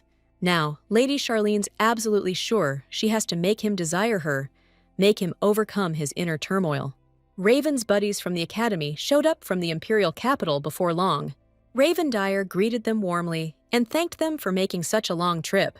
He vanished right after the party, so the guys are glad they finally got to meet up. As for his missus, she's away on business, but Raven promised to introduce them as soon as she gets back. So Raven's a married man now, just like them, so it's time to celebrate. The reunion was going great, and after a few drinks, they were all pretty hammered. Under the influence, one of them suddenly confessed he was jealous of Raven, marrying such a knockout. Even drunk, Raven's the kind of guy who values his wife for her character and charm, not just her looks. At that point, the guy thought he was channeling that one funny dude who's popular around town right now. Suddenly, another guy said his sister's been running a fever lately. Seriously, that outfit makes Lady Raven look like a freaking ape. Not cool at all. But when she met the gorgeous night girl, Milady straight up asked if he was captivated by her beauty. The kid says that's what's trending right now. He's sure Lady Swan told her. Honestly, Raven just thinks Estella's a knockout. He thinks she's more like crazy adorable. Sounds like he's totally smitten with the madam. There's really no one specific thing that made him fall so hard for her. It just kinda hit him at some point, and he was head over heels. Seeing her crying face, he just wanted to make her smile. By then, he was completely gone for her. What Raven loves most is her vibrant smile. To be honest, his buddy finds it hard to picture that kind of smile on the madame he knows. Raven thought so himself, until he weathered that brutal winter, and then met a vibrant spring, beautiful as a delicate flower. To him, Stella is like spring itself. She's truly gorgeous. Estella couldn't bring herself to enter the office, hanging on every word her beloved was saying about her. Her heart swelled with warmth, because she still remembered Rania calling her his spring. It all started way back when Stella was just a little kid and stole some bread to survive. But this wasn't some fairy tale, so she paid the price for stealing. She wasn't some noble princess of high birth or a saint hearing voices from above. She was just a regular orphan, despised by the whole village. That night, completely exhausted, she fell asleep on the bare ground, only to suddenly wake up to a touch. The boy who found her in the alley didn't mean to scare her. He just wanted to see if she was still alive. Suddenly, he looked like something spooked him, and he ducked under his hood. Wielding magic, the kid decided to heal the poor girl's wounds. Stella couldn't believe it, seeing that her body was completely free of the old wounds and bruises. As a thank you, she shared half the loaf of bread she'd worked so hard to acquire. That's when Stella first met the boy from the Phissian people. He got separated from his family when they were running from some serious trouble, and that's how he ended up in this village. He cared about orphans like Stella, sharing skills they needed to survive. He taught the kids basic magic and was like a parent to them. One day, Nonan said there'd be a festival in the village tomorrow, hoping they'd get lucky and snag some leftover sweets. It was hard for him to describe what they tasted like. Kids who'd never had anything sweet probably wouldn't get it. Man, he really wanted them to try those. But the kid never showed up again. Back then, death was waiting around every corner. Nobody knew how to deal with the disasters caused by the miasma and the monsters. So, not many people mourned the boy's disappearance. Most were worried about their own hides. Eventually, Stella forgot about him too. A whole year just flew by. The village festival started up again, and that was the only chance to swipe something. Stella just wanted to grab a couple of apples, but she was immediately spotted by the merchant, who caught her. But instead of a beating and punishment, the kind sir offered the girl some hot food. Everyone felt bad for the poor girl. She was so skinny. They let her eat whatever she wanted. Usually, they just beat her, so Stella figured it was only happening because it was a holiday. But the thought kept nagging at her. Were they really plotting something? That evening, when everything seemed normal, the girl fell into the clutches of some real lowlifes. Right in front of the whole village, they tossed her out the gates. So many people watched, but nobody objected. They were convinced it would protect the village, believing this cursed kid was the reason they'd suffered so much misfortune. They branded the girl a witch, blamed her for everything, and wished her a quick end. Time to pay the piper, they said. Stella tried desperately to get back, to return to them, but the gates slammed shut right in her face. That was her fate. But the thing was, she was determined not to die. Utterly alone, the poor kid ran through the forest, where she came face to face with some seriously nasty monsters. You'd think that might save her from her bitter end, but she didn't want to die, thinking of Shannon. Now it was clear. The festival was a trap to lure kids out. That meant he was gone because of it too. The kid didn't get why they were the only ones suffering, but she just accepted her fate. Staring death right in the face, all she could dream about was them getting what they deserved. At that moment, she had no idea that everything in her life was about to flip upside down. Somehow, Stella miraculously survived. But from that day on, she was a completely different person. A godlike power awakened within her. But things didn't exactly get easier. Back then, unlike now, a lot of nobles could tap into that kind of blessing. Divine power was the only real weapon against the monsters and the miasma. The only way for commoners to survive was to turn to the nobles and the aristocrats. Well, they started acting like gods themselves. And then this pathetic orphan shows up with divine power, and the nobles just couldn't ignore someone like Stella existing. They were scared that this kid, with her abilities, would undermine their authority. Shannon wanted those leftover candies so bad, the stuff everyone else tossed, that he died for 'em. That's when Stella started wondering why there's so much garbage out there, why it's always the good ones who bite the dust. Getting powers didn't stop the bullying. She just started getting smacked around by the fancy folks instead. They saw her as some commoner, but without her God-given abilities, she's just dead weight to them. That's when Stella finally stood up for herself and punched the creep who was trying to make her feel worthless. She grabbed the first thing she could find, a fork, hungry for payback, wanting to make that lowlife pay. So this girl with powers wounded some big-shot duke, and they ordered her thrown in the slammer. She only ever saw useless nobles, so Raven didn't exactly make a great first impression. That day, seeing the mark on her face, the kid got seriously worked up. But Stella, all fired up, just slapped him across the face, fueled by pure rage. She hated him calling her Stella, and she'd told him that a bunch of times. It was because she was sure he was faking it. 'Cause nobles only see their own kind as human. Everyone else is lower than dirt to them. They don't give a damn if some commoner kicks the bucket, and that really ticked her off. Even though Stella unleashed all her anger on him, the kid hugged her tight, giving her his warmth and kindness. He felt guilty that he couldn't protect her, that he was so weak. But the young prince promised he'd get stronger, no matter what, to protect Stella. So no one else would become a victim, so Stella wouldn't have to lose anything else. He swore he'd do it, and if he broke his word, he'd do absolutely anything she told him to. Later, Stella found out that commoners had left his little brother to die. He should have hated commoners as much as Stella hated nobles, but Rania still wanted to protect people. He didn't give in to the hate. He didn't want anyone else to go through that. He was trying to stay strong. It's been 10 years since Stella entered the temple. They've given her the title of Grand Saint. Soon rumors started flying that the Grand Saint was a witch. Some believed it.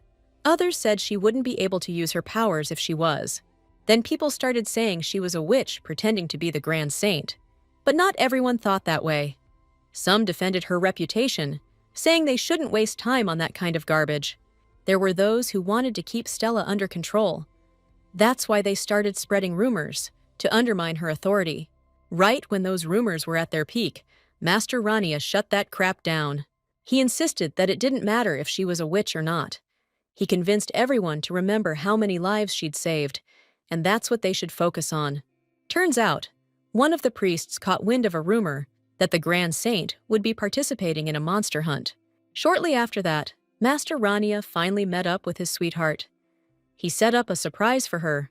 Judging by her reaction, though, Stella wasn't exactly thrilled to see him. And plus, he was being a real pain.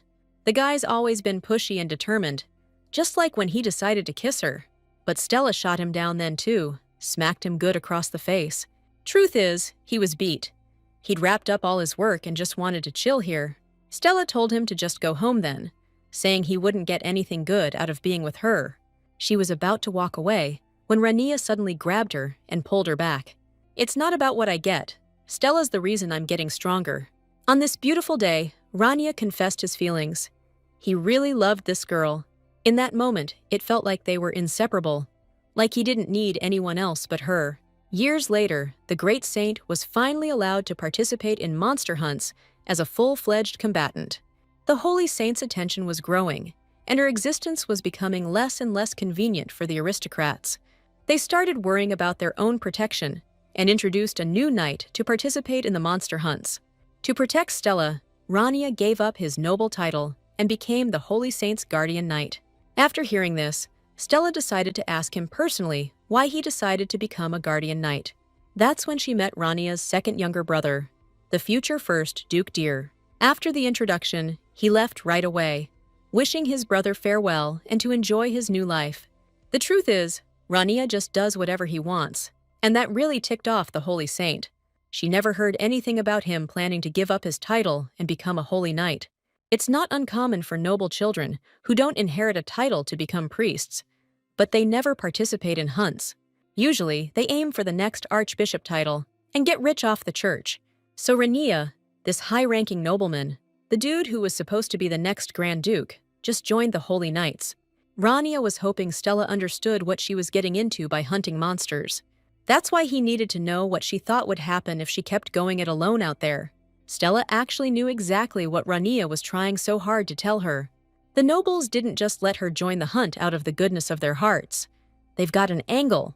Rania says she has incredible power, but that power's meant to protect people from monsters, not hurt anyone.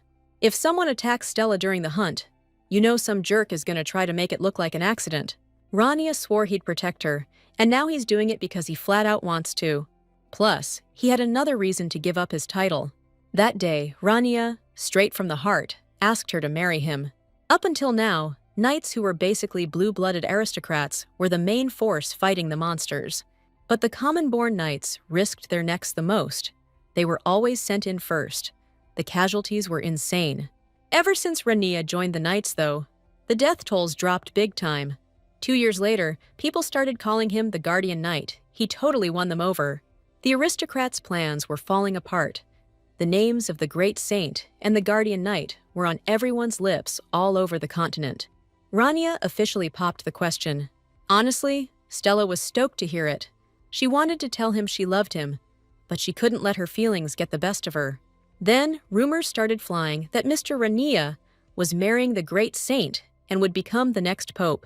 Otherwise, why would he give up his title? Rania loves her because it's a power play.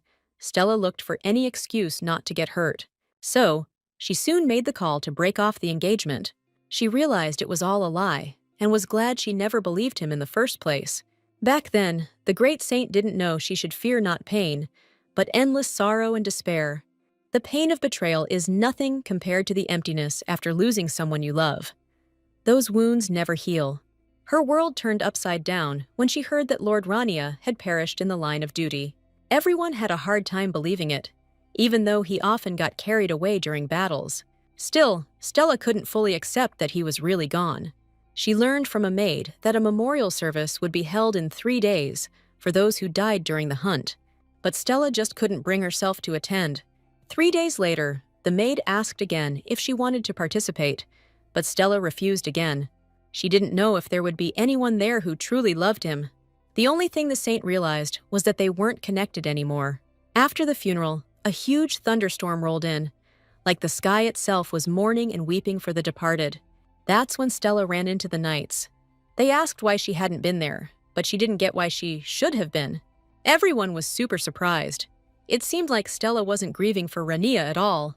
Thing is, they weren't linked anymore, so the lady didn't understand why she was supposed to be sad. The knight, crushed by grief, told her not to talk like that, saying she should have been the one in the captain's place. That's when Stella learned the truth. Hundreds, thousands, tens of thousands of times she had prayed for this. The truth is, Rania loved her more than anyone and wanted to protect her. Right up to the end, he was only thinking about her. If Stella just had one more shot, she'd want to go back to the day they said goodbye. If things could change back then, if she had just reached out her hand back then, things could have turned out so different. Rania could have found the love of his life, and Stella could have been happy. Rania was just a commoner. He wasn't entitled to his own grave. His name was only etched on the memorial monument. But not everyone agreed with that, so the knights made a grave for him in the public cemetery. There wasn't anything left of his body, so it's just a headstone. Only then did Stella finally come to him herself, regretting what she'd done 1,000 times over. Suddenly, the rain stopped falling on her face, and she saw Rania standing right in front of her. Miracles don't happen. It was just a foolish vision. In reality, it was his brother who came to the grave. He noticed Stella looked terrible, and said his brother would be upset to see her like that. The young man assumed she'd probably heard that they couldn't recover Rania's remains, and then he decided to ask one important question. Did she ever wish she could see his brother again? This magic circle's keeping the barrier up. Rania finished it, but it cost him his life. Inside, Stella sensed the same magical power that Rania had. My brother said that once the magic barrier was complete, only the sword remained here. Soon, everyone will know about the barrier, and they'll credit the great saint for it. She totally disagreed with that, thinking Rania deserved the credit. But the real reason is they want to control neighboring countries using the great saint's influence. Once the monsters are gone, the war will start, and the Empire, with its protective barrier, can just sit back and watch. Like Stella figured, then the Empire and its barrier become targets for other countries. That's why my brother set a few conditions when he set up the protective barrier. Only his blood relatives and the great saint can control the protective barrier. If the whole damn empire goes down, all its loyal soldiers will bite the dust, and the barrier will start crumbling. That's the limiter, right there. But there's always going to be some boneheads who refuse to listen. That's why Lord Dyer wants to protect the magic barrier, the one his brother gave his life for. After all that, he suddenly wants to know why Lady Stella even bothers living. Whatever she wants to do, the kid's telling her to go for it. Life's a drag if you don't do what you want. He's not blaming her for anything. After all, his brother lived the life he chose. Only thinking about her dead lover, the great saint decided to take a desperate gamble. She wants to protect the magic barrier too, so this never happens again. Suddenly, Raven throws open the door and sees his darling wife standing there. He figures she's here to meet everyone. His buddies are going to be stoked to meet the missus. Once everyone cleared out, she suddenly felt like throwing one back. Raven noticed the girl had just crashed out, so he gently woke her, worried something was up. Barely cracking her eyes open, Estella immediately went for his lips, making it even harder to hold back. Being close to him and kissing him is a total rush. She doesn't even know why she digs it so much. Which you can't say about Raven. Of course he likes it. But this girl makes his heart pound like crazy. After thinking for a sec, he figured it's probably because she's into him. That's totally it. She's been crushing on the Duke forever, and he's saved her butt so many times. But deep down, Estella's got some doubts about whether he actually likes her back. Of course, Raven's into Estella, and he's ready to shout it from the rooftops every single day. Estella got so wasted she passed out on his shoulder again, and now things just got a whole lot more complicated. Meanwhile, back at Count Akuto's mansion, things were heating up. The master just can't wrap his head around why it had to be him of all people, His Excellency. Maybe he can still get a meeting, so he's talked the Count into apologizing one more time. But Count Akuto's all like, why should he apologize? He's not even head of the house. The thing is, the bigwig nobles down south and the merchants already know about this beef. Local tribute only carries weight in this country because of House Deer's backing. They already owe him big time, and this fight just makes things between the two houses even messier. Anyway, the guest's offer is still on the table. As he left, he told the Count to just give up if he's after the barrier, 'cause no one's cracked it in centuries. The master's convinced this guy's greed is going to be his downfall. The only logical choice is to surrender, but that sounds like bull. This barrier's the only thing protecting them from monsters and the miasma. Getting that kind of power means control of the whole damn empire. And this miracle fell into the hands of the Dyers, the Empire's loyal dogs. The Count could use the barrier way better than they can. That's why he's now willing to do anything to get his hands on the key to that protective barrier. After the guest left, the butler apologized and asked if he could release the young master from the dungeon. But it turned out the Count had no use for that good-for-nothing trash. If the kid had managed to get in the Duke's good graces, the Count wouldn't be in this mess.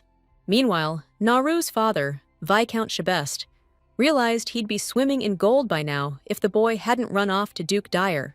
The Viscount's not just gonna sit by and do nothing. He gave him his precious son, and he's got to get something in return. Soon after, Count Akuto turned to Marquis Drain for advice. The Marquis could tell his guest had it rough. The Count just needed a hand.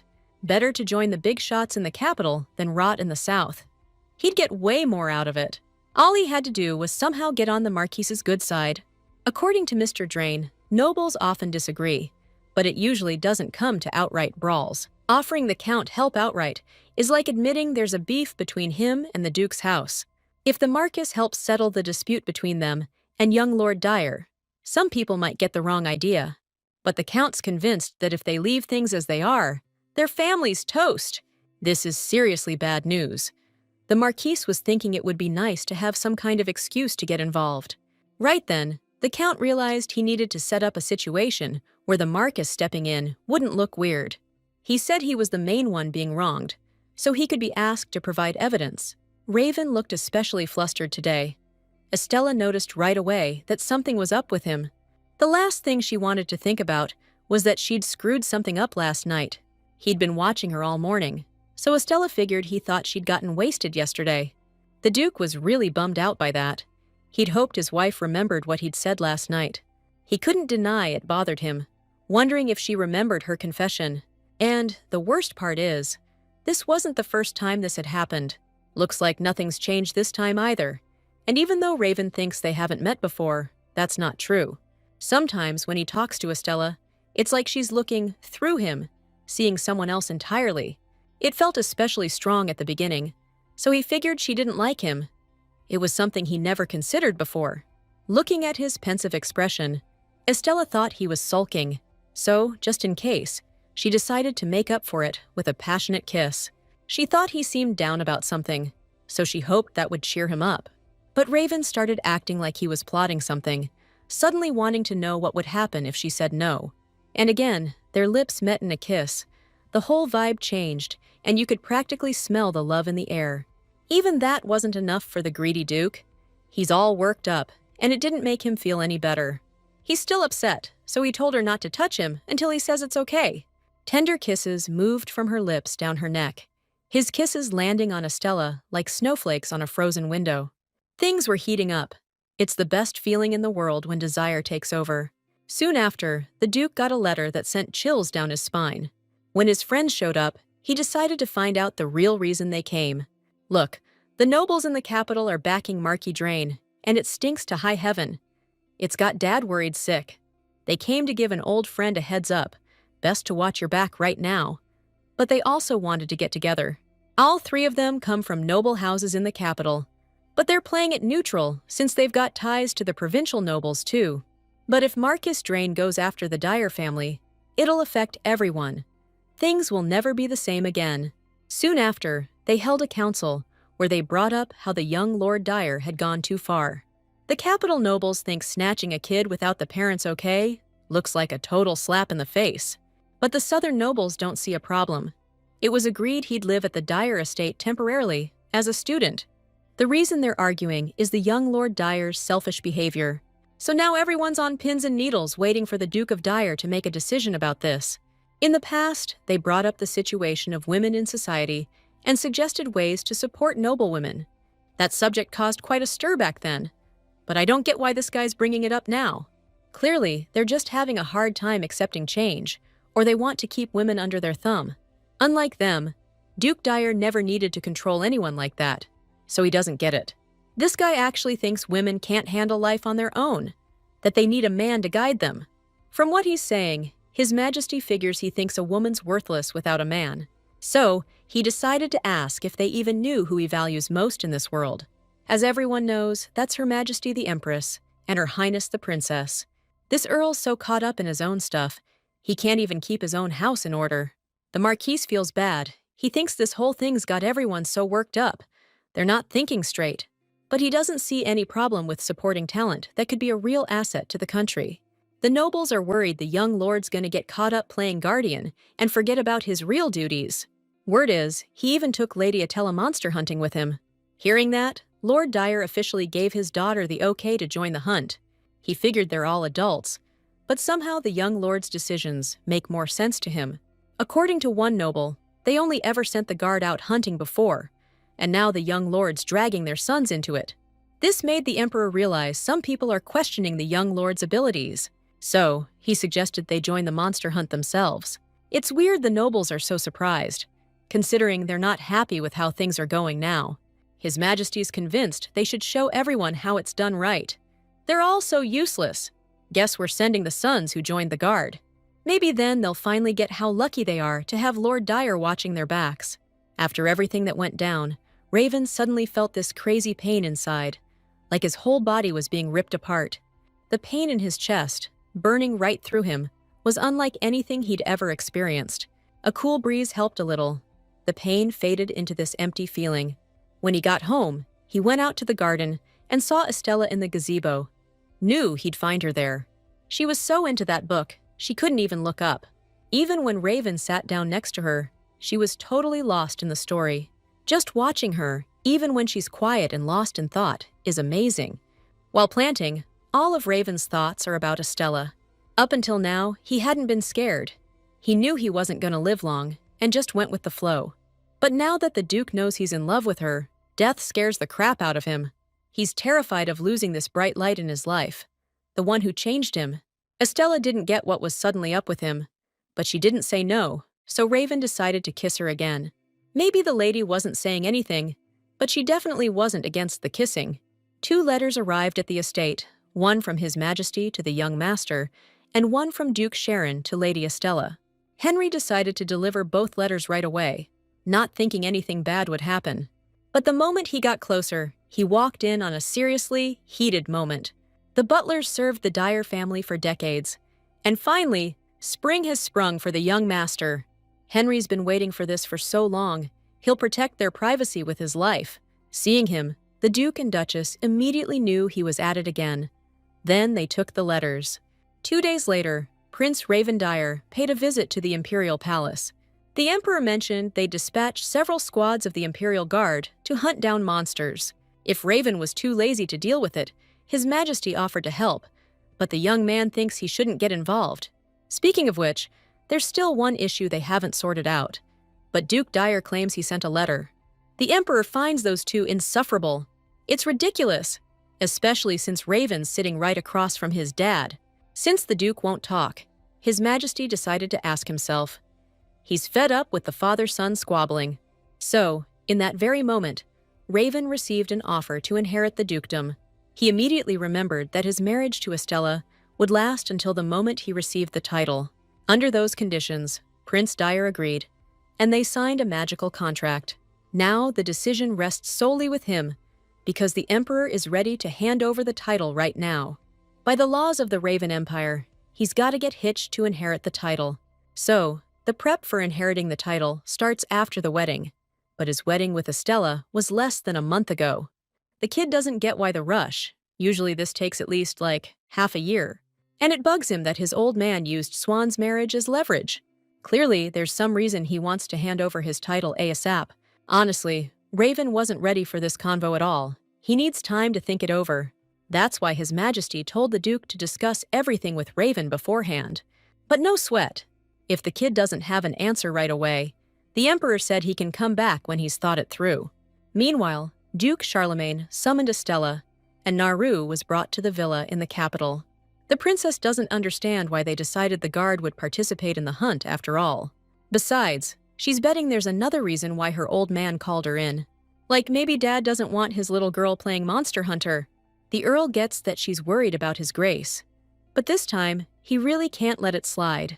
Estella knows it already. She doesn't want to be stuck under Raven's wing forever. If she joins the hunt, the city nobles will throw a fit, so she's got to work with what she's got. To keep her dad from stressing, she agreed to sit this one out. But all she wants to do is give them a few pointers on the cleansing ritual. Dad let her show them what their family's famous for. About that time, something happened that spooked the estate staff. The Viscount hadn't been around in ages. The butler greeted him politely and said the head of the house was out for the day. That's when the ticked-off Viscount smacked the poor servant across the face and told him not to tell him what to do. If his brother's not home, he'll wait, so he told the servant to hurry up with the tea. If it were up to him, he'd never bother meeting with that stubborn mule. But the Earl just told me that his lordship is really pushing it, taking custody of the Viscount's son without permission. That kind of move is practically a stain on his reputation. At the very least, the Duke should show him some respect. Earl Akuto is right. Viscount Chebest deserves some kind of reward. As soon as he entered the estate, he heard a voice that was way too familiar. At that moment, Naru was playing in the garden with the maids, blowing bubbles and popping them. The kid's actually happy here, not afraid of getting punished. He's living the good life. But all that childhood joy vanished in an instant when he saw that ominous figure standing there. Naru snuck away from home and ended up here. Luckily, his father showed up just in time. He told the kid to come home now, hoping he'd stop acting like a brat. But just then, the maid stepped in, saying she couldn't let him take the little guy without permission. Master Naru is being taken care of properly here. Ma'am is personally overseeing it, so the maids asked the Viscount to leave. Every word they said felt like a knife twisting in his gut, and he was filled with a rage he'd never known before. They clearly don't know who they're talking to. To the Viscount, they're just commoners. They can't order a nobleman around. He was so pissed, he decided to teach them a lesson for disrespecting a noble. Looking into the eyes of this monster, the scared little kid agreed to go home. He'll do whatever Dad says, just so Dad doesn't hurt them. The Viscount was starting to calm down, thinking Naru was a good boy, when BAM! He got clocked in the jaw. Looks like Lady Estella hit him a little harder than she meant to. The Viscount slid across the dirt for a few yards, then declared this was an insult to the head of his family. Judging by the look on her face, though, the lady wasn't sorry in the slightest. Revenge is a dish best served scorching. Still the most ruthless woman in the Empire, she coolly set his clothes on fire. Now she was curious if he had anything else to say, so she suggested he watch his mouth. If Lady Charlene doesn't like something, this time she might just really make him regret it. Mr. Charlene showed up right away, drawn by the commotion, and demanded an explanation for what was going on. The Viscount was immediately thrilled, thinking he was saved now that his brother saw he was the victim. But at that moment, a tear rolled down Estella's cheek, and she claimed her uncle had said so many awful things to her. The Earl's precious daughter was hurt, so he believes his brother should be held accountable. That morning, as soon as Naru woke up, Raven and Estella took him from his room so they could all sleep together. He's not alone anymore, and if he ever feels lonely, he can always go to them. Soon, 2 knights on white horses rode up to the palace. They were greeted with honor. They had been expecting Lord Rudia. Looks like everyone's here. They pulled the captains out of leave early because the Emperor's guard's going to be involved in this hunt. The guard's known for being spineless, so knowing they're going to be there, Dynel can't help but worry. At least Rudia's going to be in charge of him. He's one of the Imperial Knights, and he's strong. Theo used to lose to him all the time. It's going to be tough, but Prince Raven's counting on their help. After that, Kate brought Sir Rudia and Amelie into Master Dyer's office. It's been ages since they last met. They'll be working together for a while, so Rudia's hoping they can cut him some slack. Rudia's probably swamped, but Daniel's glad he agreed to take part in the hunt. Amelia said the captain just got back from a mission, and they shipped him straight here. He agreed without even thinking, so the rumor's going around that he's got a special reason for being here. Like a sweetheart. Turns out, Her Grace managed to snag the heart of such a famous knight. Everyone was stunned. They were seriously hoping they misheard that. Rudy's not wrong. He's talking about Captain Raven's wife. That's a shocker. Usually you keep those kinds of feelings under wraps. Rudy's just a straight shooter. He figured it'd all come out eventually anyway. Besides, Captain Raven hates being lied to, so the knight figured he'd just lay it all out there. Raven decided to deal with it later, and for now, sent the guests to their rooms to rest up after their trip. The next day, all the ladies were buzzing non-stop about how the 3 most eligible bachelors in the Empire were all gathered at the mansion. Swan told Estelle not to act like she didn't care, and asked how she could possibly keep her cool after all this. Top of the list, the Empire's greatest heartthrob, an unattainable lord with killer looks and a gaze that could melt steel. Number 2, Rudia, the Emperor's younger brother, an imperial knight with a smile that hides a whole lot of secrets. And then there's the heir to the Earl's family. Stare at his smile too long, and you'll get completely lost in it. Surprising, Lord Rudia's only 2nd place, but he's not even nobility. Swan says he's known as a sword-fighting genius, and the Emperor himself trusts him completely. He's been granted the title of baronet for now, but he'll be one of His Majesty's closest confidants in the future, and tons of ladies have their eyes on him. Swan's convinced that once he becomes the Emperor's sword, he'll get a title that's way more fitting. She's not just into gossip, she's got a real head for politics too. Raven's sister is seriously impressive. But the main thing is, Swan's obsessed with his look. There's just this aura of mystery swirling around him. This sparring match is supposed to show us what they're really made of. Honestly, I was expecting these knights to be knights in name only. I thought they'd be so bad it's laughable. But his soldiers are pretty good. You can tell they're well-trained and ready for a real fight. Out of the blue, Rudy wants to know if the Duke's still ticked off about yesterday. Truth is, Raven's not exactly thrilled, but he's not going to lose his cool over it either. The thing is, when Rudy heard about him and Madame getting engaged, he thought they were a perfect match. Sir Dyer and Grandpa are the only two he respects. He trusts them completely. That's why Rudy has no intention of getting in their way. But first, he wants to know if his and Madame's marriage is still just for show. Looks like it is. They seem to get along, so why the heck would they get engaged for convenience? Sadly, Raven can't tell him that. Rudy needs to make it clear he had no intention of telling the Madame about his feelings. He respects the young Duke with all his heart, so he has no desire to get in his way or take anything from him. But if a window of opportunity opens up, anything could happen. So Rudy advised the older man not to get complacent. Maybe the Madame will find someone better than him. Besides, he's 2 years younger than Raven, and everyone knows young lovers stealing ladies' hearts are all the rage right now. Just then, Estella arrived. She asked Rudy to step away to discuss the details about the medics. The young man quickly bowed and left to talk. As a goodbye, he stuck his tongue out at the older man. Sometimes Raven thinks he's really messing with him. Soon, Viscount Sebeste found himself in a very sticky situation, and he paid the price. Hard to believe he showed up at Duke Charlemont's place without a plan, and then caused a scene. The court nobles are already pissed about young Lord Dyer's behavior. The Viscount should have used this to get some support. Count Acuto heard he was drowning in gambling debts, but didn't think he was this much of an idiot. And now this knucklehead shows up at Count Acuto's place to ask what he should do now.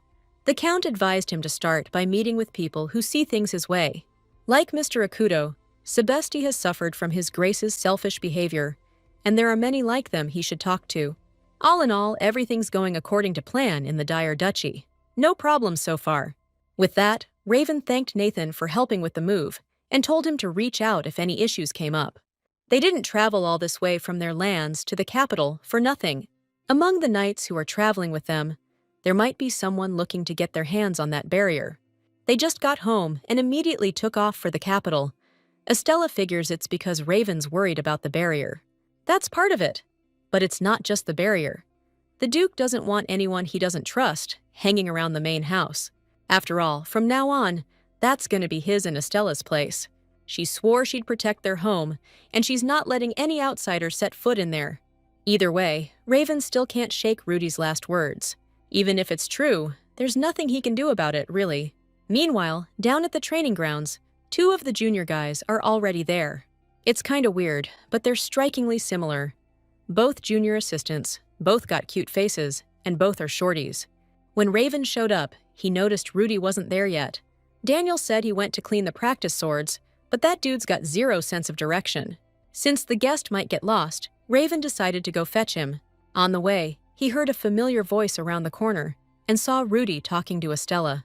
Actually, Raven understood everything. It was just a normal conversation. He realized his jealousy was just childish. First of all, he knows Rudy doesn't have any ulterior motives. But for some reason, when it comes to Estella, he starts acting rashly. Just then, Rudy was saying there's a really good restaurant in the west side of the Commoners District. Suddenly, the Duke's voice boomed from behind him, reminding the young man that the meeting was about to start. He arrived just in time. Estella was just showing the young man the way. Sir Raven took over from there, making sure Rudy got where he needed to go. The kid realized that was jealousy he just saw. And yeah, so what? No big deal. Rudy knew the old man wouldn't let that slide without a fight. According to him, nobody likes a guy who can't keep his cool. When those 2 finally showed up at the training arena looking all messed up, the knights just rolled with it. Seeing the commander of the first squad, the Imperial Guard member thought he was just some greenhorn. Word is, this punk got the commander title because of his crazy power. Just got lucky being born with some rare ability. Now they get it. If some kid like that can be a commander, then monster slaying is going to be a piece of cake. Right in front of everyone, the Imperial Knight said if he had that kind of power, he'd definitely be in Duke Dyer's order. Guess he didn't think that through, saying that in front of the Duke's actual knights. The day of the joint monster hunt finally rolled around. Raven Dyer ran through the rules one more time, just to make sure everyone was clear. Magic attacks can weaken the monsters, but they won't kill them. Our job's to soften up the enemy and fall back. The other Dyer Knights will finish him off. This time, we're not going after the most aggressive monsters. But that doesn't mean we can let our guard down. And last thing for today, you follow the squad leader's orders. Raven warned them they had to listen to those three if they wanted to make it back home in one piece. Daniel reported that the gate to the Forbidden Zone was ready. They could teleport any time. The plan is, each squad moves to its assigned zone and starts the sweep. Before the sweep, Estella came to wish her husband good luck and asked him to be careful.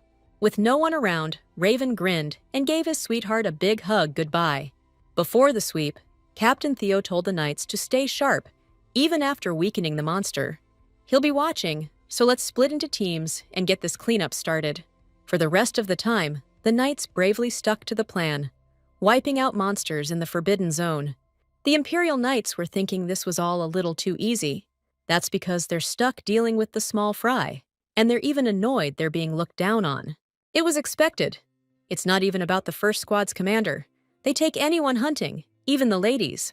Just like Dad said, his radiance barely lifts a finger, just using his protector status however he pleases. Suddenly, a member of Dyer's squad reminded them they were told to retreat right after weakening the monsters, or they'd all be toast. The Imperials felt like they hadn't even broken a sweat, but they're so full of themselves just because they were born with divine power. One of them decided to teach them a lesson. He's got a potion that'll send the monsters into a frenzy. The potion evaporates on contact with air, so nobody will ever know. The kid's sure these monsters are weak anyway. A little stirring up won't hurt. Suddenly, they got orders to move out, and the kid accidentally got the potion on his gloves. Figuring he'd change them later, he had no choice but to hurry on ahead. The empty flask from the potion he dumped in the woods drew the attention of the local monsters. After that, Captain Theo noticed the miasma was thicker than before. He gathered the whole team and ordered everyone to evacuate, because the situation was getting out of hand. Just then, a huge, crazed monster charged toward the Imperial Knights. Leaping into action, Captain Theo desperately jumped in to defend them and took down the monster in one hit. That was a high-level monster. There's no way it should have just been hanging around here. Captain ordered everyone to evacuate, while squad leaders head out to help Raven and the others. Seeing the knights scared stiff and still sprawled out, he yelled at them to get their butts in gear. Now they're starting to suspect this whole thing's because of that, but nobody's ever going to find out. The fools had no clue they were unleashing ravenous creatures from the deepest, darkest depths with a simple prank. Just then, a mighty divine power, coalescing in the sky as a lightning storm, came crashing down to Earth. All the merciless creatures were hit with a devastating lightning attack, leaving them paralyzed and doomed. This cold warrior, the Empire's great heir, captain of the Knights, and Prince Dyer is gonna set things right here. Lord Rudia arrived to help right away. He's starting to get used to this. If that guy had divine power, Raven would definitely recruit him. He made Rudia a trainer for the new recruits, so they'd be better at fighting monsters. Raven drilled into him everything about fighting monsters. Their weaknesses, attack power, the danger of the miasma. He had to remember it all. But today they're hunting small fry, so Rudy's hoping he can get in on a boss-level monster hunt sometime. Guess he's in luck, 'cause the real nasty stuff is about to show up. Rudy's laser-focused now on this weird thing happening in the environment. He needs to pay close attention, 'cause this is how you take down boss-class monsters. No way, Captain Dyer just one-shotted that beast. He said you need some seriously powerful magic, or a ton of divine energy just to weaken a monster like that. That's why Raven's itching to see if the newbie's got what it takes. The captain's always unbelievable, but that's exactly what Rudy digs about him. Mr. Dyer called it. He's ordering all squads to begin the sweep. Daniel's been waiting for this forever. His unstoppable sword's been itching in its sheath. All right, let's get this show on the road. All squad captains ready to roll out for the sweep. Their strength is unmatched.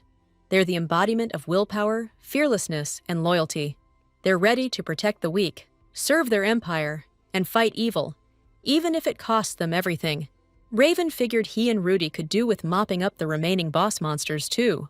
That was a blast. Everyone did great. Now Theo's just starving.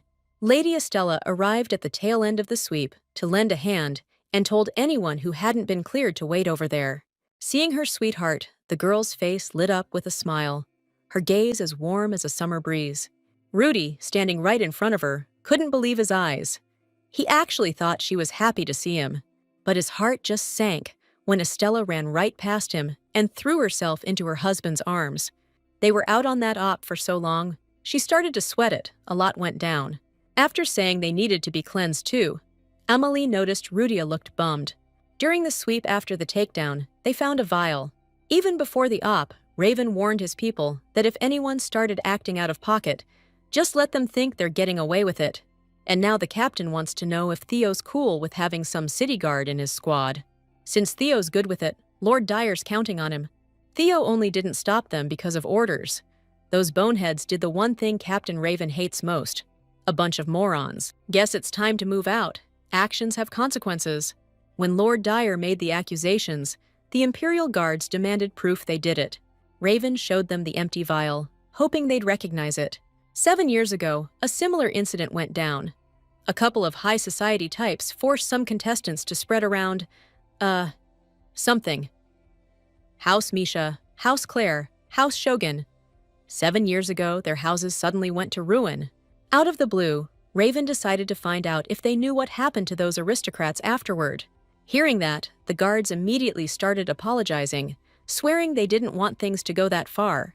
Their only hope rested on Master Theo. They said they didn't want to let anyone down. They were just cutting loose a little. But the captain of the first squad just remembered them saying the monsters were like, way too weak. Remembering them saying they were sent to wipe out some small fry, Theo decided to ask where they found that small fry. Realizing it was over, the knight started yelling that his father and the court wouldn't stay quiet if anything happened to them. The fact that even a duke's son can't avoid punishment? Sounds interesting. Raven suggested putting it to the test. He's super curious to see what those court nobles can actually do to him. The guards' actions were seen as a deliberate attempt to sabotage the hunt, with potentially deadly consequences, so they were immediately reprimanded. Naturally, the other guards who were sent on the joint hunt found out all the details about what went down. After that whole mess, the guards started taking their training way more seriously, and the next hunt went off without a hitch. Turns out, those guards have got some real grit. Now they just have one more area to clear out. The captain noticed that Rudia stood out the most. He's got a real knack for keeping the guards in line. Even Daniel agreed. Honestly, he doesn't want to send Rudia back to the capital. Then, Theo suddenly remembered that tomorrow's finally a day off. He needs to get everyone together for a drink. That's a solid plan. But the captain can't make it. He's got plans for the weekend. Truth is, Raven's got a date with his girl tomorrow. The weather's perfect in the city today. Where's Raven taking Estella? She's looking at everything kind of funny. Speaking of which, she was checking everything out on our first date too. The city's especially buzzing today, like something's about to go down. Raven knows there's a flower festival next week. They're having fireworks at night, so he suggested we go watch them together. That sounds fun. Swan and Naru would probably want to come too. Suddenly, the girl got the idea to pick up a couple souvenirs to take home. She's gonna get gifts for Naru, Swan, and Henry. They're all at the main house right now, and maybe some sweets for the staff. Also, Estella wants to grab a nice handkerchief for Lady Angela. They were just talking about them in their letters. There are a bunch of little shops for ladies not far from here. Oh, and a candy store, and a shop with cute stuff. Estella totally knew Raven had a sweet tooth. But hey, no big deal. They picked out some sweets for their loved ones, and the store promised to deliver them soon. They got the souvenirs, but there's one more place Raven wants to check out. The best jewelry store in the whole empire. That's where he's headed. Lady Estella got to browse their top-tier collection. All their jewelry is made with the highest quality stones. Estella figured Raven just liked jewelry, but he actually wanted to get her a gift. She picked out souvenirs for everyone back at the main house, and this is his gift for her. It's almost too much, but Raven's just happy to see her smile. The Duke decided to clasp the delicate gemstone pendant around her slender neck himself. Lady Charlene looks absolutely stunning. That new pendant makes her truly breathtaking. Out of everyone Raven knows, Estella's got that something special, you know? After hitting up the jewelry store, they kept strolling through town, just enjoying each other's company. Lady Estella didn't even have time to figure out what was going on before she looked up and saw a freaking horse charging at her. Good thing the Duke reacted fast, throwing up some kind of magical shield just in time. All that mattered to him was that the lady was okay, and Estella was fine. That's when Raven noticed this shady-looking dude in a hood disappearing into the crowd. And just around the corner, two masked guys were waiting. They were with him. Soon after that, Prince Dyer called Keith in for a super urgent chat. Turns out they didn't get any real intel from that guy. He was just ordered to make a move on Lady Estella. But when they tried to find out who was pulling the strings, it wasn't exactly a walk in the park. Looks like he's under some kind of spell, one that's rigged to off him if he spills the beans. A contract spell with a kill switch? The mage who cooked that up had to be from the magic tower. Raven spotted a mark on the perp's hand and told Keith to check it out ASAP. And also dig up dirt on any mages who bounced from the magic tower, especially the ones who got kicked out.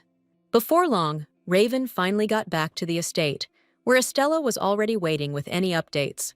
All he could find out was that she was the target, most likely someone from the Dyer family's enemies. The prince feels real bad for dragging her into this, 'cause this attack was a warning shot aimed at him. Hearing that, Estella just wrapped him in a big hug. She doesn't think it's his fault at all. Suddenly, the dude felt a sharp pain in his chest. He was in desperate need of a kiss from his beautiful princess. Not long after that, Raven dropped by a salon for the capital's elite, the kind of place you need an invite to get into. Kate was right. The nobles are throwing a party in the salon. Odds are, Count Akuto and Viscount Sebeste will be there. He wasn't sure if they'd be involved in all this, but he wanted to know if Raven would fit in. Of course, he decided to go. Either way, the court nobles need to blow off some steam. Now the question is, which noble got Prince Dyer an invite to this salon? Marquis Drain was thrilled to see such a rare guest. He and Raven hadn't seen each other in ages. Every time they meet, Raven reminds him more and more of his father. You wouldn't know it to look at His Majesty, but he's really stirred things up. Raven came here precisely to talk about that. The thing is, he's really sorry he acted alone and didn't even consult anyone. However, the noble's sure it's too late to apologize now, since it won't change a thing. First off, Prince Dyer blew off the Central Council. Total disrespect. Truth is, the kid kept quiet about it, not 'cause he was being a jerk, but 'cause he was embarrassed. Thing is, first love hits you hard, and he finally admitted it. That night, the sky was super clear, and all the stars aligned so Estella would run into Lord Rudia again. Shutting down that circus, Viscount Sebeste couldn't swallow that ridiculous explanation. The young lord inducted a kid into the Knights without permission? That's practically kidnapping. Looking that fearless dude in the eye, Raven told him to watch his mouth. I mean, this whole thing is officially under His Majesty's review. Calling it absurd? The Viscount's basically questioning the Emperor's judgment. And another thing, the patron of Naru is the Emperor, not Raven or the Dyer house. According to the kid, the only job the Dyer estate has is to train the young'uns. Anyone born in the Empire can't escape their duty to hunt monsters. But Raven wants as many people as possible to make it back home to their families. That's why they're taking in anyone who wants to join, no matter where they come from, or if they've got any divine power. Lord Dyer just wants as many people to survive as possible. That moron's already pushed Count Akuto over the edge. Now all he can do is admit defeat. Honestly, Arid agrees with what Master Raven said. It's definitely an unusual situation, so it's understandable if it caused some confusion. But the Barrier Guardian is known as the strongest, not just in the Empire, but on the whole continent. No one would pass up a chance to learn from him. Besides, let's not forget that all noble kids are required to attend the academy from the age of 14. Arid's convinced that training with the Dyer Knights since you're a kid is priceless. Before leaving, Raven thanked Arid for his help. But the way Arid sees it, compared to the Lord, he didn't really do anything special. Then, Lord Dyer kinda spaced out, wondering if the kid was all right, if he was doing okay, and that they should just say their goodbyes. That evening, when Estella ran into Lord Rudia, she guessed he was out for a night stroll too.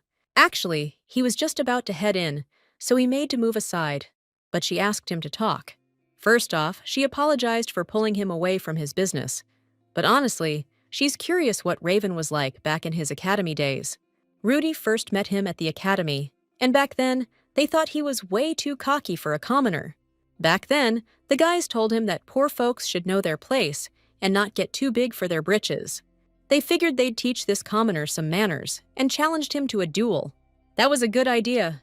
Those guys were going to beat him so bad he wouldn't be able to hold a sword again. Seeing how much fun they were having, young Raven asked if he could be the second.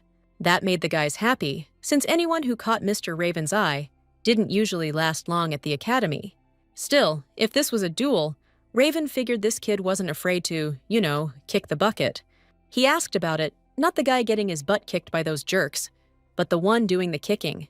Mr. Raven was sure that if someone died, it would definitely be him. Afraid of getting wasted by the strongest student in the academy, the guys chickened out and ran. That's when Mr. Raven decided to find out if the kid had any kind of special power.